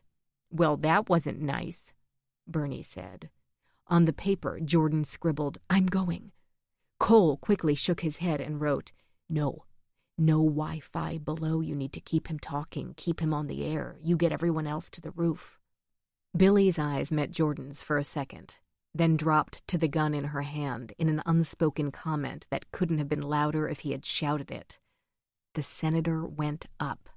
He's your plan B if that timer gets too close to 0. Cole handed the AR-15 to Goldblatt. He couldn't trust Billy with it. He was just as likely to shoot the senator as Jordan was. He expected Goldblatt to shy away from the weapon, but instead he checked the chamber and the clip and clicked the safety off and back on again. When he caught everyone looking at him, he said, I was in the reserves back in my 20s. I'm at the range at least once a month. Jordan was watching all of them, her mouth open slightly, her eyes quickly darting around. She clearly wasn't sure about this, and Cole was about to say something to convince her when Nick leaned over, slid the headphone cup from her left ear, and whispered. When he pulled away, she looked him in the eyes and nodded. She put the headphones back on and raised the microphone to her lips. "You win, Bernie. We're going to the roof. Tell the senator to sit tight." Yet another bomb went off then. Cole looked up at the television as the timer ticked over to 5 minutes, 59 seconds, then bolted back down the hall. Nick followed after him. Broken ribs or not, he wasn't about to abandon his daughter. Chapter 71. Jordan. Cole only had one elevator key, and without a key, the elevators no longer worked. Jordan and the others weren't sure if that was because of the fire or Bernie or something else, and they didn't have time to stand around and think about it. Cole had to take the key. They needed to get down far faster than she and the others needed to get up, and there was no way Nick could make it down all those steps with broken ribs. Jordan found herself paralyzed. Every ounce of her being wanted to chase after Cole and Nick and get to her daughter, wrap her arms around her, and never let her go again. But she also knew Cole had been right. With the Wi-Fi turned off on the lower floors, the cameras and whatever else Bernie had been using to track them were probably off. He wouldn't know what they were doing, and that was probably their only chance at getting Charlotte out alive. Unless you shoot Senator Moretti. She knew she could, to save her daughter. Jordan wasn't sure when that particular switch had flipped in her head, but knowing her daughter had less than 6 minutes left unless she shot him made that decision far easier to make than it had been even 30 minutes ago. It wasn't even a question. If she saw him, she'd kill him. And Bernie would stop the bomb and let her daughter go. He would, right? Stop the bomb and let her daughter go? While it was clear he was crazy, he hadn't lied. He gave her a decision to make. She made her choice. She'd kill the senator. Jordan would find a way to live with that, and she knew she could if Charlotte was with her. If she lost Charlotte, there was no more living. There would be nothing. She pushed the thought out of her head. She wouldn't lose Charlotte. Bernie was rambling in her headphones. She hadn't heard a word of it. Jordan watched in somewhat confused shock as Goldblatt took charge and started rushing everyone to the stairwell and up the steps, the assault rifle hanging over his shoulder on a strap, the half-conscious body of special agent in charge Allison Varney dangled between two of her staffers, hopping on one leg as they carried her. Given a choice, Jordan would have left her to bleed out right there in the hallway. Given additional bullets, she would have ensured she bled out right there in the hallway. She'd managed to hold on to the gun, and with only 2 shots left, she couldn't waste them. Jordan watched the last of them disappear into the stairwell, took one last look at the timer on the television, and forced herself to follow after them. She smelled smoke in the stairwell. Not a lot, just a hint of it, but it was there, and knowing she was more than 30 floors above the fire didn't help to settle the hairs on the back of her neck, some instinctual thing telling her to get out. "There's something you should know, Ms. Briggs, about the senator," Bernie said. "If you can smell it here, what's it like on Charlotte's floor? Focus, Jordan. Keep him distracted." "What's that, Bernie?" "Today's not the first day the senator has had interaction with the Sentinels." "What do you mean?" "I mean, he's been to their compound. He's met with them." "What, like a sleepover?" "I've told you why I'm in your life today. Has anyone told you why Senator Moretti had to be on the air with you today of all days? I'd be willing to bet someone was very insistent that he be on with you today." As Jordan followed the others up the steps, lagging back one flight so her microphone didn't pick up their voices, she recalled how Goldblatt had pushed her this morning, how he had insisted she interview the senator whether she wanted to or not. She hadn't wanted to. She had made that abundantly clear. All of that seemed like a lifetime ago, yet it had only been a handful of hours. Bernie went on. You berated him, and he stayed on the air. You made him look like a complete fool, and he put up with it, just to stay on the air. Doesn't that strike you as a little odd? Not the berating part, you do that all the time to your guests, but the staying part? How many of your guests have walked out after just a fraction of that kind of abuse? Not him, though, not Senator Moretti. He stayed. He took each hit and shrugged it away, and what did he do when the bombs started going off? He brought up that bill of his, how his bill could have saved the day, prevented all of this. Jordan paused for a moment on the landing for the 46th floor as this sunk in. Are you saying Moretti was somehow in on this? I'm saying he's knee-deep in it. From the planning stage until the first taxi blew up this morning. He's been following along, ticking off boxes on some mental checklist with each explosion. Jordan had fallen behind and started moving again. No way. Way. Hypothetically, let's say I believed you. Why would the Sentinels ever go along with that? A bill like that would make their lives miserable. Law enforcement could walk right into their compound anytime they wanted to. No warrant necessary. Search whatever they wanted to. That goes against everything those groups stand for. And that's exactly why they went along with it. I don't follow. Have you ever spent time in a place like that? Jordan rounded the landing for the 48th floor. Some walled-off compound in the middle of nowhere, USA, with a bunch of crazies holding guns in one hand and mixing Kool-Aid with the other? Nope, not my first destination when I get a day or two off. Well, they're a powder keg looking for a spark, waiting for a spark. Imagine a group of like-minded individuals who spend every waking moment preparing for war, gathering supplies, training, recruiting, only to realize that war is unlikely to ever come. They've watched their founding members grow old and die, waiting. They give speeches, get fired up, get ready, and find themselves only waiting some more. They preach hatred for government, talk about how the hand of that government is at their throat, squeezing, but they do nothing. They do nothing because they know if they make the first move, if they trigger some kind of war, the general public will see them as the bad guys. But if the government starts things, if the government tramples on their rights, on the rights of every citizen, that puts them on the defensive. That puts them in the right. So you're saying, I'm saying, their relationship was mutually beneficial. Senator Moretti needed a day like today to help push his bill over the finish line. And the Sentinels know if that bill goes through, some government agency will eventually do something stupid and set off a reason to start the war they've been preparing for. Not just the Sentinels. You can be sure other militias around the country would join in too.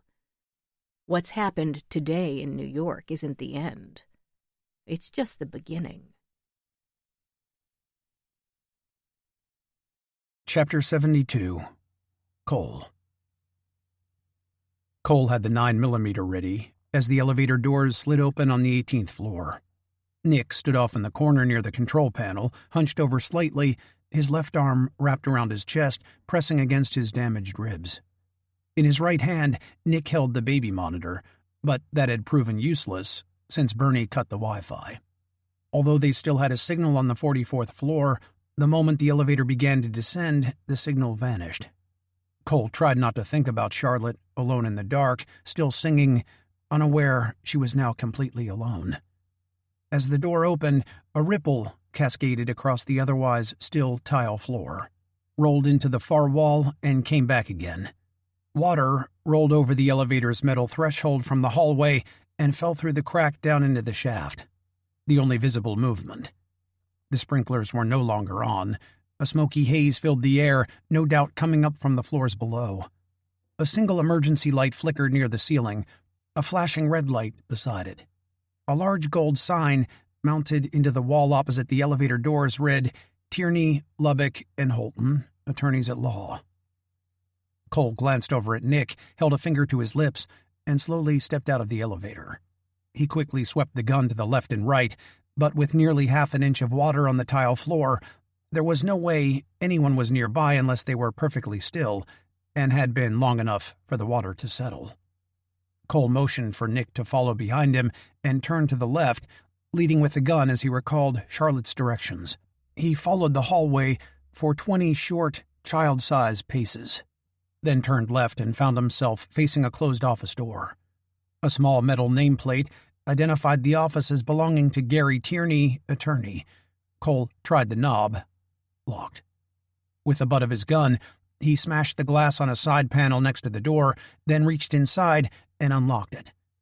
Unlike the hallways, the office had no sprinklers, but enough water had come in from under the door to soak the thin gray carpet. As Cole stepped inside, each footfall sloshed. The carpet sucked at his shoes. A thin child voice said, "Is someone there?" Nick nearly pushed past, but Cole held up his free arm and held him back. "Bernie may have booby-trapped the room. Stay behind me." As if to remind them of how little time they had left, another explosion boomed from below. The entire floor shook with it, and Cole found himself reaching for the doorframe to stay on his feet. On a desk at the opposite side of the office, a cup holder filled with pens toppled over, and a painting dropped from the wall and clattered to the ground. Surely the building couldn't take much more of this. With the explosion, Charlotte yelped, recovered, then said, "Who's out there?" "Charlotte, it's Daddy," Nick said from behind Cole, and again tried to get by, but Cole held him back. "Sit tight. We're right outside your door." "The timer says 3 minutes and 48 seconds, Daddy." "That's plenty of time, honey. We just want to make sure it's safe to come in." He pushed at Cole's back, tried to shove him deeper into the office, but Cole didn't budge. Instead, he pointed. The closet door was on the left, a chair positioned in front of it. On the chair, wrapped in a length of barbed wire, was a stuffed bunny, white with pink ears and nose. The toy seemed to stare back at them from its beady black eyes. Its fur was matted with dust, stiff-looking. Cautiously edging closer, Cole got a better look. It smelled of rot. "I don't see any wires," Nick said from behind him. "He could have planted something inside. Or maybe some kind of pressure switch," Cole replied, crouching down, trying to see under it. "We don't have time for this," Nick shot back impatiently. "We need to get her out." "Daddy? What's happening out there? I know I shouldn't be, but I'm really scared." "It's okay to be scared. I'm scared too." "Are you scared right now?" "Yes." Charlotte fell silent for a second. "Well, that's not good. You're the adult.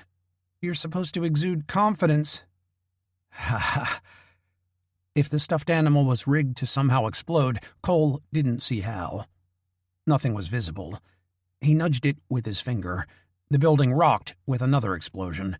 Cole fell back, tried to break the fall with his hand, and slipped on the damp carpet. Charlotte yelped. Nick had gripped both sides of the doorway and managed to stay on his feet. That felt like it was right below us. That was the 15th floor. 3 floors down. 3 minutes left. "Daddy?" Nick had had enough. Before Cole could get back up, he rushed by him, threw the chair and stuffed animal aside, and yanked open the closet door. The bunny rolled to the far corner and came to a stop. The chair cracked against the side of the desk. Cole waited for another explosion, but none came. From inside the closet, Charlotte's head jerked up and stared at them both, her face filled with surprise. Her cheeks were red, streaked with tears. When she saw the bruises on her father's face, his swollen eye, her mouth fell open. "Oh, you didn't win, did you?" This came out as more of a statement than a question. Nick tried to smile. "I'm here with you.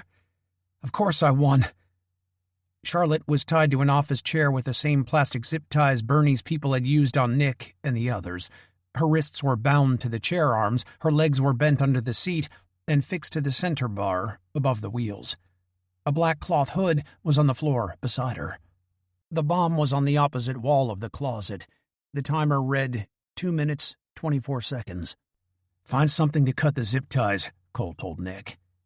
He wanted the man out of the closet before he noticed the second bomb.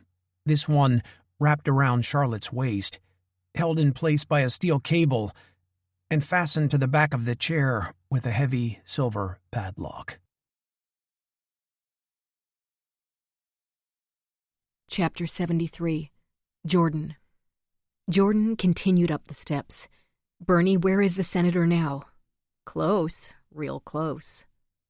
Her fingers twitched against the gun. "When you shoot him, go for the head. You've only got about 2 minutes left, and he needs to be dead in order for you to fulfill your part of the bargain. I'd hate to see Charlotte die just because you winged him with some errant shot. I don't think anyone appreciates technicalities this late in the game." "Fuck him. Cole and Nick will find her, probably already found her. Charlotte will be fine. Charlotte is fine. They're all going to be fine." Up ahead, a scream tore through the stairwell. "Well, that didn't sound good," Bernie said. A moment later, Billy came bounding down the stairs from the 50th floor, his face this odd shade of white and green. "There are 2 dead people up there on the landing. It looks like someone blew the door open from the other side while they were standing there." "2 of our people?" Jordan asked. "2 of my people," Bernie replied before Billy could. "Well, 2 of the Sentinel's people. That was Detective Cole's doing. I guess he did me a favor, 2 less for me to deal with. That sounds awfully messy, though. I bet it stinks, too. That's the kind of smell that gets in your clothes and doesn't wash out. It's best to throw them out." Billy turned, resolute, and started back up the steps. Jordan followed. She tried to prepare herself, but the smell hit her. Then she saw it, and her breakfast scurried up her throat. She choked it back down, barely. "I told you," Bernie said. "A bomb is a horrible way to die. The obscene things it does to the human body. We're really fragile when it comes to things like that. Balloons filled with water and guts." Billy took Jordan by the arm, held her steady. He put himself between her and what was left of the 2 men against the wall of the landing. "Try not to look. I'll guide you. Just look straight ahead." Jordan wasn't much for chivalry, but this time she wasn't saying no. She kept her eyes trained forward, and she and Billy hugged the opposite wall, stepped by the twisted remains of the 50th floor's metal door, around several piles of things she wouldn't allow her mind to identify on the concrete steps and walls, and onward toward the final 2 flights of stairs that would lead them up to the roof. The door at the top was open, and a cool wind crawled over her skin, helped mask the heavy odor in the air. She was grateful for that. Morning light streamed down from above, and something about that light told her everything was going to be okay. This would all be over soon.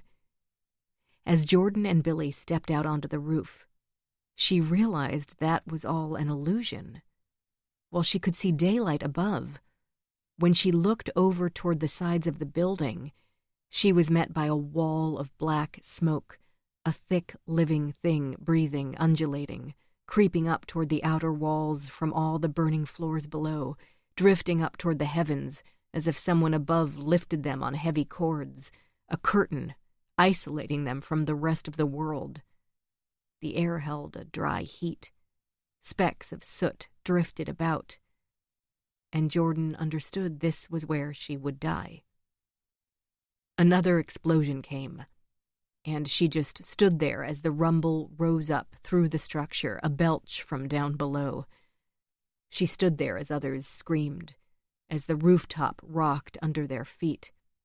She stood there as all eyes began to fall on her, their boss, their leader, all these people looking to her to save them. They would die, too, right beside her.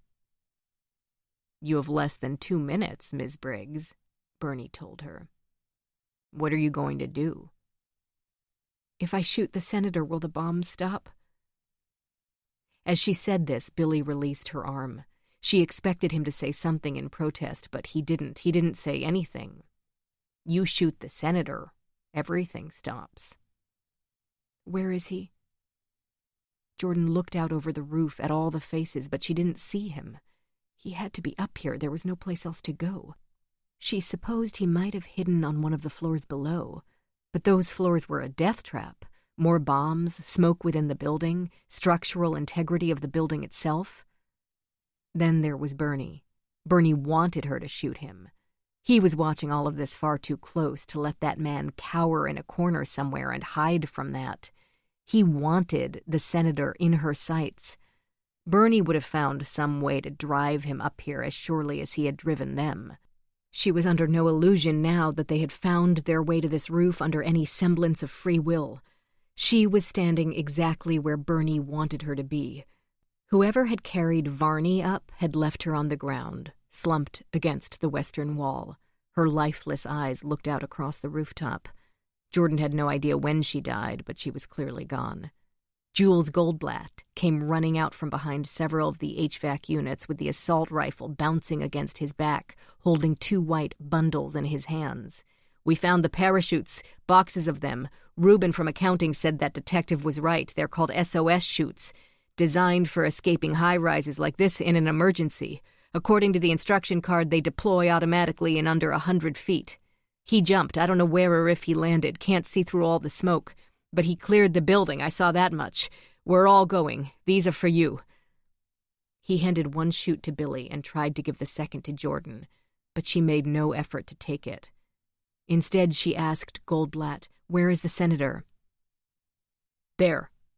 Billy was pointing to the northwest corner, toward a cluster of about a dozen people hovering over large plastic crates, passing out parachutes similar to the ones Goldblatt had. The senator was fastening the last of the buckles. "No!" Jordan raised the gun, her feet stumbling into a run. "Don't let him jump!" She shouted this to nobody in particular, and with the gun pointing in their direction, everyone began to move away from the senator, out of Jordan's range. "Don't let him jump, goddammit!" She fired around, and the bullet cracked into the concrete safety wall several feet to the senator's left. Jordan was too far. She ran. Senator Moretti raised both hands and started to blindly shuffle backward. "You don't want to do this, Jordan!" Only 1 shot left. She squinted as she ran, lined the senator's chest up in her sight. Bernie had said to go for the head, but she knew she'd never hit him from this distance if she tried that. She aimed at the center of his chest, at the biggest mass. The back of the senator's legs knocked against the roof wall, nothing but smoke and rising soot behind him. Shaking his head, he reached behind himself, used his hands to leverage himself up onto the wall. He scrambled back to his feet, balanced precariously on the ledge. He held his hands up again, between them, inched back toward the edge. Jordan, close now, pulled the trigger. Her final shot left the barrel. Chapter 74. Cole. "It's not a bomb. The man who tied me to the chair said it wasn't a bomb. I'm supposed to give it to Mommy," Charlotte insisted, as Cole studied the silver box in her lap. The steel cable wrapped around her waist, around the base of the chair, through the arms, and fastened behind the chair with a padlock, weaved through to heavy clasps, welded to the metal box, one on either side. Without the key, they'd have to cut the cable. Charlotte's right wrist was bleeding where she tried to pull it out of the plastic ties. He took a closer look at that, too. It was superficial, but had to hurt. She hid it well, though. She looked him dead in the eye, as if staring down the pain itself. In that instant, Cole saw her as an adult, as the woman she would become. He had to get her out of this. Nick returned with a pair of scissors and went to work on the zip ties, his fingers moving fast as he spotted the metal box for the first time. "What the hell is that?" "Stop," Cole told him. "Why?" Nick didn't. He clipped the ties on Charlotte's left wrist, then started on her ankles. "That cable is twisted around everything, including her. Without the key, we can't get it off. That means if you cut all those ties, she's still stuck in the chair." Nick only seemed to half hear him. He was working feverishly. He didn't reply. Instead, he tried to force the tip of the scissors into one of the welds of the box, between the side and the clasp. He got the tip in, but when he pried forward, the scissors snapped. "Fuck!" he cried out. The outburst caused him to cough, and red drops of spittle appeared on Charlotte's shirt. He'd been wheezing, but Cole hadn't said anything. Now he did, though. "It's not just your ribs, is it? How bad did they beat you?" Nick looked first at Cole, then at his daughter before wiping his lips on his sleeve. "Doesn't matter." He squeezed deeper into the closet and looked behind Charlotte's chair. "She's tied to the chair with a cable, but I don't see anything keeping this chair in the closet. We can wheel her out." On the opposite side of the closet, the timer ticked down from 1 minute 1 second to 1 minute, and everything shook as the deep boom of another explosion shook the building. This one clearly 1 floor below them. Several ceiling tiles broke from above and crashed down onto the office floor. One of the windows burst, and a rush of smoke-filled air choked the room, dark and gray. Cole's eyes began to water as the acidic heat washed over him. Across from him, Nick fought the urge to cough again. Charlotte still sat in the chair, her eyes fixed on the timer, both hands resting on the box in her lap. Cole didn't want her to move. If that box did contain a bomb, it would certainly go off either as they moved her from this closet or at some other point before he was able to get her to someone who could disarm it. This could easily be Bernie's failsafe. If they managed to get Charlotte back to her mother before she shot the senator, he might just pull out a remote and detonate whatever was inside. It could even be triggered by altitude or location and go off automatically as Charlotte left the building. There were a million ways to set off a bomb. One thing was certain, though. If they stayed in this closet, they'd be dead in less than a minute from the other one. They had no choice. "It's not a bomb," Charlotte insisted again, looking down at the box. Cole got to his feet and helped Nick stand. Without looking back at the bomb ticking down behind him, they wheeled Charlotte out of the closet, out of the office, and down the hallway to the elevator. Once inside the car, Nick coughed, one hand on his ribs, bent over to ease the pain. There was a wetness to the cough Cole hadn't heard the last time, and although Nick had covered his mouth with the back of his hand and wiped his lips again, he missed a bit of blood on one of his teeth. Cole pressed the button for the 50th floor, and nothing happened. He twisted the key first to the off position, then back to emergency, and pressed the button again. Nothing happened. "Try another floor," Nick suggested. He didn't wait for Cole. He reached over and mashed in the buttons for 44, 46, and 48. Nothing happened at first. Then the doors lumbered shut, and they began to rise. "Must be some kind of malfunction from—" Nick's words were cut off as the bomb on the 18th floor went off. The pressure smacked into the bottom of the elevator with a heavy jolt. The car jumped up. The lights flickered and went off, and they came to a hard stop. Chapter 75. Jordan. The bullet missed. It went wide and to the senator's right. She'd reached him, and with all her strength, Jordan grabbed him and hauled him back off the ledge before he could deploy his chute. "I shot him!" Jordan shouted into her microphone, staring down at the senator's frightened face. "He's dead!" Her words came as the explosion on 18 lumbered up the building, shattered more glass, shook the rooftop, and nearly knocked her to her feet. "No, no, no! God damn it! Bernie, I shot him!" He didn't answer. "He's dead! Bernie!" "No, Ms. Briggs, he's not. I'm afraid you failed. Your daughter is gone. For what it's worth, I'm sorry." Jordan was shaking her head. "No, she's not. I know. I'd feel it." "I think you do feel it. That hole in your heart, the sinking emptiness in your gut, you know it's true. The senator's alive, therefore Charlotte is dead." Jordan leaned over the edge of the roof, her hands pressing down on the ledge. She was met with the heavy smoke, renewed again by the latest explosion. On 18. On Charlotte's floor. On the ground at her feet, the senator looked up at the empty gun in her hand, groaned and rolled onto his side, turned away from her. I know what comes next, Bernie said. You're going to play the what-if game. What if I shot him when we were still in the studio? What if I shot him back when he was still on the couch? What if I didn't let him get away? You know you did, right? You could have tied him up. You could have kept the gun on him, kept him close. You didn't, though. You let him scamper off. I imagine that was your subconscious trying to give you some kind of out. Your mind offering up an excuse so you wouldn't have to live with another death on your hands. What good that did. It's still your fault. You can break it down in a million different ways, but in the end, you let that scumbag live, sacrificed your daughter for him. No. Do you think her last thoughts were about how alone she was, sitting in the dark, tied to a chair, watching the numbers beside her tick down like some meter that measures her mother's love? At what point did she realize nobody would come for her? I wonder if she thought of you in those final seconds, how she came in second in your eyes, always a few steps behind your career.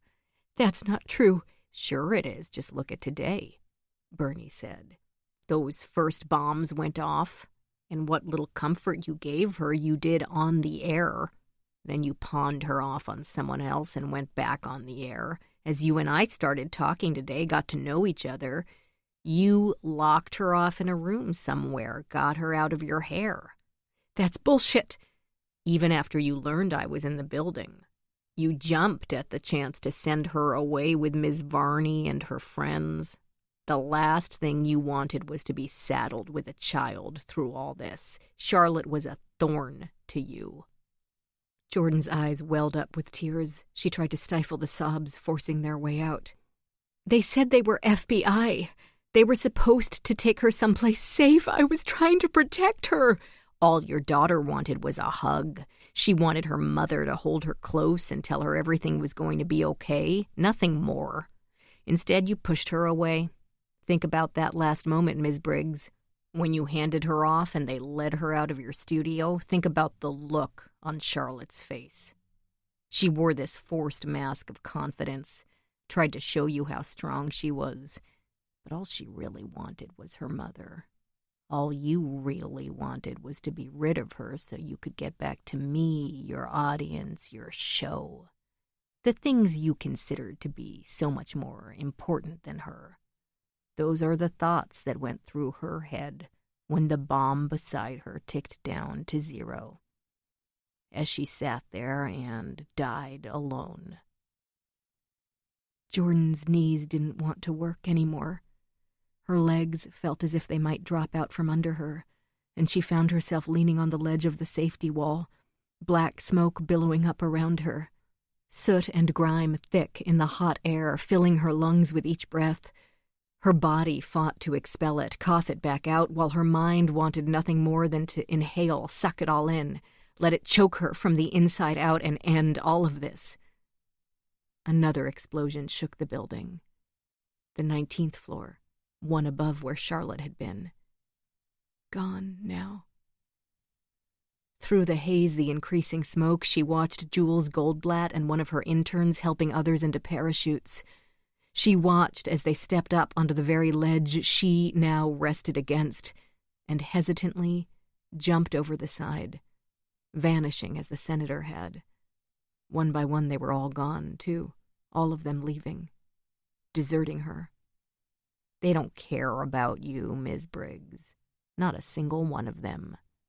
You may have provided them with an income over the years, but you never garnered their respect, their love, their friendship. At best, they tolerated you. The only one to even offer you a parachute was Jules Goldblatt, the man you probably treated worst of them all. And he probably did it more out of some sense of obligation than a need to help you as a person. Like all the others, he doesn't care about you. How are you still watching us? Jordan looked over the few remaining faces, and her eyes landed on Billy. He was about 10 feet from her, 2 parachutes in his hands. He faced her, his expression unreadable. She half expected to see his lips move as Bernie spoke, some final trick, but they didn't. When Bernie spoke again, Billy only stepped closer to her, holding out one of the parachutes. Bernie said, "He may be the only one who deserves your trust, and yet you still look at him as an outsider. So self-centered. You've never allowed anyone into your bubble, not your ex-husband, your child, or Billy, the man who has been by your side longer than any of them." The guilt swelled within her, this balloon within her chest threatening to burst because she knew he was right. She'd kept them at arm's length, not just Billy and her staff, but her husband and her daughter. She'd been too focused on her career. She was as alone as she had left Charlotte. She was, "These are the people you chose to help as your daughter died alone in a closet. People who wouldn't blink an eye if you were dead." "Charlotte's not dead. I would know," Jordan said again, unsure if the words were meant to convince him or herself. "Jordy, what's he saying to you?" Billy held out one of the parachutes. "Take one of these and step back from the ledge. I'll help you get it on. You're scaring me." "You don't think Charlotte's dead because Detective Cole and your ex-husband went back for her. You're willing to hang yourself with that thin piece of thread, that feeble belief, because it's better than accepting the truth. I'm in control, not you. I've prepared for every possible outcome. If they somehow managed to get to her before her bomb exploded, if they're on their way back, I won't allow her to reach that roof. I'll just blow the remaining floors. I'll kill them all." Another minute had ticked by, and the building shook again, the 20th floor now. "What if," Jordan heard herself say. "What if what?" "What if I offered you a choice?" Bernie's voice managed to slip even lower. "What do you have in mind?" Jordan knew it was the only choice that remained, the only thing she had left to give. She looked up again. Her eyes found Billy's. He was still standing there, his parachute on, hers in his hand. Silently, she mouthed, "I'm sorry," to him. To Bernie, she said, "My life for theirs. You allow them to live, and I'll climb up on this ledge and jump." Chapter 76. Cole. 3 more bombs went off before Cole and Nick managed to pry open the elevator doors, with Charlotte watching them both from the confines of her chair, the metal box resting in her lap. Whether due to the bombs, the fire below, or some other act by Bernie, the power in the elevator was completely off. So was the power on whatever floor they found themselves. No emergency power either. They were in complete darkness. Cole took out his phone and switched on the flashlight. "We're on 45. "That's higher than I thought we got." Nick coughed again, and the wetness that came with it was worse than only a few minutes earlier. "How bad are your ribs?" Cole asked him. "Are you sure they didn't puncture one of your lungs? Can you breathe okay?" "It doesn't matter. We gotta keep moving." The elevator had stopped about 2 feet above the floor. Cole eased himself out, got his feet planted on the ground, as another bomb went off. He glanced at his watch and did the math in his head. "I think that was the 22nd floor." Without the fire suppression systems running, the air was heavy with smoke. Even 20 floors above, it was barely breathable. He couldn't imagine what the fire and heat was doing to the structure below. Many changes had been made to building codes after the Twin Towers fell, but Cole was fairly certain this particular building had gone up long before that. Most of the high-rises in this part of the city were built in the 60s, before the original World Trade Center went up. With 22 floors on fire and more to come, it wasn't a matter of if the building would fall, but when. Cole set his phone on the floor, illuminating the hall with dim light, then reached back into the elevator. "Can you slide her over to me?" Nick nodded and gently rolled Charlotte over to the edge. He held the back of the chair and kept it steady as Cole grabbed at the seat and lifted it down. He figured Charlotte weighed around 70 or 80 pounds, and the chair was at least 30. He watched Nick's face carefully as he lowered his daughter down, the strain there. Nick must have known what was going through Cole's head, because he quickly insisted, "I'll be fine." Cole was thinking they were on the 45th floor, 5 stories from the roof, and without an elevator, that meant they'd have to carry Charlotte in the chair up 10 flights of steps, a difficult task for 2 healthy men. "We will do this," Nick said again, before climbing down out of the elevator. To prove his point, he scooped up Cole's phone and handed it to Charlotte. "You're in charge of the light." He began wheeling her toward the stairwell at the end of the hall. When Nick opened the door, a rush of black smoke belched out and filled the hallway, hot and dry. He twisted his head away from it. He looked back at Cole, his worried gaze saying all that needed to be said. They had no other choice. He pushed Charlotte's chair over the threshold, and both men were positioning themselves, preparing to lift, when the next bomb went off. Dust dropped down from above, bits of plaster and concrete. "Is it just me? Or did that one come faster than the others?" Nick asked. Cole looked down at his watch.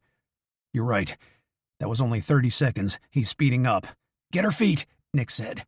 "I've got her back." The stairwell wasn't wide enough for them both to walk sideways, so Nick went backward, with Cole taking the bulk of the weight below. They made it to the 46th floor before Nick asked to switch positions, 47th before he had to stop and rest. Cole lost count of the bombs going off down below, but he could feel them quickly gaining ground. The air had grown thick with smoke, the bubble of light created by the flashlight quickly shrinking. Each time he sucked in a breath, his lungs fought him and tried to expel the tainted air back out. Charlotte had grown uncharacteristically silent. They'd pulled the collar of her shirt up over her mouth in an attempt to block the smoke, but it was doing little good. "Keep going," Nick muttered between clenched teeth, stifling a cough. It was clear his body would give out long before his will. Chapter 77. Jordan. "I'll jump," Jordan repeated. "You'll what?" Billy said, stepping closer, trying to grab her. "Tell him to stay back," Bernie insisted. Jordan held her hand out. "Don't, Billy, don't come any closer." Billy froze. "He tries to stop you, I'll blow the rest of the floors." "Does that mean you accept?" "Their lives for yours?" "Yes," she heard herself say. "Okay." She quickly told Billy what Bernie agreed to. Billy went white. "You can't do that. What if he's lying?" "What if he's not?" In her headphones, Bernie said, "You have my word, Miss Briggs. They'll get out safe. I'll see to it." Jordan's heart fluttered. "So she is still alive. Where is she now?" Bernie didn't answer. "Bernie, this is a 2-way street. You want me to trust you, to believe you? You need to give me proof that my daughter is still alive." Another explosion. The last of her staff, the last of the people from the building went over the side, leaving only Jules Goldblatt, Billy, and herself. Goldblatt came over and nodded at the 2 parachutes on the ground at Billy's feet. His was already on. "That's the last of them." "Boom," Bernie said a moment before the next bomb went off. "That's not enough," Jordan said, more to herself than anyone else. Goldblatt frowned. "What do you mean?" "It's exactly enough," Bernie replied, "if you jump." "What's he saying?" Billy asked. "You need to get up on the ledge, Miss Briggs." "We need 3 more chutes, not 2. Nick, Cole, and Charlotte are still alive, somewhere on the stairs," Jordan told Billy. "Bernie said if I jump, he'll make sure they get up here safely. There's enough for them, not all of us. I don't need one." "You're not jumping," Billy told her. "That wasn't the deal." Bernie said, "It's time. I'll detonate the bombs even faster if I have to. I'll snatch her from below." Jordan could hear the fire now.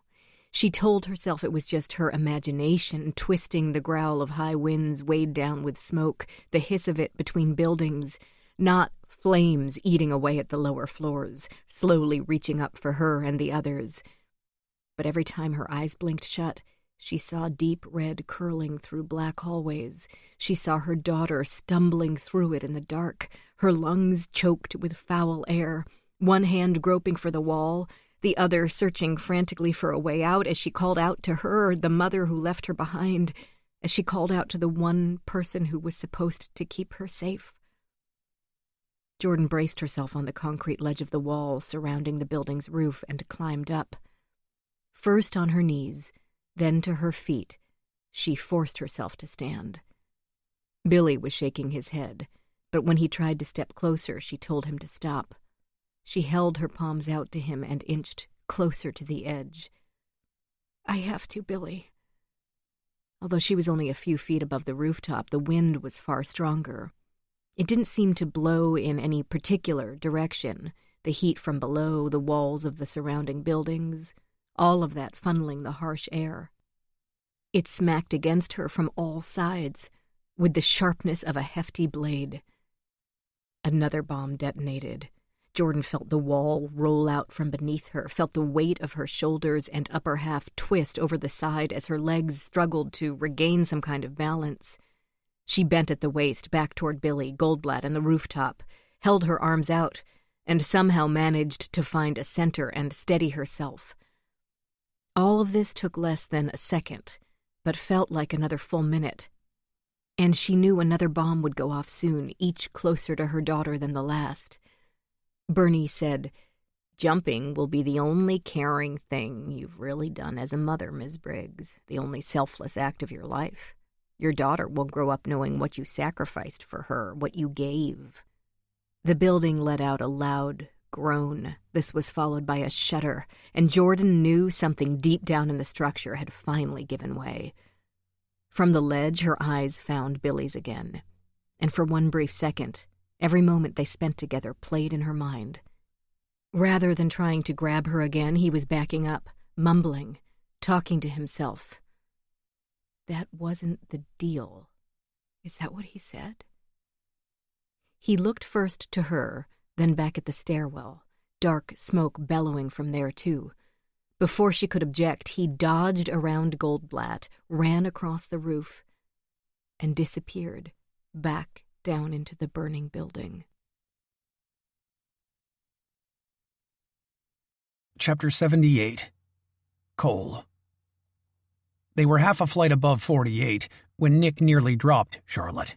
He crumpled more than fell. First his right knee buckled, then his body twisted awkwardly to the left as he attempted to pinch back his damaged ribs with his elbow rather than let go of her chair. His left knee came down hard on the edge of the concrete step, and he managed to set his side of the chair down before rolling out from beneath it. Cole wasn't faring much better. With each breath of acrid smoke, he became weaker, his vision grew cloudy, and he found his muscles quivering. When Nick collapsed, a part of himself he didn't want to acknowledge was secretly grateful. Not because the man was hurting, but because it meant they could take a break, and he wanted nothing more than to sit and try and catch his breath. As this thought worked through his brain, the other half argued that sitting, stopping for any length of time, meant death. And while he hoped that revelation would provide a quick boost of energy, none came. He dropped down onto the steps, a few feet from Nick. "We're almost there," Charlotte told them both, before launching into a coughing fit that lasted nearly a minute. Cole only knew this because 2 more bombs went off. When he tried to get back to his feet, his legs fell out from under him, and he found himself coughing too. Nick wasn't coughing, and it was that realization that finally broke through the haze engulfing his thoughts, and when Cole looked over at him, he saw that Nick's eyes were closed. Not completely, only about 3/4 of the way, and for a moment Cole thought he was dead. Then his body spasmed as some involuntary function drew in smoke-filled air, whether he wanted it or not. A cringe drew across the other man's face, and his eyes snapped back open, darted around, realized where he was. Nick looked up at his daughter, then reached for her hand, took her fingers in his own. "I'm sorry, sweetie." A deep rumble rolled up from somewhere down below as another bomb detonated. Cole looked at his watch, tried to do the math and figure out what floor that was, but the numbers all jumbled together without making sense. He knew that was from the smoke, the thinning oxygen, but knowing these things didn't make his thoughts any more clear. "People are supposed to go down in a fire, not up," he muttered. Smoke's worse at the top. He wasn't sure who exactly he was talking to, but it felt good to get the words out there. Felt like he had accomplished something. Somebody hit him then, a hard smack across his face. He didn't realize his own eyes had closed, but they had, and when he opened them, Jordan Briggs's producer Billy was kneeling next to him, ready to hit him again. Chapter 79. Jordan. With every sound, the wind and fire wrenched up from the building. Every creak, pop, and rattle, the building felt like it was swaying, tilting. A tower of blocks placed precariously by a 2-year-old ready to tumble. More explosions came, and with each, Jordan knew the building itself was Bernie's final bomb. Its fall would be the loudest of them all and would most likely take out buildings around them. Jordan stood there on the ledge, swaying with the injured structure on legs she could barely feel. Jules Goldblatt was still standing beside the remaining parachutes, his mouth hanging open, his gaze on the stairwell door. When he finally turned back to Jordan, when their eyes met, she told him the only thing she could, the only thing that felt right. "I'm sorry, Jules." This seemed to puzzle him. For what? "For the way I've treated you. The lack of respect, the pain I've put you through, the—" "Jordan, you don't have to—" "Yes, I do." He shook his head. "No, you don't, because you're not jumping, not without a chute. Someone will send help. They'll send a helicopter or the fire department will—" From her headphones, Bernie said softly, "He's got his parachute. Tell him to jump, Miss Briggs. Tell him to go, or I'll take him too." Jordan lowered her head. "Nobody's coming, Jules. There is only one way this can end. That's with me dying. An eye for an eye, I get that now. That's the only way the rest of you will be spared. That's how Charlotte and Nick survive." When another floor exploded down below, Jordan didn't pull away from the ledge, but instead edged closer. She tried to look out over the side, but could see nothing through all the black smoke. "You've got a family, Jules, a wife, 2 boys. You need to go. Get out of here while you still can. When you get down there, find Detective Tresler. Tell him everything that happened. Fill in the blanks for them." Jules reached out as if to take Jordan's hand, and she shrunk away from him. "Go." Finally he nodded.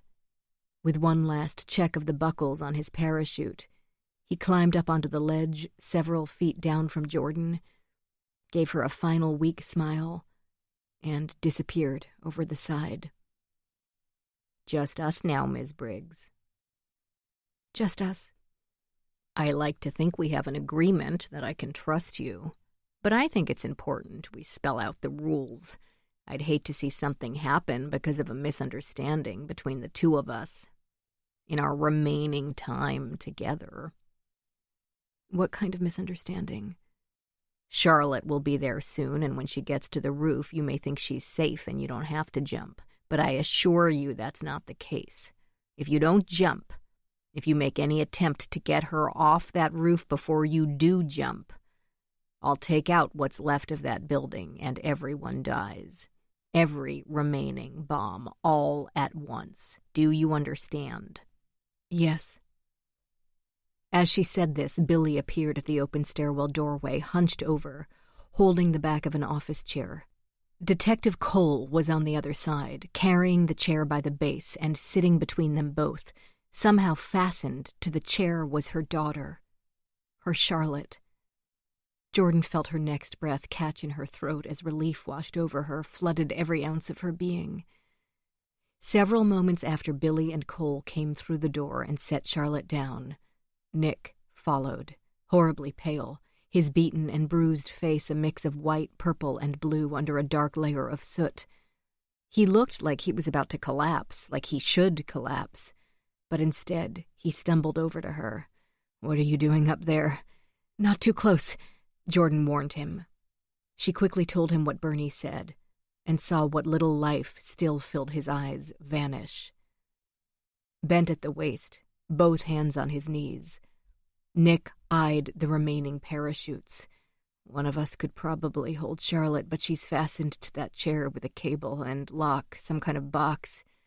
We gotta get it all off, or there's no way."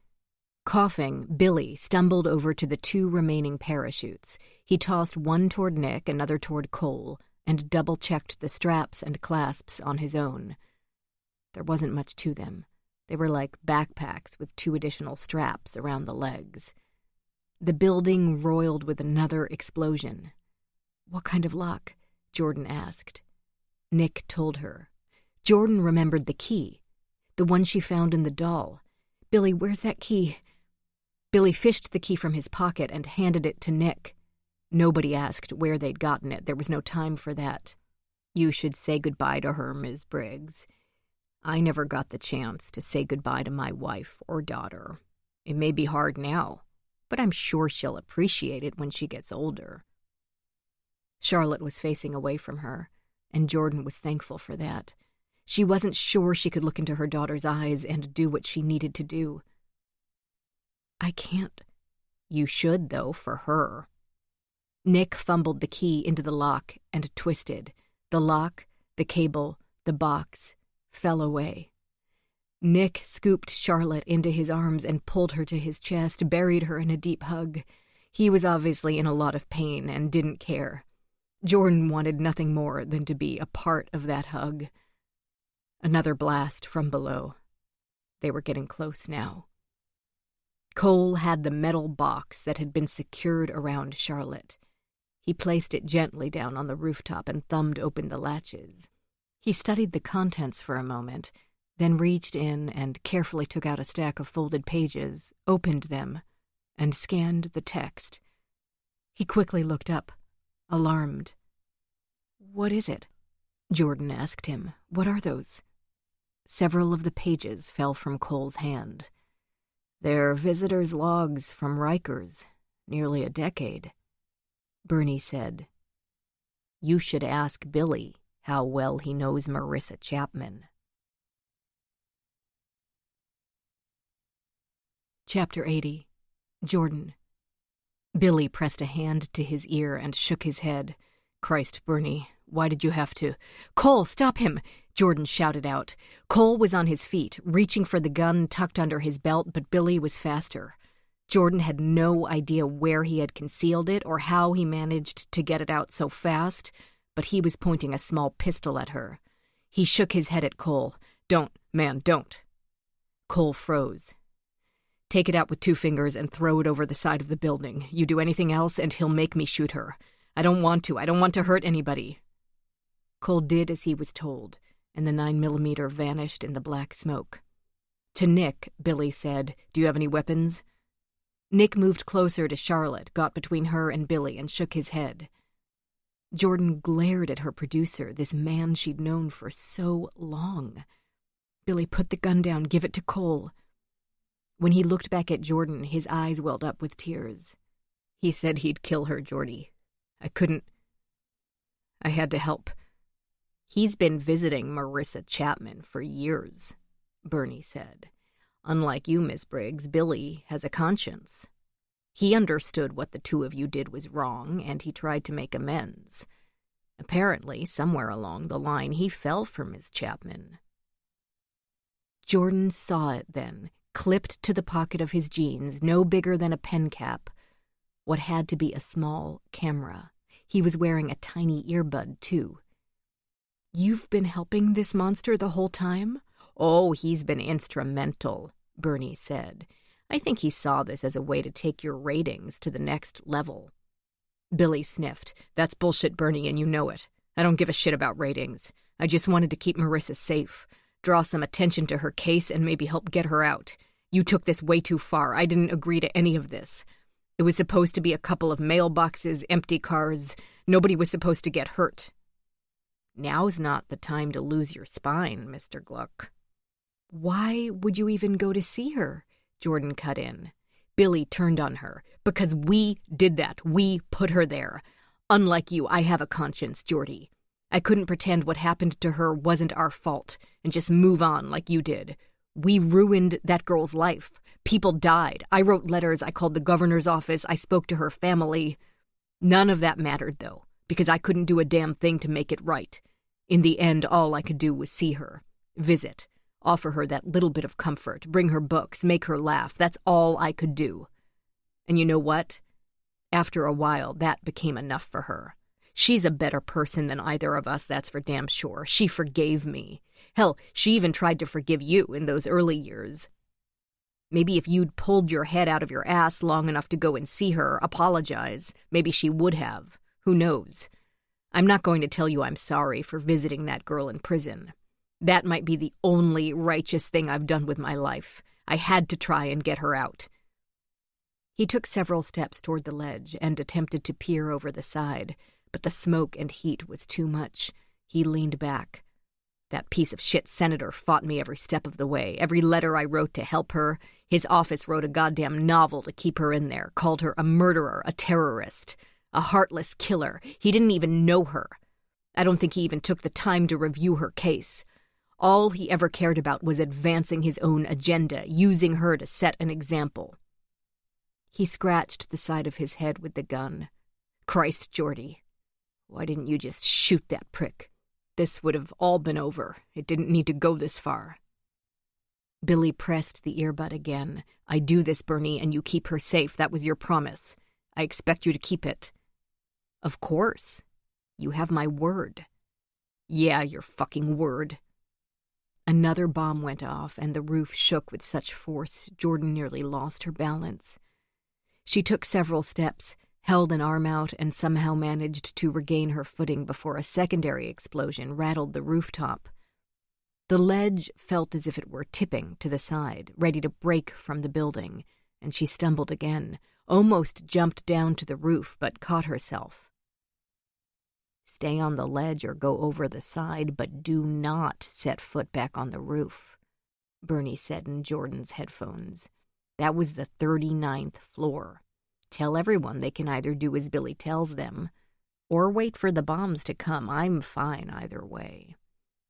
He paused for a second, then added, Detective Cole is also carrying a second firearm. This one is on his ankle. Tell him to throw that over the side like the first gun. Jordan's legs were still quivering, and she wasn't sure if it was nerves, the building, or a combination of both. She told Cole, He knows about your other gun. You need to throw it away. Cole nodded reluctantly, then took the smaller gun from the holster on his leg and tossed it across the roof. You know what to do, Billy, Bernie said. Just as we discussed. You might want to pick up the pace, though. Billy pinched his eyes shut for a second, rubbed his temple, then turned back to Nick. Put on your parachute, then use the cable and lock to secure Charlotte to you. He waved the gun at Cole. Help him, then put your own chute on. Hurry up. The remaining pages from Riker's fell from Cole's fingers and caught the wind. They fluttered up and over the side of the building. His gaze flickered over to Jordan, then Nick. He knew none of them had a choice. He reached for Charlotte. When Nick tried to release her, she only grasped him tighter. Cole had to peel her away. We're going to get you down, your mommy and daddy, too, Jordan heard Cole tell her. Nick carefully shrugged into the parachute and fastened the clasps, then took Charlotte back, trying his best to hide the pain and failing. Like a vice grip, Charlotte wrapped her arms around his neck and her legs around his waist. Cole wound the cable around them, circled both their legs, then back around her small body twice until there was no slack. He then used the lock to fasten the ends of the cable to one of the parachute's metal rings. Another bomb went off, and they all waited until the aftershocks died away before anyone spoke again. Eye for an eye, Miss Briggs, Bernie said over the rumble. You took my daughter from me. It's time you say goodbye to yours. Tell Nick to jump. Jordan's eyes were filled with tears. I can't. Billy. Billy waved the gun at the wall of smoke rising beside the ledge. You need to jump. Nick, hurry while you still can. Both arms around Charlotte, Nick looked up at Jordan, and she saw something there she hadn't seen in so long. The last year of animosity had washed away, and the man she had fallen in love with was looking back at her, his eyes deep and warm, filled with this tenderness she thought had died. He must have sensed something too, because even through the pain, the harsh lines of his face softened, and the corner of his mouth managed a brief smile. "Take care of our baby," she managed to say. Carefully balancing his weight and Charlotte's, Nick climbed up on the ledge and faced her again. "I love you, Geordie. I always will." She wanted to reach for them both, become part of their embrace, smell her daughter's hair. She wanted to tell Charlotte everything would be okay, and she found herself taking a step toward them. "No," Bernie said defiantly, and then they were gone, dropping over the side, lost to the smoke. Chapter 81. Jordan. "Now you," Billy said, pointing the gun at Cole and eyeing the parachute still in his hand. Something shifted in his eyes, though. His voice wavered when he spoke, cracked. He looked back at the edge, the spot where Nick and Charlotte had been only moments earlier. He seemed to be trying to see through the wall of black smoke, thick enough to appear solid now. Cole slipped his arms through the shoulder straps of his parachute and fastened the other two around his legs. "I'm not going anywhere unless I know Jordan is safe," he said when he finished. "Now you," Billy said again, as if he didn't hear him or remember saying it the first time. Something was wrong. He waved the gun, his face flustered. "Jump! Damn it!" When Cole didn't move, Billy sank to the ground, his back against the small safety wall. He looked down at the gun in his hand. "Now, you," he muttered for a third time, the words barely audible. "Oh, fuck. What did I do?" Cole exchanged a quick look with Jordan, then took several steps toward Billy, got between him and Jordan. "How about you put the gun down and we all jump? We figure this out on the ground." Billy laughed at this, a quick chuckle. "You lied about the helicopter, didn't you, Bernie? Nobody's coming. You fucking lied to me, too." "What helicopter?" Jordan said. Cole edged closer, eyeing the gun. "Helicopter won't work for the same reasons they couldn't use them on 9/11. The smoke is too thick and the heat from the fire creates an updraft. The thermal pockets mixed with cold air would cause the chopper to either drop or rise, maybe 50 to 100 feet in a clip. It's too dangerous. They wouldn't be able to get close enough. You want to get down, you need to jump." Billy only half heard this. "How could I fucking trust you? Are you even going to help Marissa get out, or was that all bullshit too?" Bernie replied, "Marissa is as much a victim in all this as my wife was, my daughter. I didn't lie about that. I've got no power to get her out, but the whole world knows what happened now. Public opinion will be Marissa's savior. That burden is no longer on your shoulders. You should have never been in that car with her. You're as responsible as Ms. Briggs and all the others from her show. Your death will set things right. All your deaths." Billy's face was horribly white. With his free hand, he reached up and unsnapped the buckles on his parachute. He looked like he might pass out. Jordan felt her chest tighten. "Billy, what is it?" "I wish I could see him, the poor gullible shit. I hope you find each other in hell." Half off, Billy's parachute fell to his side. The gun dropped from his other hand. Jordan opened her mouth to ask the next question, but couldn't get it out. A lump was growing in her throat. She didn't have to say it aloud. Bernie confirmed the thought that had crept into her head before she could find the words.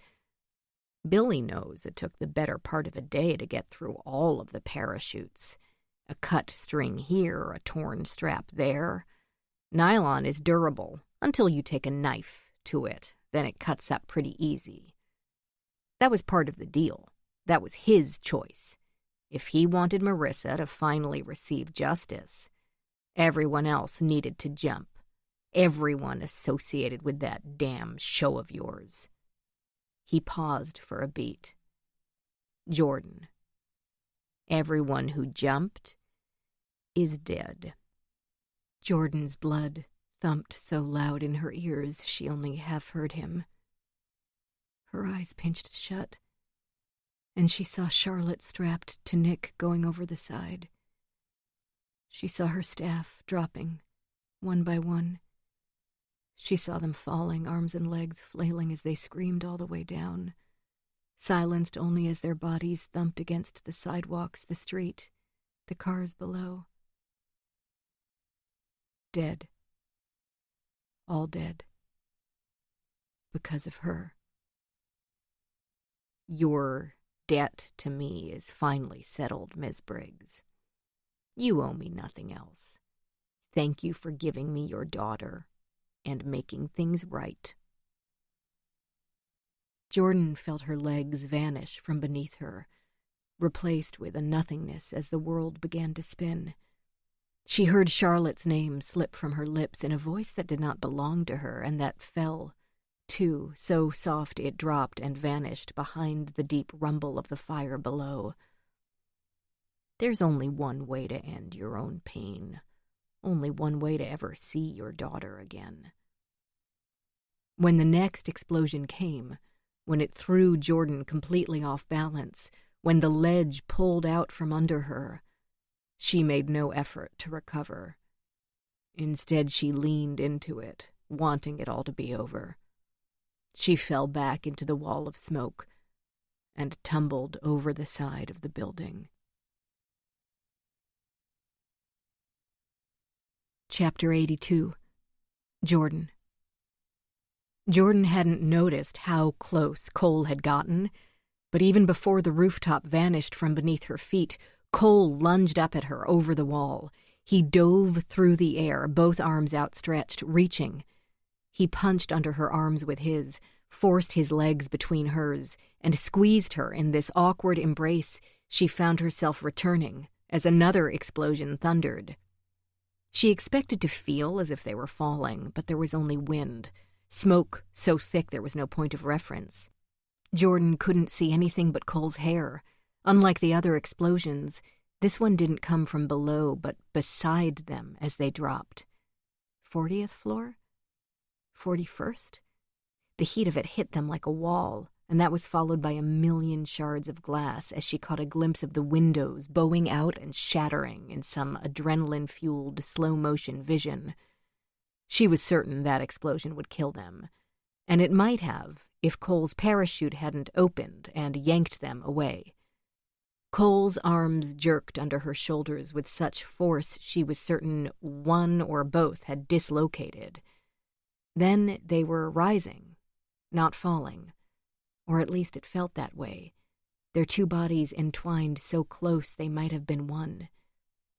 The world grew incredibly quiet. "Hold your breath!" Cole shouted out. But the warning came too late. Jordan's lungs filled with noxious, fire-tainted fumes. Her body heaved and expelled the poison, only to gulp down more. She'd drown in it. They both would. Cole was coughing, too, each breath worse than the last as they dropped and the flames intensified. Jordan didn't realize their parachute was on fire until she looked up to try and get some semblance of bearings. The canopy was white, with red stripes, rectangular in shape. While it had opened, the center was gone. Flames crawled across the nylon, fueled by the wind, reaching for the outer edges. She spotted two cords hanging down, both with handles meant for steering. But neither of them could grab them without risk of... They came down hard on top of a white laundry van. Jordan's right leg hit first, buckled, then her left. She rolled to the side, Cole on top of her. The wind caught part of the canopy and yanked him over the side, and she tumbled over too, falling the last 7 feet and hitting the pavement between the van and a Toyota. The wind caught the canopy again, started to drag Cole down the street, snagged on something, and went still. Jordan found herself on her back, not exactly sure how she got there, tangled in cords and nylon. She was looking up the front of her building from somewhere on 49th Avenue. The structure itself wasn't visible. There was only this living, breathing monster of flames wearing a writhing coat of black, gray, and white. For one brief second, she wondered if her car was still parked out on the street nearby. She thought about the ticket that would get her, and the world went dark. "It's her. It's Briggs." Male voice. Accent. "North Carolina?" "Don't move, your leg's broken. The two of you came down hard." The moment she heard this, an excruciating pain radiated out from her right leg, just below her knee. It raced up her thigh to her back and crossed every inch, every bone and muscle to her fingertips, as if looking for a way out. "Gunshot wound, 2, right shoulder, superficial. Treated within the past several hours, but it will need some stitches. Numerous cuts and abrasions, embedded glass. Ms. Briggs, can you hear me? I need you to open your eyes." Jordan hadn't realized her eyes were closed. When she tried to open them, it felt like someone taped sandpaper under the lids. Someone pried them open with 2 fingers, and eye drops splashed down on her corneas. She blinked several times. "You've got windburn from the heat. That'll help with the dryness." To someone else. "Cut that parachute off him." "Charlotte." Jordan managed to get her name out, surprised by how strange her voice sounded. That same dryness in her mouth, throat. She coughed. Water, then. A bottle at her lips. A lot of voices now. All around her, near, far, everywhere. A needle prick in her thigh. "That was for the pain. We're putting an inflatable splint on your leg so we can transport you. It may feel cold." Jordan only got a glimpse of him, dark hair, short, thin beard peppered with gray. He seemed too young for gray, his face unlined beneath the hair. He looked off to the side. "How's he?" "Nothing visibly broken, appears responsive. Sir, can you hear me?" Jordan heard Cole cough several times, then, "Yeah. Get Detective Tresler. I'm a cop." A blast of icy air raced up Jordan's leg and met the numbness growing at her thigh from the injection. She felt pressure, and her entire leg went stiff. Jordan tried to look down at it. "Don't move your head, ma'am. I want to get a brace on you until we can get an X-ray." Even before he finished saying this, another pair of hands slipped something around her neck and fastened it. "Move her to the stretcher on 3. Ready?" Jordan cleared her throat. "Did my daughter's parachute open? She's with my husband. Did you see them come down before us?" 1, 2. Several hands lifted her, moved her to the right, and set her down on a stretcher with practiced skill. Female voice. "All right, strap her in and get her over to number 12. Jordan quickly sat up, swooned as her vision briefly went white, then rolled off the side of the stretcher. "What the hell are you—" She tried to land on her good leg, but the broken one came down too, and the moment she put pressure on it, the pain came back tenfold. Jordan winced, willed herself not to pass out. She grabbed someone's jacket with one hand, got the mirror of the Toyota with her other, and managed to get to a standing position. "Charlotte!" Although the police had blockades up everywhere, they were far outnumbered by the spectators. The large crowd that had gathered up and down the block. They spotted Jordan a moment after she saw them, and voices started calling out her name. Hands were in the air, holding up cell phones, taking pictures and recording video. The 2 paramedics tried to pull her back down to the stretcher, but Jordan ripped the neck brace off and pulled away from them, turning in a slow circle. She was in a war zone. 49th Avenue was packed tight with abandoned vehicles, the burned-out husk of a taxi still smoldering no more than 20 feet away. From above, ash and soot rained down, the air filled with an acidic haze. Several feet to her left, Cole struggled to his feet as a female paramedic tried to keep him on the ground. Jordan continued turning, hopping on her good leg, scanning the street. "Charlotte!" she screamed out again. Jordan finally spotted Nick near the corner of 49th and 7th Avenue, untangling himself from his parachute. Alone. Chapter 83. Jordan. Get off me! 2 of the paramedics tried to hold her back, but Jordan used the Toyota as leverage and pulled out of their grasp. Nick! She heard Bernie's voice then. Not thin and small in her ears, but big, blaring, coming from all around her. And she realized it was all the radios. All the people in the crowd, all of them holding up their phones. The cars, too, all the abandoned cars tuned to her show. His voice amplified 1,000 times from every speaker. "Oh, Ms. Briggs, how the mighty have fallen." Her headphones were on the ground near where she came down. One of the paramedics had picked them up, and she snatched them from his hand and put them on. "Where the fuck are you?" "Close enough to smell your sweat." "But still hiding, you spineless shit." Her voice was amplified too, rebroadcast and echoing right along with his, and Jordan didn't care. She kept moving toward Nick, heaving herself forward on her good leg, balancing with the cars. Every step took all the energy she could muster, and speaking was nearly impossible against the pain. She was soaked with perspiration and getting lightheaded. She sucked in a breath and went on anyway. From behind the barricades, people shouted at her, took photos. Some cheered.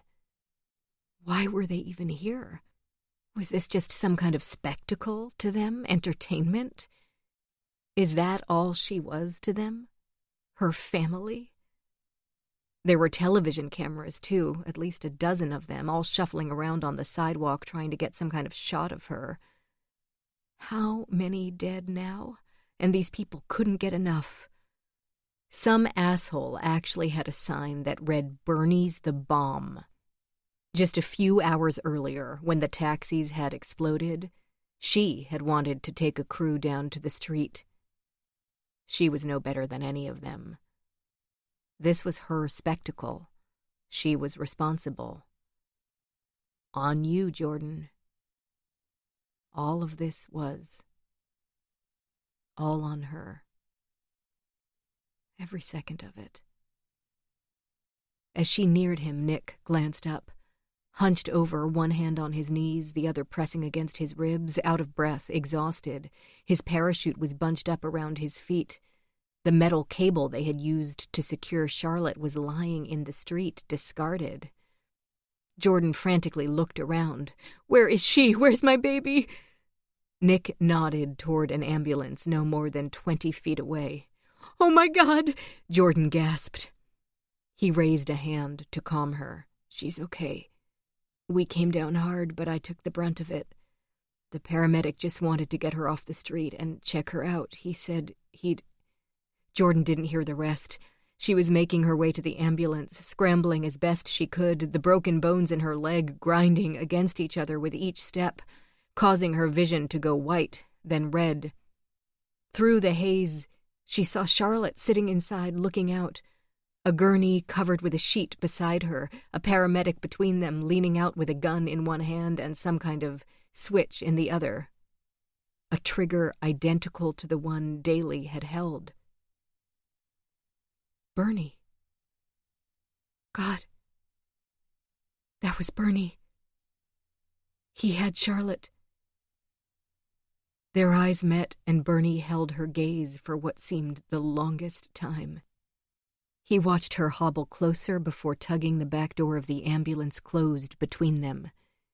His every word cut into her like a nail, his voice amplified by every phone, every speaker, her own headphones. He was everywhere.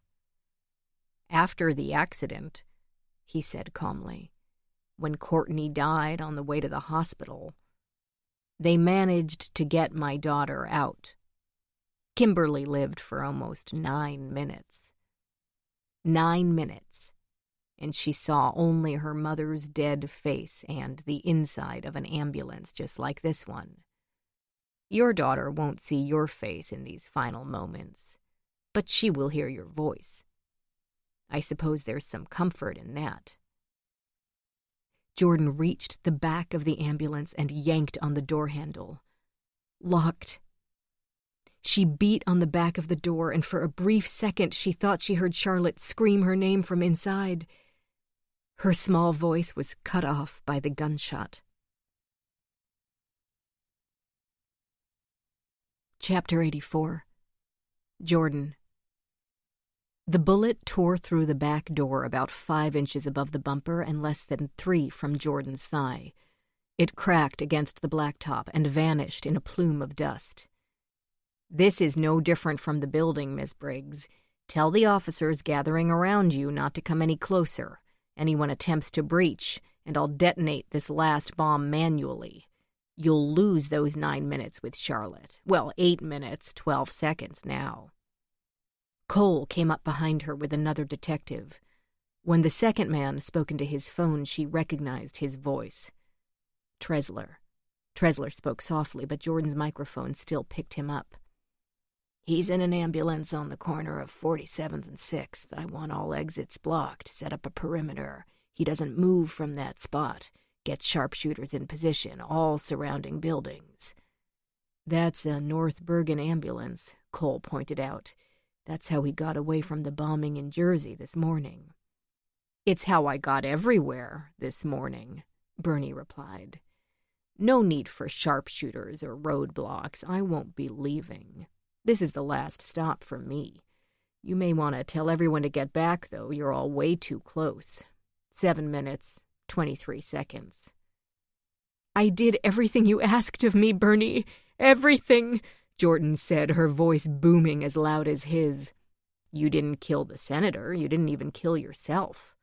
All you've proved to me is that you're not above cheating. That's okay, though. I thought I'd be alone when we finished the game. It's nice to have some company in these final moments." Tresler stepped closer.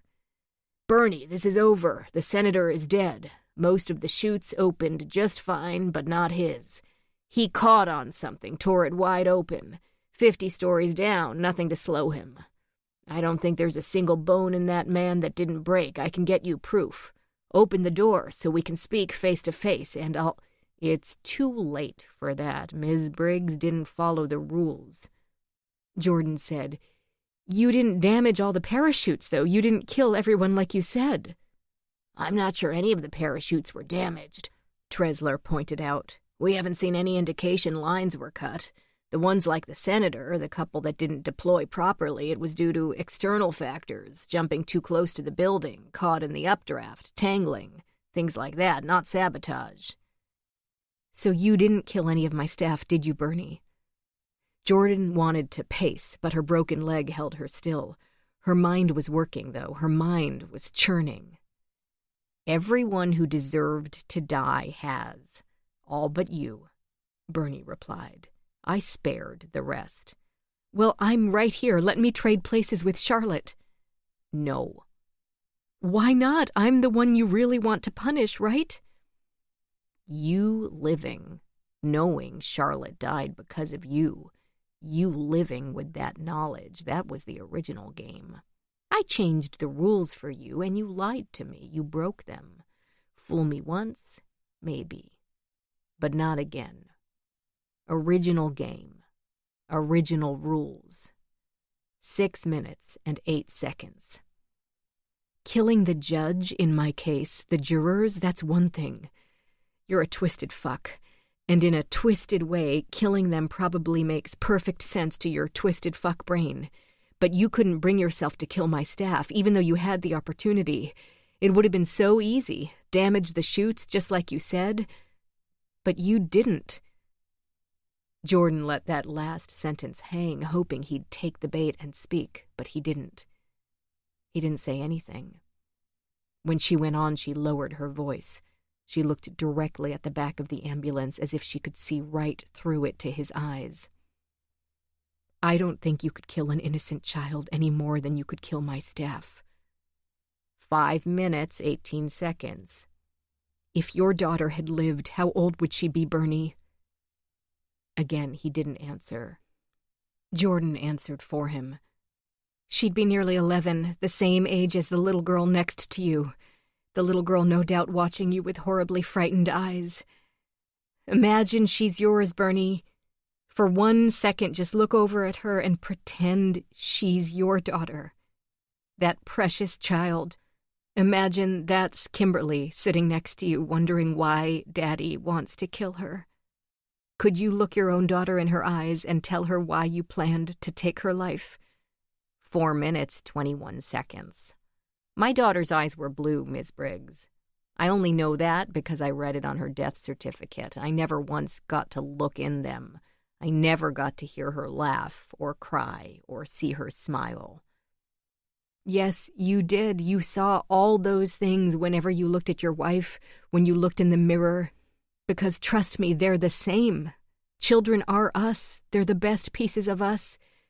When Charlotte tells me a joke, I see her father. When she pouts and plants her feet, I see myself. When she argues, I sure as hell hear myself. All around her, the police were moving people back, creating this vacant, empty place around the ambulance. Several times, someone tugged on her arm, tried to move her too, but she wouldn't budge. Cole was still behind her. She felt his hand on her shoulder. I'll never know any of those things. Because of you. 3 minutes. Your daughter is still alive, Bernie. You know how I know that? Because of those letters she sent me every year. You may have written them, but they came from her heart, her words, and she's a special little girl. I want more of those. I want to know what she's like in high school. I want to hear about her first boyfriend, her wedding, her own children. That accident, and it was an accident, may have taken her body, but her spirit lives in you. Cole handed her a tablet. She wasn't sure where he'd gotten it. There were a series of photographs. She quickly scrolled through and understood. I'm looking at pictures of your apartment, Bernie. Your daughter's bedroom, her crib, all the toys and stuffed animals. It's a place of love, every inch of it. That's why you left those things at crime scenes, to remind people of that love. There are pictures of you and Courtney here, too. In this one, the way she's looking up at you, is that the art museum near the park? It is, isn't it? Wow, the way she's looking at you. It's obvious she loved you so much. Nobody should ever know your pain, Bernie. Nobody. But everyone listening today, they all do. Every mother, father, brother, sister, daughter. They all understand your loss, your heartache. They all know what I did. And I'm sorry, Bernie. I know me saying that doesn't make it right. Nothing I can do will ever make it right, but I want to try. Work with me, Bernie. Come out of there. End this. Let's figure out a way to honor the memory of your wife and daughter. You don't want their legacy to be what you created today, not all this death. Let's create something special. I can't bring them back, but if you work with me, we can keep them alive. Bernie said nothing. Jordan had nothing else to say. The ambulance sat there in the middle of the street, and all voices in the crowd had gone silent. Nearly another minute ticked by before Bernie broke that silence. Tell the shooters to stand down. I want everyone to get back. We're coming out. Cole and Tresler had already edged Jordan back at least 10 feet from the ambulance. But when Bernie said that, she wanted to go back. If the two of them hadn't been holding her, she might have done just that. But when the door to the ambulance opened, both of them held her tighter, refused to let her go.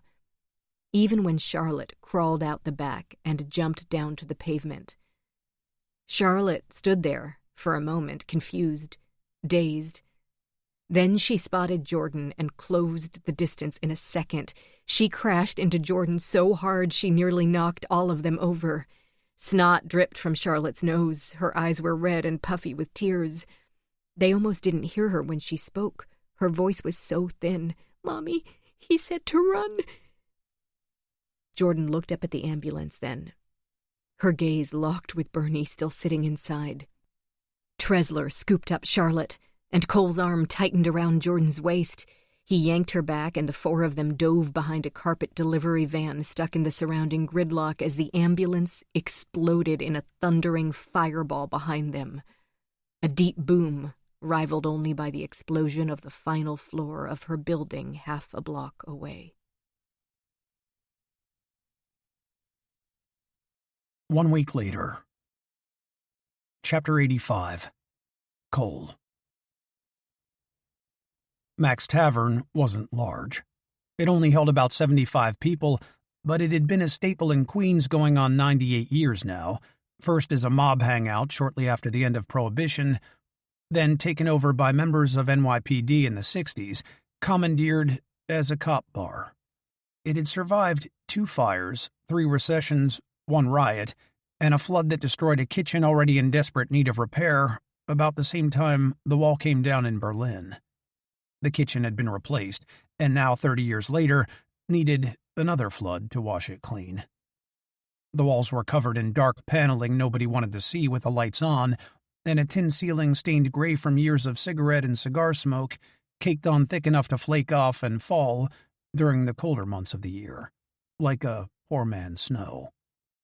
Mac's Tavern had also been the preferred gathering place for 6 generations of gaffes in law enforcement. Their pictures lined the walls, along with dozens of citations received over the years, framed and hung haphazardly about. Mugs engraved with their names were mounted above the bar. A booth in the back corner was reserved for the highest-ranking member of the Gaff family. Nobody else was permitted to sit there.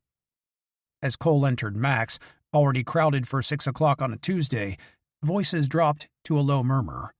Several people stepped aside, and Cole's eyes landed on that booth. There were 3 occupants, his lieutenant and commanding officer, Mitch Gaff, Joseph Daggett, the warden at Rikers Island, Milton Gaff, Mitch's father, and former NY Chief of Police, 1989 to 1993. Each had a beer in front of them, no doubt Sam Adams, and each had drunk about half. Under normal circumstances, there would have been a bowl of potato chips shared between them, but he wasn't here under normal circumstances. In fact, Cole had spent the last 10 minutes outside, trying to decide if he wanted to enter at all. Milton Gaff was the first to look up and notice him standing there by the door. He nudged his son and Daggett under the table, and they looked up too. That was when Cole knew he'd made a mistake by coming here. He considered leaving, but he could feel bodies closing the space between him and the door. From the corner of his eye, he spotted Trey and Darren, the Gaff twins, easing behind him too.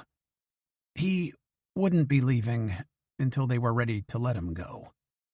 Without looking him in the eye, the bartender poured another beer from the tap and carried it over to the Gaff table. He set it in an empty spot facing the other 3 men, then returned to the sink.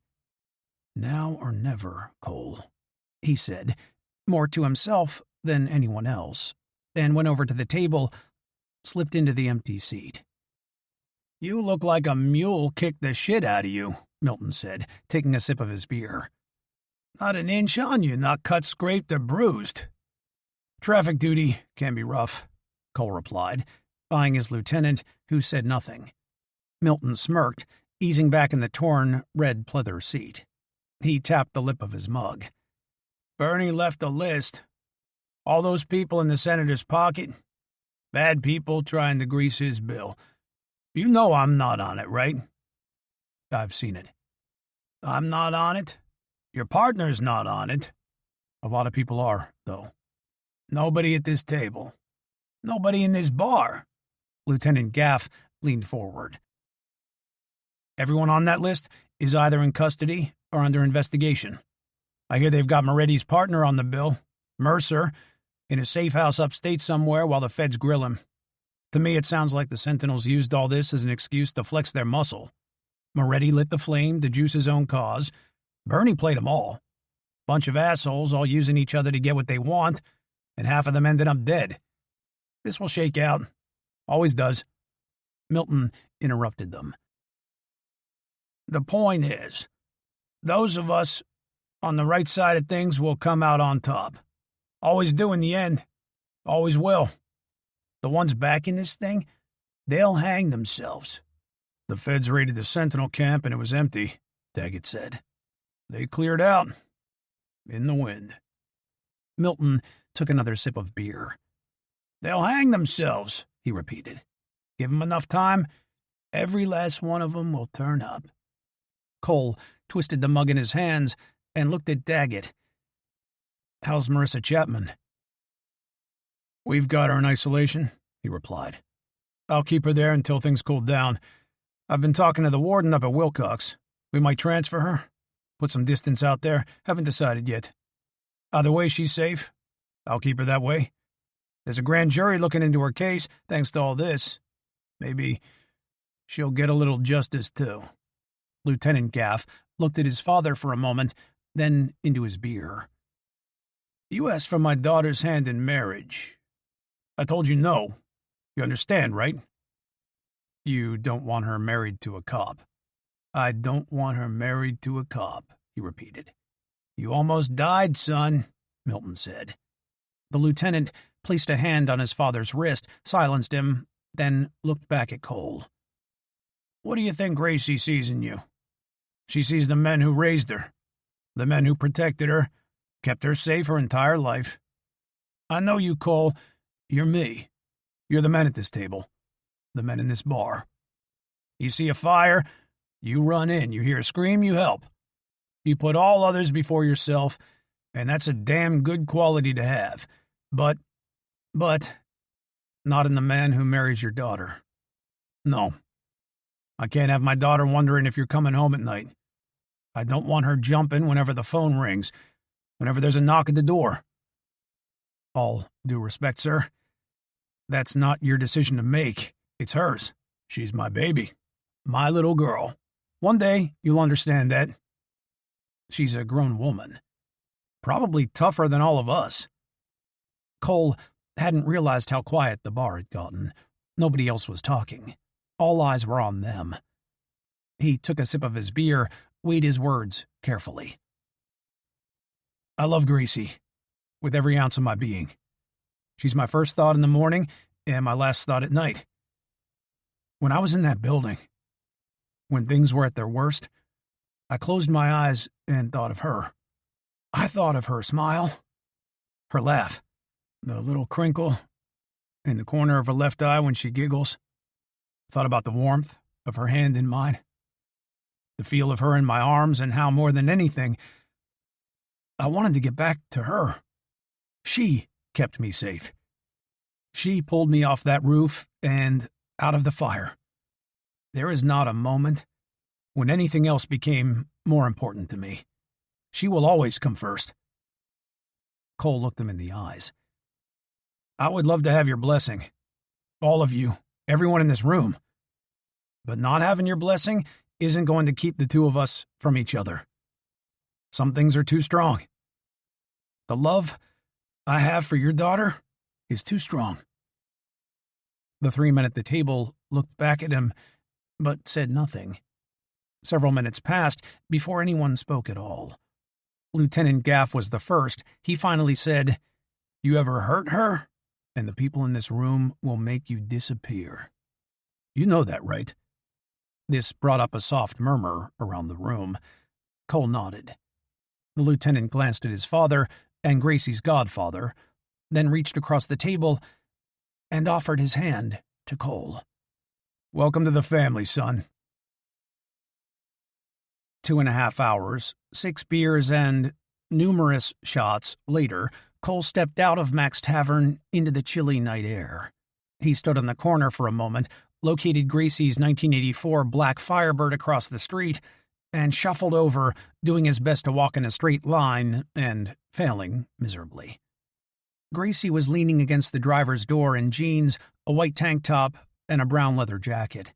She smiled at him as she approached, did her best to stifle a laugh, and failed. "Oh, they did a number on you, didn't they?" "I'm fine. I'll be just fine." The words didn't come out quite like that, but weren't as slurred as he expected. He wrapped his arms around her and squeezed, always amazed at just how perfectly she fit. "I love you more than anything. You know that, right?" "I love you too, Detective Hundley."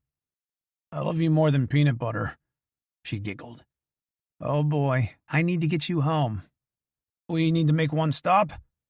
Cole took out his phone and showed her the text at the top of the screen. She nodded. Okay, but then home. They climbed into the car, and Gracie leaned over and kissed him on the cheek. Did you tell my dad we eloped yesterday? Oh, hell no. Chapter 86. Jordan. Jordan heard him approach but didn't turn. Instead, she shifted her weight to the crutch under her right shoulder and pulled the tip of the other one out of the dirt.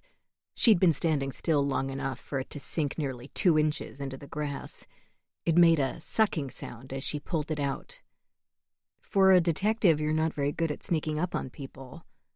The bad guys usually do the sneaking, Cole said. I've never been good at it. When she finally turned toward him, her eyes narrowed and a thin smile found her lips. You've been drinking. Cole held up his thumb and index finger and pinched them together. Little bit. Celebrating? Little bit. I'm sorry, I didn't mean to interrupt. Cole looked down at the fresh dirt, the temporary marker where a tombstone would eventually rest. Wasn't the funeral this afternoon? Have you been here the entire time? What time is it? A little after 9. Wow, I guess I have. She looked back toward the entrance to Holy Cross Cemetery. When had it gotten dark? I had a lot to think about, and it's quiet here. I guess the time just got away from me. It was good of you to pay for it. Jordan looked over at the tombstones next to Bernie's final resting place. Courtney Brett's on the far left, and their daughter's grave between them. She'd cleaned them when she first arrived and put a bouquet of flowers in the metal vase attached to the side. The groundskeeper told me Bernie came out here 3, sometimes 4 times a week. He must have stopped every time he was in the area. He sat and talked to her for hours, just the 2 of them, for nearly 10 years. It seemed important they were together. If I hadn't bought him a plot, the state would have cremated him, done who knows what with the ashes. It was good of you, Cole repeated. Well, don't tell anyone. I'd hate for the world to realize I have a heart. He nodded at her leg. Is that itching yet? The cast ran from her upper thigh to the toes on her left foot. Charlotte had covered it with sketches of characters from The Simpsons. Not yet. I hear I've got that to look forward to, though, in a few weeks. Right now it just feels heavy and awkward. How do you get around? You can't drive, right? She pointed toward a black town car parked at the crest of the hill. Frank was leaning on the front fender, his face buried in the light of a phone screen. That lucky gentleman gets to drive Miss Daisy around for the foreseeable future. She saw the question enter his eyes. Only a few had had the courage to ask her, so she just said it. Nick and I aren't broke. That was just something those people said to try and get a rise out of me on the air. The documents were all fakes. You and Nick? Does that mean... She let out a soft sigh. We're not back together, not really. We're sort of dating, but I don't really see it going anywhere. I think we want things to work, primarily for Charlotte. But the truth is, the problems we had before all this happened haven't changed. They're still there. We talked about moving back in together or maybe taking a family trip, but that just seems like a way to postpone the inevitable. Neither of us want to give Charlotte a sense of false hope. There was a time when Nick and I belonged together. I think now we've entered a new phase, one where we belong apart. With the tip of her crutch, she pushed a divot of grass back into place. We're finally taking that trip to the Hamptons tomorrow to visit with my mother. Charlotte's first time? Jordan nodded. All those years I kept her at arm's length for no reason other than her being as pig-headed as me. I guess I realized just how silly that all was. Charlotte deserves to have a grandmother, and my mother should know my child. Everything else seems so minor. At this point, it's not worth considering anymore. A lot of life's problems feel that way after something like this, he agreed. I'm glad to hear you're working things out. Neither spoke for about a minute. A cool breeze drifted across the cemetery as night took hold. Jordan broke the silence. "I've been to see Billy." "Is he still unconscious?" She nodded. "They still don't know if he jumped or fell. The doctors told me the smoke would have killed him if he didn't get off that roof when he did. Maybe another minute or two at the most. Whatever he hit on the way down caused severe swelling in his brain. So they're keeping him in a medically induced coma. It's too early to tell if there's permanent damage." "He put his parachute back on," Cole pointed out. "He jumped. Must have." She thought about this next part carefully. If she didn't spit it out now, she probably never would. The things he did up there, why he did them, what he told us. I've known Billy a very long time, longer than nearly anyone else in my life. And he's not a bad guy. In fact, he's a really great guy. He was manipulated, just like the rest of us. He was tricked. He doesn't deserve to be punished for it. I don't want him to go to jail. She was pleading now, didn't really care. You, me, Nick, Charlotte. Nobody else heard all of it. They just caught pieces over the air. If we don't say anything, then... Cole was already shaking his head. "It's too late for that, isn't it?" "I already filed my report," he told her. "I've been interviewed by more government agencies than I can count. I couldn't hold back at this point, even if I wanted to.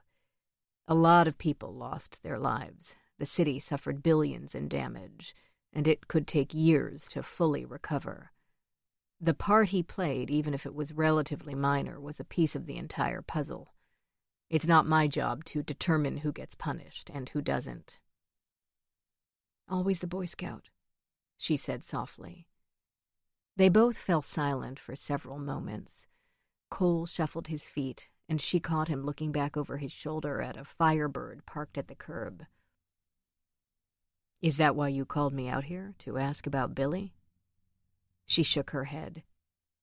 "They want me to come back to work." She saw the puzzled expression wash across his face. "Not here. Sirius XM has studios in Los Angeles. Nobody would be returning to work here for a long time.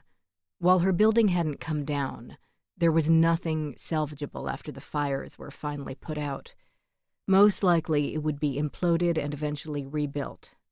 That was for the best. She had no desire to step foot in there again. "Do you want to go back to work?" She'd asked herself that same question so many times. "I feel I still have something to say, but I'm not sure I'm ready to say it just yet. I'd like to get better at listening. Charlotte told me if every word I ever said went into a bucket, I should have another bucket filled with all the words told to me, and both of those buckets should be the same. She said my talking bucket always overflows and the other one is empty." "She's a wise little girl."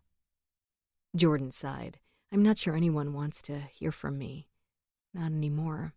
"I don't know about that. I think you'd be surprised." "I'm not the person I was before." "That may be exactly why they need to hear from you." Jordan let out a soft laugh. "God, I sound sad. You're not my therapist. I shouldn't be burdening you with all this." "You sound like someone with a lot of decisions to make."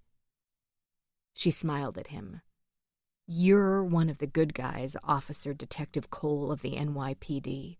Your fiancée is a lucky girl." He nodded back toward the Firebird. "Would you like to meet her?" "I think I would, yeah. In fact, if you'll let me, I think I'd like to pay for your wedding as a thank you for everything you did. Have you set a date yet?"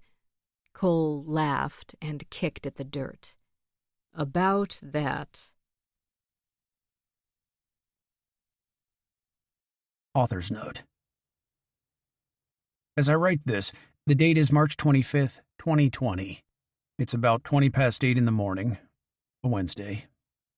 I'm in our home in Newcastle, New Hampshire, a small island off the coast. Because the trees are still bare and haven't yet been told spring arrived early this year, I can see a peek of the ocean through my office window.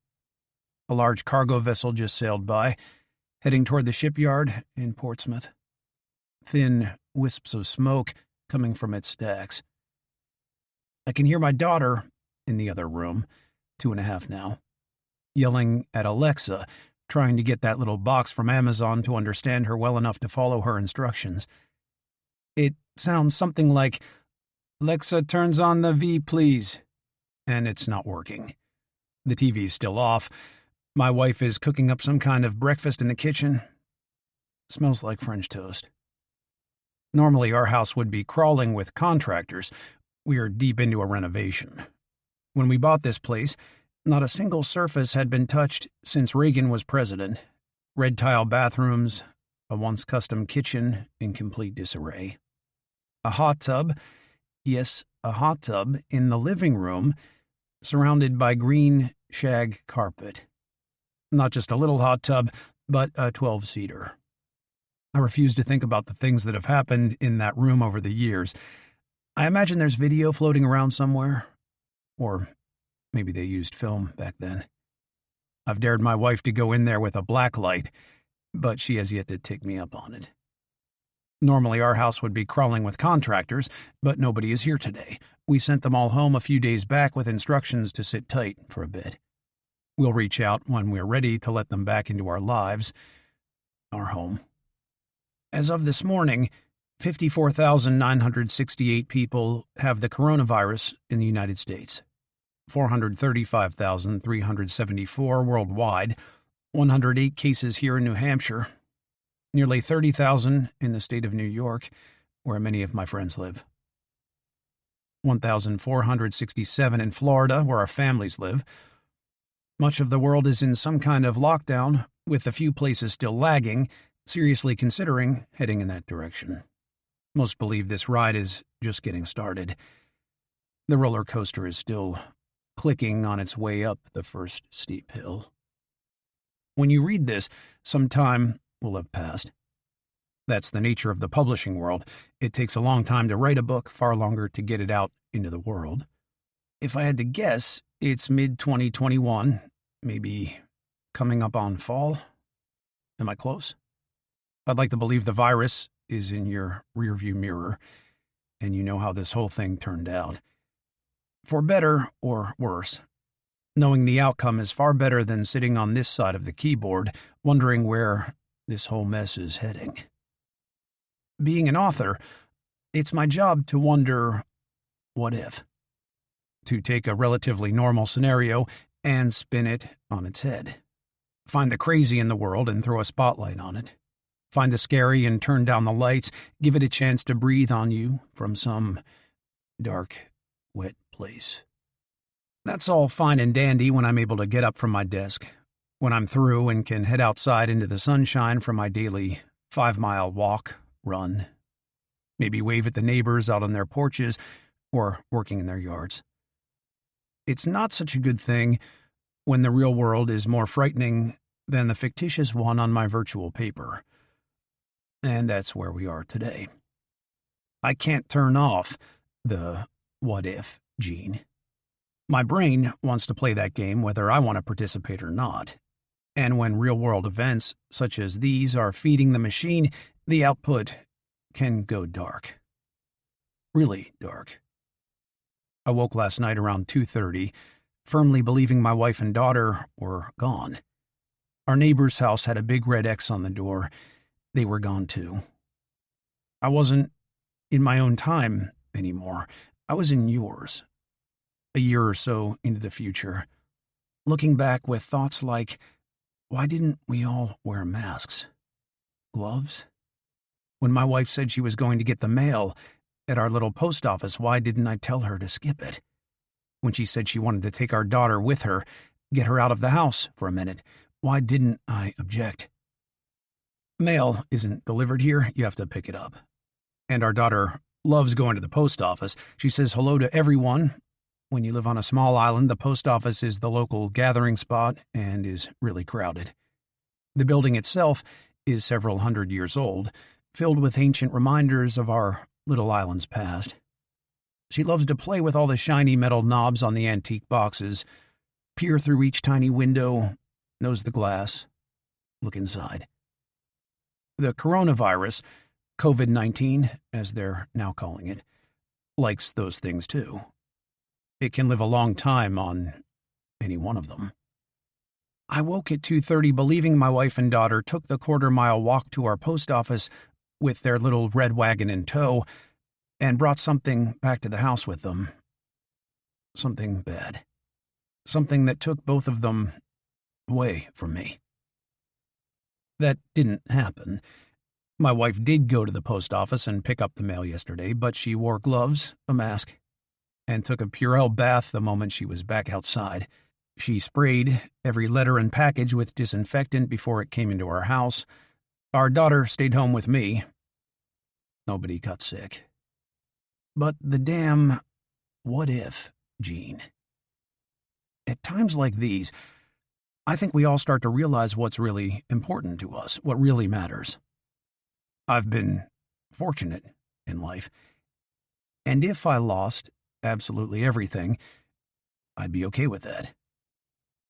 But I couldn't lose them. My love for them, their love for me, it's all far too precious. There's no me without them. As you're reading this, sometime in our collective future, you know what happened. You know if I got sick, my family, your family, the family next door. You've read the last page of that particular book, while I'm still somewhere in the middle of the story. I envy you for that. The optimist in me wants to believe we all made the right choices and nipped this thing. But that damn what-if gene. The what-if gene keeps whispering about all the other ways it could go. Well, time will tell. In your world, time already has. I'm supposed to be talking about the book you just read. That's why my publisher graciously grants me these last couple pages. They know I like to check in with you and dot the last few I's and cross the remaining T's before we part ways for a few months. There's no real easy way to go from what I just said to what I plan to say, so I'm just going to go right into it. How about we just do this? Insert awkward transition here. Does that work for you? If not, maybe take a quick break, go grab a beverage, visit the little boy's room or the little girl's room, or maybe put together a snack in the kitchen. Then come back. I don't mind. I'll wait for you. All good? Cool. Here we go. I've been told I write literary popcorn, and I'm fine with that. I always have been. When you read one of my books, you're never going to find some deep-seated social message or moral code. You're not going to get to page 237 and discover the meaning of life glaring at you from the text. When I write a story, when I share it with you, my sole purpose is to entertain you, distract you for a little bit from all the goings-on in the world, help you forget your own what-ifs for a little while. You'll never catch me sharing my personal views on politics or religion any more than I would tell you how to perform an appendectomy. I prefer to leave those things to the experts. I'm not an expert at anything. I literally get paid to make shit up. Do you really want to take advice from me? This book, more than anything I've written in the past, may feel like it leans a little political in one direction or another. None of the views or thoughts expressed are really my own. They belong solely to the characters. Jordan Briggs is strong-willed, opinionated. She's not afraid to tell you what she thinks or what she thinks you should think. That doesn't make her right, nor does it make her me. As with all my books, the characters told me their story, and I put it all down on paper. Sometimes they aggravated me, sometimes they downright pissed me off, but I'd never censor them. If I did that, I wouldn't be doing my job. You're probably wondering how that even works, right? After all, the words did come out of my head.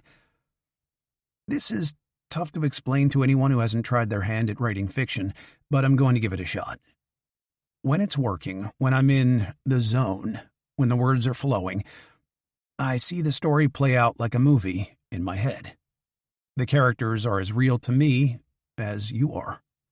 I write it all down and look up an hour later, amazed at all the words on the page and how they got there. That's partly why I don't outline. When I try to write a book based on an outline, the characters get frustrated. The story stops flowing, and someone like Jordan Briggs might shake the outline in my face and say, "That's not how it happened. I'll tell you how it happened." In the end, I've got to listen to them. If I don't, the story becomes forced, fragile, fake. A good story is character-driven, not author-driven.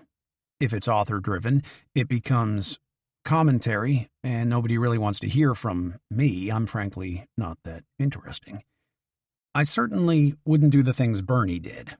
And while Jordan and I might see eye to eye on some topics, there are plenty where we disagree. A conversation with her would be equal parts frustrating and fascinating. That's what makes her real, at least to me. And if she wasn't real, there would be no story to tell. What would be the point? So, yeah, Jordan said some things. So did Bernie, Billy, Senator Moretti, Charlotte. They all graciously told me their story so I could share it with you. They provided us all with literary popcorn. Let us gobble it up. That doesn't make their what-ifs any more real than our own, but they did distract us.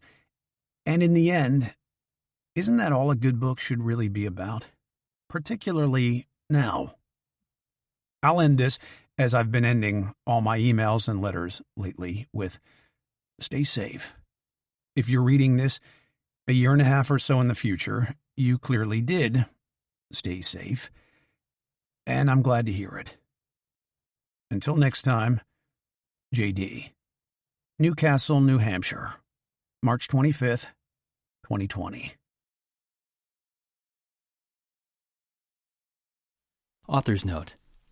As I write this, the date is March 25th, 2020. It's about 20 past 8 in the morning, a Wednesday. I'm in our home in Newcastle, New Hampshire, a small island off the coast. And because the trees are still bare, they haven't been told spring arrived early this year, I can still see a peek of the ocean through my office window. And a large cargo vessel just sailed by heading towards the shipyard in Portsmouth, these thin wisps of smoke coming from its stacks. I can hear my daughter in the other room, she's 2.5 now, yelling at Alexa, trying to get that little box from Amazon to understand her well enough to follow her instructions. It sounds something like, "Alexa, turns on V, please." And it's not working. The TV's still off. I'm sure she'll figure it out sooner or later. My wife is cooking up some kind of breakfast in the kitchen. It smells like French toast. Normally, our house would be crawling with contractors. We're deep in a renovation right now. When we bought this place, not a single surface had been touched since Reagan was president. We had red tile bathrooms, a once custom kitchen, now in complete disarray, a hot tub, yes, a hot tub in the living room, surrounded by green shag carpet. And not just a little hot tub, but a 12-seater. I refuse to think about the things that happened in that room over the years. I imagine there's video floating around somewhere, or maybe they used film back then. I've dared my wife to go in there with a blacklight, but she's yet to take me up on that one. Normally our house would be crawling with contractors, but nobody is here today. We sent them all home a few days back with instructions to sit tight for a bit. We'll reach out when we're ready to let them back into our lives, into our home. As of this morning, 54,968 people have the coronavirus in the United States. 435,374 worldwide, and 108 cases here in New Hampshire. Nearly 30,000 in the state of New York, where many of my friends live, and 1,467 in Florida, where our families live. Much of the world is in some kind of lockdown, with a few places still lagging seriously considering heading in that direction. Most believe this ride is just getting started. The roller coaster is still clicking on its way up that first steep hill. When you read this, some time will have passed. That's the nature of the publishing world. It takes a long time to write a book, far longer to get it out into the world. If I had to guess, it's maybe mid-2021, maybe coming up on the fall. Am I close? I like to believe the virus is in your rearview mirror and you know how this whole thing turned out. For better or worse, knowing the outcome is far better than sitting on this side of the keyboard wondering where the whole mess is heading. Being an author, it's my job to wonder what if. To take a relatively normal scenario and spin it on its head. Find the crazy in the world and throw a spotlight on it. Find the scary and turn down the lights. Give it a chance to breathe on you from some dark, wet place. That's all fine and dandy when I'm able to get up from my desk when I'm done and head outside into the sunshine for my daily 5-mile run. Maybe wave at the neighbors out on their porches or working out in their yards. It's not such a good thing when the real world is more frightening than the fictitious one on my virtual paper. And that's kind of where we're at today. I can't turn off the what-if gene. My brain wants to play that game whether I want to participate or not. And when real-world events such as these are feeding the machine, the output can go dark, really dark. I woke last night around 2:30, firmly believing my wife and daughter were gone. Our neighbor's house had this big red X on the door, and they were gone too. I wasn't in my own time anymore, I was in yours. A year or so into the future, looking back with thoughts like, why didn't we all wear masks, gloves? When my wife said she was going to get the mail over at our little post office, why didn't I tell her to skip it? When she said she wanted to take our daughter with her and get her out of the house for a minute, why didn't I object? Mail isn't delivered here where we live. You have to go and pick it up. And our daughter loves going to the post office. She says hello to everyone. When you live on a small island, the post office is kind of like the local gathering spot. It's regularly crowded. The building itself is several hundred years old. It's filled with these ancient reminders of our little island's past. She loves to play with all the shiny metal knobs on the antique boxes, peer through each tiny window, nose to glass, look inside. The coronavirus, or COVID as they're calling it now, likes these things too. It can live a long time on any one of them. I woke up at 2:30 believing my wife and daughter took the quarter-mile walk to our post office with their little red wagon in tow and brought something back to the house with them, something bad, something that took both of them away from me.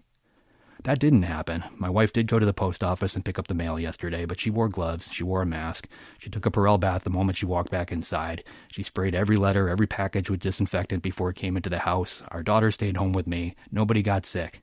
But that damn what-if gene. At times like these, I think we all start to realize what's really important to us, what really matters. I've been fortunate in my life, and if I lost absolutely everything, I'd be okay with that. But I couldn't lose them. My love for them, their love for me, it's all far too precious. There's no me without them. As you're reading this, sometime in our collective future, you know what happened. You know if I got sick, my family, your family, the family next door. You've read the last page of that particular book while I'm still somewhere in the middle of the story. I kind of envy you for that. The optimist in me wants to believe we all made the right choices and nipped this thing. But that damn what-if gene. The what-if gene keeps whispering about all the other ways this thing could go wrong.